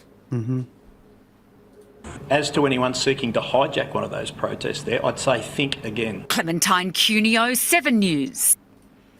And I guarantee you, there will be Palestinian flags. There will be signs that say "From the river to the sea." There will be all of the regular fucking shit we see at every one of these protests that is now technically illegal in New South Wales, but the law will not be enforced. All of the just as I said, it will never be enforced on these people. No. They'll bring in all of the symbols and the slogans from all these foreign fucking issues. And the irony of us talking about foreign issues as a fucking show, I get it. But they'll bring, again, kafirs, Palestinian flags, fuck ICE, fuck Trump, anti-Israel, any other nonsense. There'll be Antifa flags, there'll be commie flags. Nah. Yeah, Aussie Integrity. So what gets me is they opened Hyde Park from the exclusion zone because they were going to protest anyway. Yeah. All right, we'll just fucking forget the whole thing. They just bow to the pressure. Well, no, but see, conservatives tend to follow the law. So this is always how it was going to be. It was always going to be targeted to one side and not the other. And it's just fucking disgusting, man. Like I cannot fucking put into words how much I hate these fucking cunts. And this will make you hate them too. But as the Nationals have pointed out this week at a federal level, Premier, I mean, does that impede on freedom of speech? You don't have it. Yeah, it does. But we don't have the same freedom of speech rules that they have in the United States. I saw a rally in New York City a couple of days ago outside a synagogue where protesters were screaming Hamas slogans. And we don't have that in Australia. It won't be tolerated. And I think that is the trade-off that you have in a community like Australia. You've got an obligation, you've got a responsibility, the government has a responsibility to provide opportunities for freedom of speech, but other Australians have a right to freedom of association. Listen to that again. Responsibility, the government has a responsibility to provide opportunities for freedom of speech, but other Australians have... The government has the opportunity, the government has a responsibility to provide opportunities for freedom of speech. The government will provide opportunities for freedom of fucking speech. Have a right to freedom of association and not being vilified or hated as they enjoy a weekend in the middle of the city or they go to the beach, and that's what's happening in parts of Sydney. And if we can do... I'm white. Do you think if I was in Hyde Park flying an Australian flag on tomorrow, I would be unharassed? No. Do you think police would do anything? Yeah, they'd pull me out of the fucking park. My right to free associate will be the one that's seen as a public order offence. Do what we regard as necessary to keep the public safe and let ordinary Australians enjoy their city, that's exactly what we'll do. So fuck you. Define fuck you, ordinary. Chris Mintz. Yeah. This made me so fucking mad. I put this together. So I tweeted, Australians have long assumed they possess many rights, ignorant of the fact that they exist only as legislative privileges, subject to the whims of a parliament filled with venal members, hostage to special interest, and often ignorant of the will of the people. That needs to end. The Premier of New South Wales today said that the government has the responsibility to provide opportunities for freedom of speech. This is outrageous. Governments do not grant rights. Our rights are inherent to our being, not privileges dispensed at the whim of politicians. We can no longer tolerate venal politicians deciding which of our rights we may exercise. Our only choice is to amend our constitution. Not to will these rights into existence, but to state for the governments of this nation and all who come after that these rights are ours, and we will not allow you to dictate how and when we will exercise them. And so I present my proposal to amend the Constitution to once and for all remind our representatives, present and future, that our freedoms are our own. So yes, and then I wrote an amendment to the Constitution that is consistent with Australian law and codifies basically the right to the first, fourth, fifth, sixth, and eighth amendments into the. Because I'm assuming it's for a reason. Dude, this one's a fucking Hail Mary. This one is never going to pass because this restricts government far too much. Dude, you're talking about rights. I have a softer version that has lots of well, you know, you can we can suspend this right and that right. But this is about rights, dude. I know it's rights. No one cares about rights. Australia doesn't care about rights. This is American nonsense. You'd be shot down in an instant. But but we have an opportunity. We have a right-wing government. What could amount to the most right-wing government we've ever had. You could borrow a whole Bill of Rights. Yeah, thanks. Well, I mean, the British Bill of Rights, the UK Bill of the English Bill of Rights is the basis for the American and the UN Charter of Human Rights. It all stems these rights to free speech, peaceably assembly, religion, free trial, all these things, they stem from the British rights and go back to the Magna Carta. It doesn't come from the United States. Freedom of speech is not an American ideal. They may have made it popular, but it didn't come from the United States. It comes from the Enlightenment, Yes. But yes, whereas the people of Australia recognise that fundamental rights and freedoms are inherent to human dignity and essential to a democratic society, and whereas these rights exist independently of government and require express constitutional protections against encroachment, the following amendments are proposed. Oh, sorry, I was talking to Tom Bolo. I can't chat because he's on Rumble. Sorry, Tom Bolo, the treaty we signed for the Universal. Yeah, I know. That's right. I know what you're saying. But if you read the Declaration of Human Rights, it very closely mirrors the English Bill of Rights. Similarities to the U.S. Bill of Rights. They both stem from the English Bill of Rights. Anyway, I'm not reading the whole thing. You can go. No, to my Twitter. I'm skimming it over. It looks. You can go to my Twitter and read the whole thing. So, I do outlaw execution though because I figure that'll. We don't do that here anyway. Don't care. So the death penalty is not a thing here. So. Don't care. I also make it illegal to solitary confine someone for more than 15 days. Because that is that's torture. Plain and simple. Depends what they did. Doesn't matter what they did. It's still torture. You're either against cruel and unusual punishment, or you are not. Well, I don't consider it cruel and unusual in certain circumstances. So solitary confinement is fucked up, man. If you're a child rapist, you can get solitary confined. Well, the guy's in Bondi, the living guy in Bondi, the living Bondi shooter, he can go into solitary. Sorry. So. But yeah, I mean, as a start, okay, we can figure out something else. But crimes of that high degree, you should be in solitary. There's some. You can off yourself in your cell. I don't give a shit. I put some pretty libertarian stuff in there as well. Honestly, half of libertarian stuff It all comes from just classic English. Well, detention pending trial counts as double towards Yeah. time served. Yeah, well, that's to encourage the government to that all to not stems from fuck English around, liberalism not fuck too. about. Like, Yeah. there's a lot of overlap with like libertarians. We just hate the government a hell of a lot more. We want to cut back the government just way more. But a lot of these things. I also make it so you can't fine people. It's revenue generation. Yeah. So speeding fines can't scale to ridiculous amounts. Yeah. So excessive fines, conditions of detention, strict proportionality,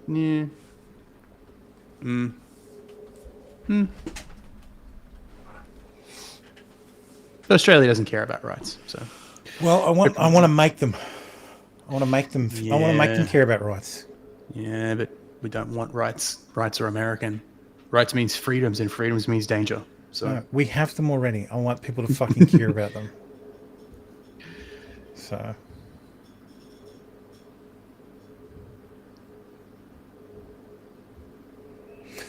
anyway, yeah, go and have a read.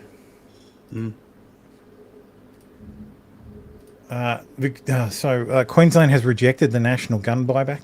Good. So I'm curious about this buyback and how much they're going to pay, because I feel like if I had hypothetical gel blasters, I could sell them as part of the buyback and make more than they cost, based on how much they pay, and it's no questions asked. So I could import them from Queensland and then turn them in New South Wales and make a profit.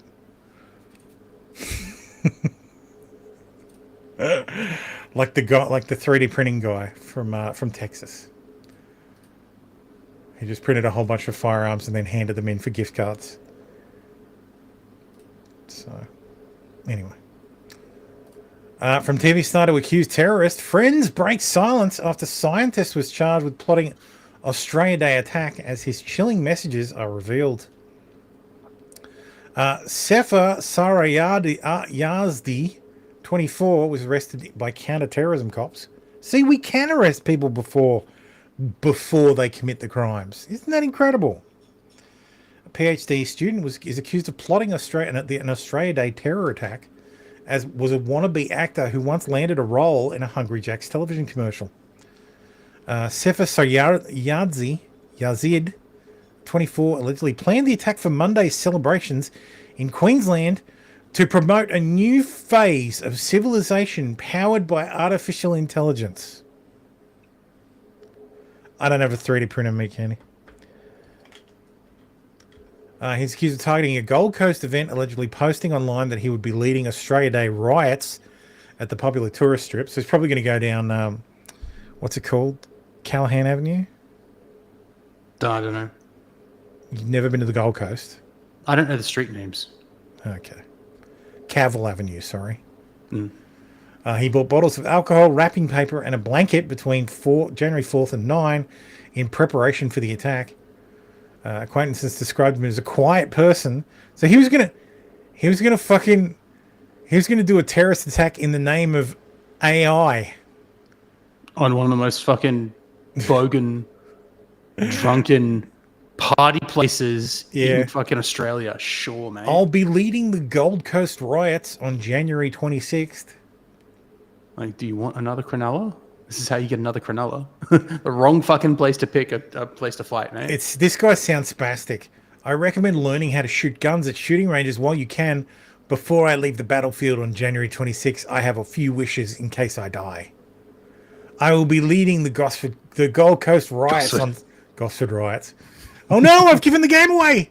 If only. On January 26th. If you guys know people in Melbourne, let them know so they can start buying vodka bottles early to stockpiling batches. So his goal was to just throw Molotovs, basically. Yeah. Apparently. There's some lovely ladies celebrating Australia Day on the Gold Coast. Sorry, Invasion Day. Only promoted the Stop Banning Free Speech convoy. Oh. What a fucking dickhead, man. Jesus Christ. I do love that they found the one non-Islamic terrorist to arrest. You know, social cohesion. No, that name sounds awfully Turkish. It probably is, but he did it because AI, not because anything Yeah, it else. wasn't in the name of Islam. Yeah, for once. This guy's not a senator. No, he's David Littleproud. So, there you go. Not a senator. Yeah. MP, green chairs, House of Reps, red chairs, Senate. Mm-hmm. If you do not have the courage to look yourself in the mirror, to look the country in the eye and say it is not guns that are the problem, but it is radical Islam that is the problem, then all you are doing is diverting attention and taking away the rights of lawful Australians, whether they be on farms or whether they be in metropolitan areas that have done the right thing by this country, that have abided by the law and should not have their rights taken away. Because that is not the Australia that we deserve to hand over to the next generation, and that's the one that a gutless government that hasn't got the courage to face into the problem. That's the gutless nature of this government that will not own up to the problems that has been allowed to seep into this country. Shame, shame, shame, shame. You don't hear a lot of Leader's here, time here. has expired. Yeah, you don't hear a lot of here. He's auditioning for One Nation. Oh, he's one of the ones. He's one of the ones who quit. A fifth. No, well, he's one of the Nationals. That he's quit. the leader of the National Party. So Yeah, exactly. a fifth man has been arrested in Sydney over an alleged satanic pedophile ring, allegedly run by far-left homosexual journalist Landon Germanotta Mills.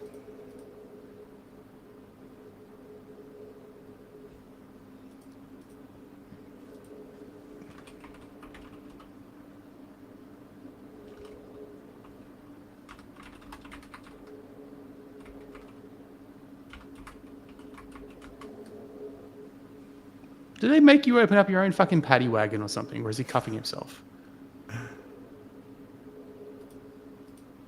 Gives the guy something like a set of keys or something. Like I can't tell what the fuck. Normally you fucking play. Whatever. I'll refresh the page. Like, do they make you open the paddy wagon yourself? I know they open the back door, but what's No, he's definitely cuffed. He's got his hands up there. He's been searched. He's getting a rub down. Oh, okay. Sorry, He's was getting just his feeling- pockets emptied. Yeah, okay, yeah. I thought the cop gave him something. I'm like, what the fuck's going on? Either way. Yeah. It's an animal control wheel. This is what we call a paddy wagon. It's a dog box, yeah. Yeah, dog box. Police warn Patriot who was bashed by Antifa not to attend Australia Day rally. Because he'll be the disruption to social order.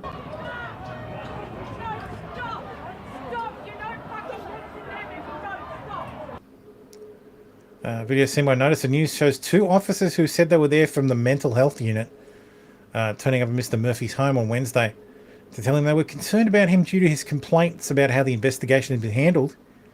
In relation to the things you've been sending one of our colleagues, he said you've sent some emails recently that you're a bit upset. Yeah, I'm rather upset that I've been attacked by over 15 people and I've been totally ignored since. So officers said there were issues with identifying the attackers, to which Ms. Murphy said, bullshit. Channel 9, Channel 10 have got it on high-def cameras. It's all bullshit. It's only because I'm a white man. Then he brought up another case, which he also complained to police about in messages seen by Notice the News, involving an African man who allegedly attacked him and his daughter. Yeah, no surprises there.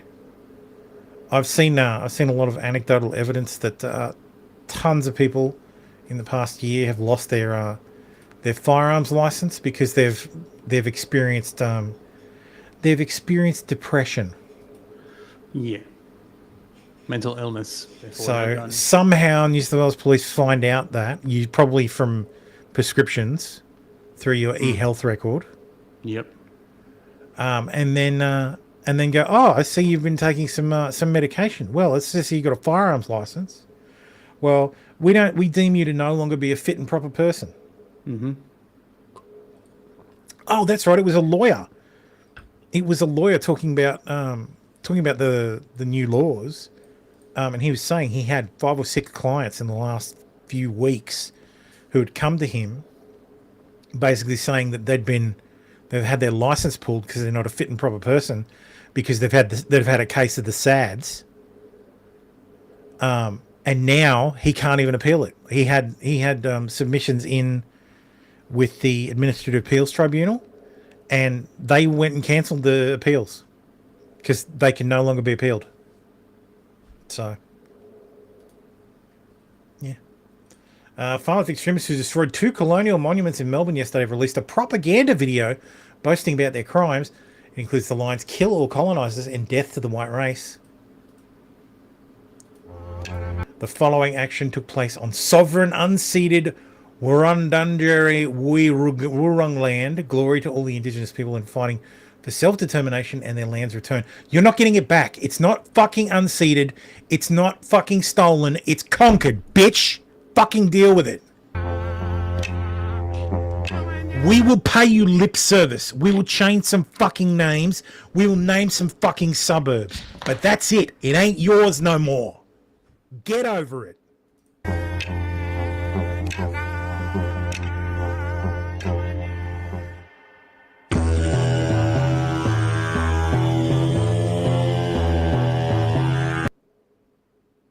We get a copyright strike for the fucking...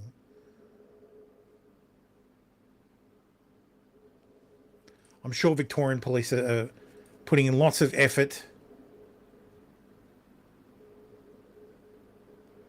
Land back. No. This should radicalise Australians. Against the fucking... against the colony will fall, yeah. Good luck. Years of history smashed and defaced. I'm just really angry. Like, these are self-entitled flops. That's what people are. I mean, it is a disgrace. This colonial entity and all its foot soldiers are a disgrace. Kill all colonisers, death to the white race. ASIO should be on these guys. There are fucking new laws that make this super duper illegal. So fucking go after them. But I guarantee you no one gets arrested for this. Not a fucking chance. Not a fucking chance in hell. You know who will get arrested though? This guy. Police are hunting a Melbourne jogger wanted over a homophobic outburst against 3 strangers in Kensington. One of the victims is leading efforts to track the culprit down and bring him to justice.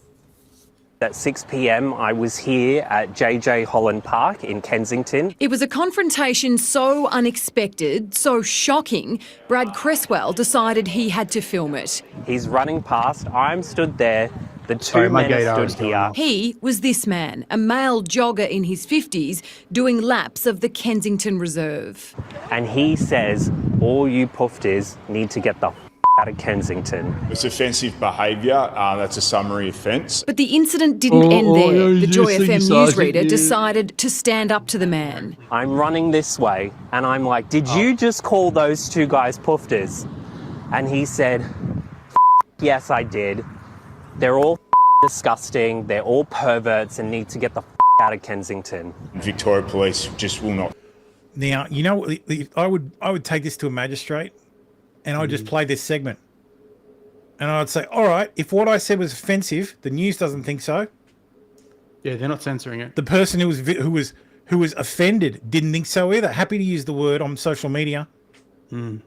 I've been called way worse. Tolerate it. Society Not will even not gay. tolerate it. That's why we're asking the public for their assistance to identify this person. Remarkably, the jogger tried to reframe the incident, painting himself as the victim. And then he decided to go up to a family and say that I was dangerous to the community, to be careful. The suspect I don't is think- facing well, a hefty I don't fine think he if was found reframing guilty. anything by the Laura sounds of Turner, what you're 7 saying. News. Police are What hunting. he's saying, I don't think the guy was Yeah, actually sounds pretty accurate to me, yeah. I don't think he was reframing anything. Like, He's we are a fucking joke of a country. Someone called you a poofter, bro. You are one. He didn't even call He you was a running. faggot. He was jogging with his shirt off and in short pants. I bet you he thought you faggots were staring at him. So he called you as poofters. Yeah. Fucking deal with it. He didn't bash you. He hurt your little fifis. Fuck off. Get out of Kensington. Do as he fucking says. Craig Kelly says, this is one of the saddest photos I've ever seen. Brings a tear to the eye of everyone who loves Australia.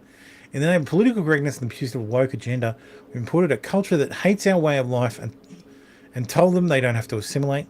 And now our beautiful, cherished opera house needs to have snipers on the roof because the enemy is at the gates. And sure enough, yes, on one of the sales, I believe it's this one, because it overlooks the area that was with a sniper, nice sniper team up there. Here, of course, is Victoria Police going, oh, we're investigating. Oh, it's the same incident. Police investigate offensive language targeted towards the LGBTQIA plus community. Fuck the community. Yeah, now you're speaking my language. I don't care about community for the most part. This guy's an Australian hero. 9 NDIS providers linked to this one address. The operational hours is Monday to Friday. It's currently 4 p.m. right now. It's so weird that literally they've all got locks on the doors when they're supposed to be open. You need to cut those locks. People are trapped in there. It says invalid. Exigent ABN. circumstances. So when we actually search up the ABN, it doesn't actually exist. So there's a bunch of Yeah, give us the Probably because ABN they've been number, shut dude. down. They're still registered. Yeah, they've probably been shut down though. Hmm. Yeah, that's right. Sniper in case any far right protesters wave an Aussie flag, offend anybody. They've got a directional microphone so they can hear if you call anyone a poofter and they can shoot you instead. Pro-Hamas Western Sydney councillor Ahmed Oof says that Australia Day marks the beginning of the Australian Holocaust. The Australian Holocaust began on 26th of January 1788. At that time, Australia was home to around 1 million Aboriginal people. These were stable societies that lived for tens of thousands of years. Not stable societies. What followed was catastrophic massacres, genocide, forced removals, ethnic cleansing, introduced disease, the destruction of land, food systems, families, and culture. By early 1800, the population had already collapsed from 1 million to around 600,000. As colonization expanded throughout the mid-1800s, the numbers fell again. By 1901, only around 90,000 Aboriginal people remained. Less than 10% of the original population, more than 9 out of 10 were wiped out. People who lived here for tens of thousands of years peacefully and in balance with nature. This isn't about asking you to apologize care that you for burned something down the you Druid didn't grove, do. motherfucker. It's Fuck about off. telling the truth, because the truth is the foundation of justice. We know what Fuck happened. Yeah, we know what happened. We don't- Denaturalize and deport. Yes, Lee Kuan Yew. Based Lee Kuan Yew, yes. Yes.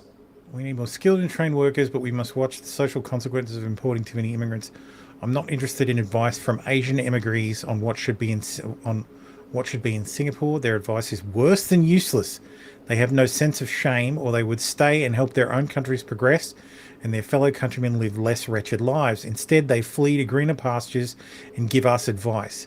Singapore's stability and progress is no news to them, but calamity is. If there is none, they predict one. A Chinese allegorical saying fits them. Zhu Baiji, pig-faced scoundrel, look in the mirror. Have you no shame? Yes.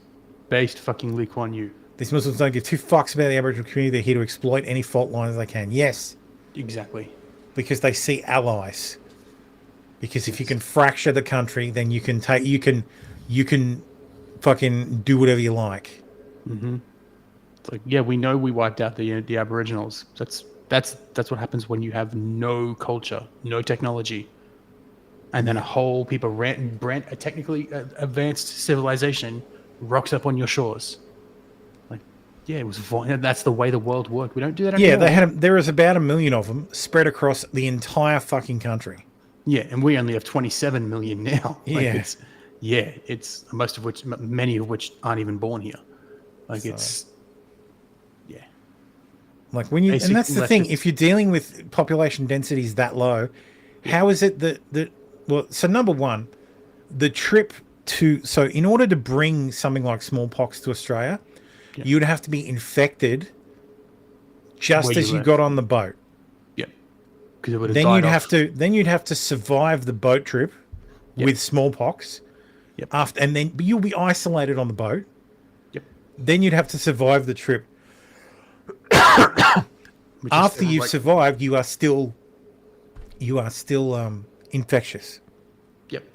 So, how the fuck is it possible for you become symptomatic when you get on the boat? Yeah. So, you're not fucking bringing. You're not bringing it that far. Smallpox, because there's one guy talking about how settlers gave them blankets with smallpox. Are you fucking stupid? Stop co-opting American fucking shit. Yeah. Like the American army did that to fucking some Indians. Mm. So Australians didn't do that fucking shit, you moron. We brought foreign diseases over. We brought foreign diseases over, absolutely, yeah. Unintentionally, yeah. But the thing is, what was far more likely was contact from through the Torres Straits, from fishermen in the north, brought smallpox to Aboriginal communities. Yep. So, if you actually this is the people have been pointing out, if you actually read the diaries and what's not diaries, but I guess the diaries, for want of a better term, the diaries of the people who were here first and their interactions with the Aboriginals. Aboriginals were curious. It was mostly peaceful. I use that term. Yeah, mostly peaceful. I know when they It started. was a mostly peaceful colonization. Yeah, I realized when I said that was going to happen. But violence happened when farmers built cleared land in Western Sydney and built farms. Yeah. And then Aboriginals who had no concept of ownership went up, trespassed on the land and stole food. And the farmers in some cases fought with them.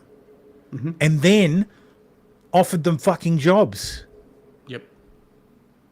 Jesus fucking Christ. This is so fucking ridiculous. Yeah, Islamists are agents of chaos. Islamists are everything the fucking Jews get accused of.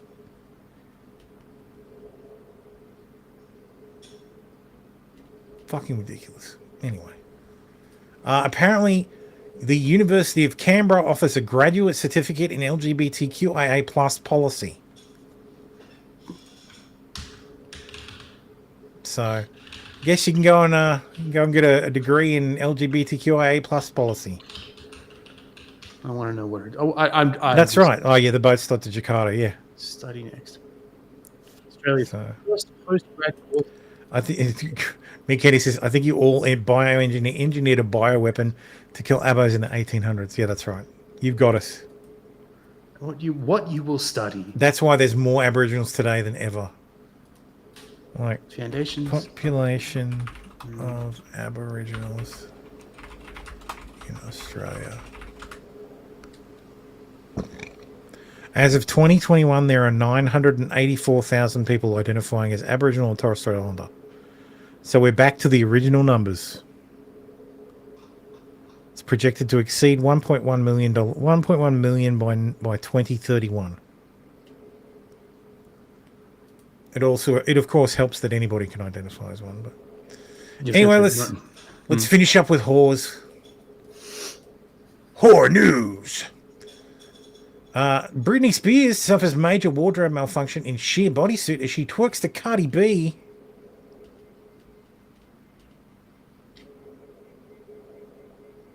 I don't know how anybody could see anything anyway. Okay. And bitch is crazy. Maybe my talent is big boobs. How I got an O1B is an internet model. The exclusive US visa is reserved for those with extraordinary abilities. The Canadian influencer Julia Ain was deemed to be one of them. Hang on, I'll have to make sure it's work safe. No, I'll have to archive.is it. So. Paywall, yeah. Because paywall. You paywall. I believe I have a very good idea. Funny Jewish girl with big boobs. Would you rather one night with us or a year's supply of sandwiches? They asked. The video filmed at famous New York Cat's Deli has been viewed more than 11 million times. garnered 226,000 likes and prompted 58,000 comments. That video was submitted to the US government. Ain said, Ain25, who appears on Fanfics, the nudity-free answer to OnlyFans. So she's not a whore, strictly speaking. Because she doesn't show her tits. Okay. Well, that's fucking pointless. Anyway, that's it. That's the show. All done. Nice quick one. I've started being absolutely savage with what I dumped from the show. A lot of that Eric guy gets cut immediately because I'm like, fuck that idiot. So, anyway, thanks for watching, everyone. We'll be back next week. Happy Australia Day for tomorrow. Hope everybody doesn't attend any protests. If I'm not here, it's because I'm in jail for violating the new federal hate speech laws. So yeah, that's great to look forward to. Anyway, have a great week, everyone, and yeah, I'll see you next week. Bye. Bye.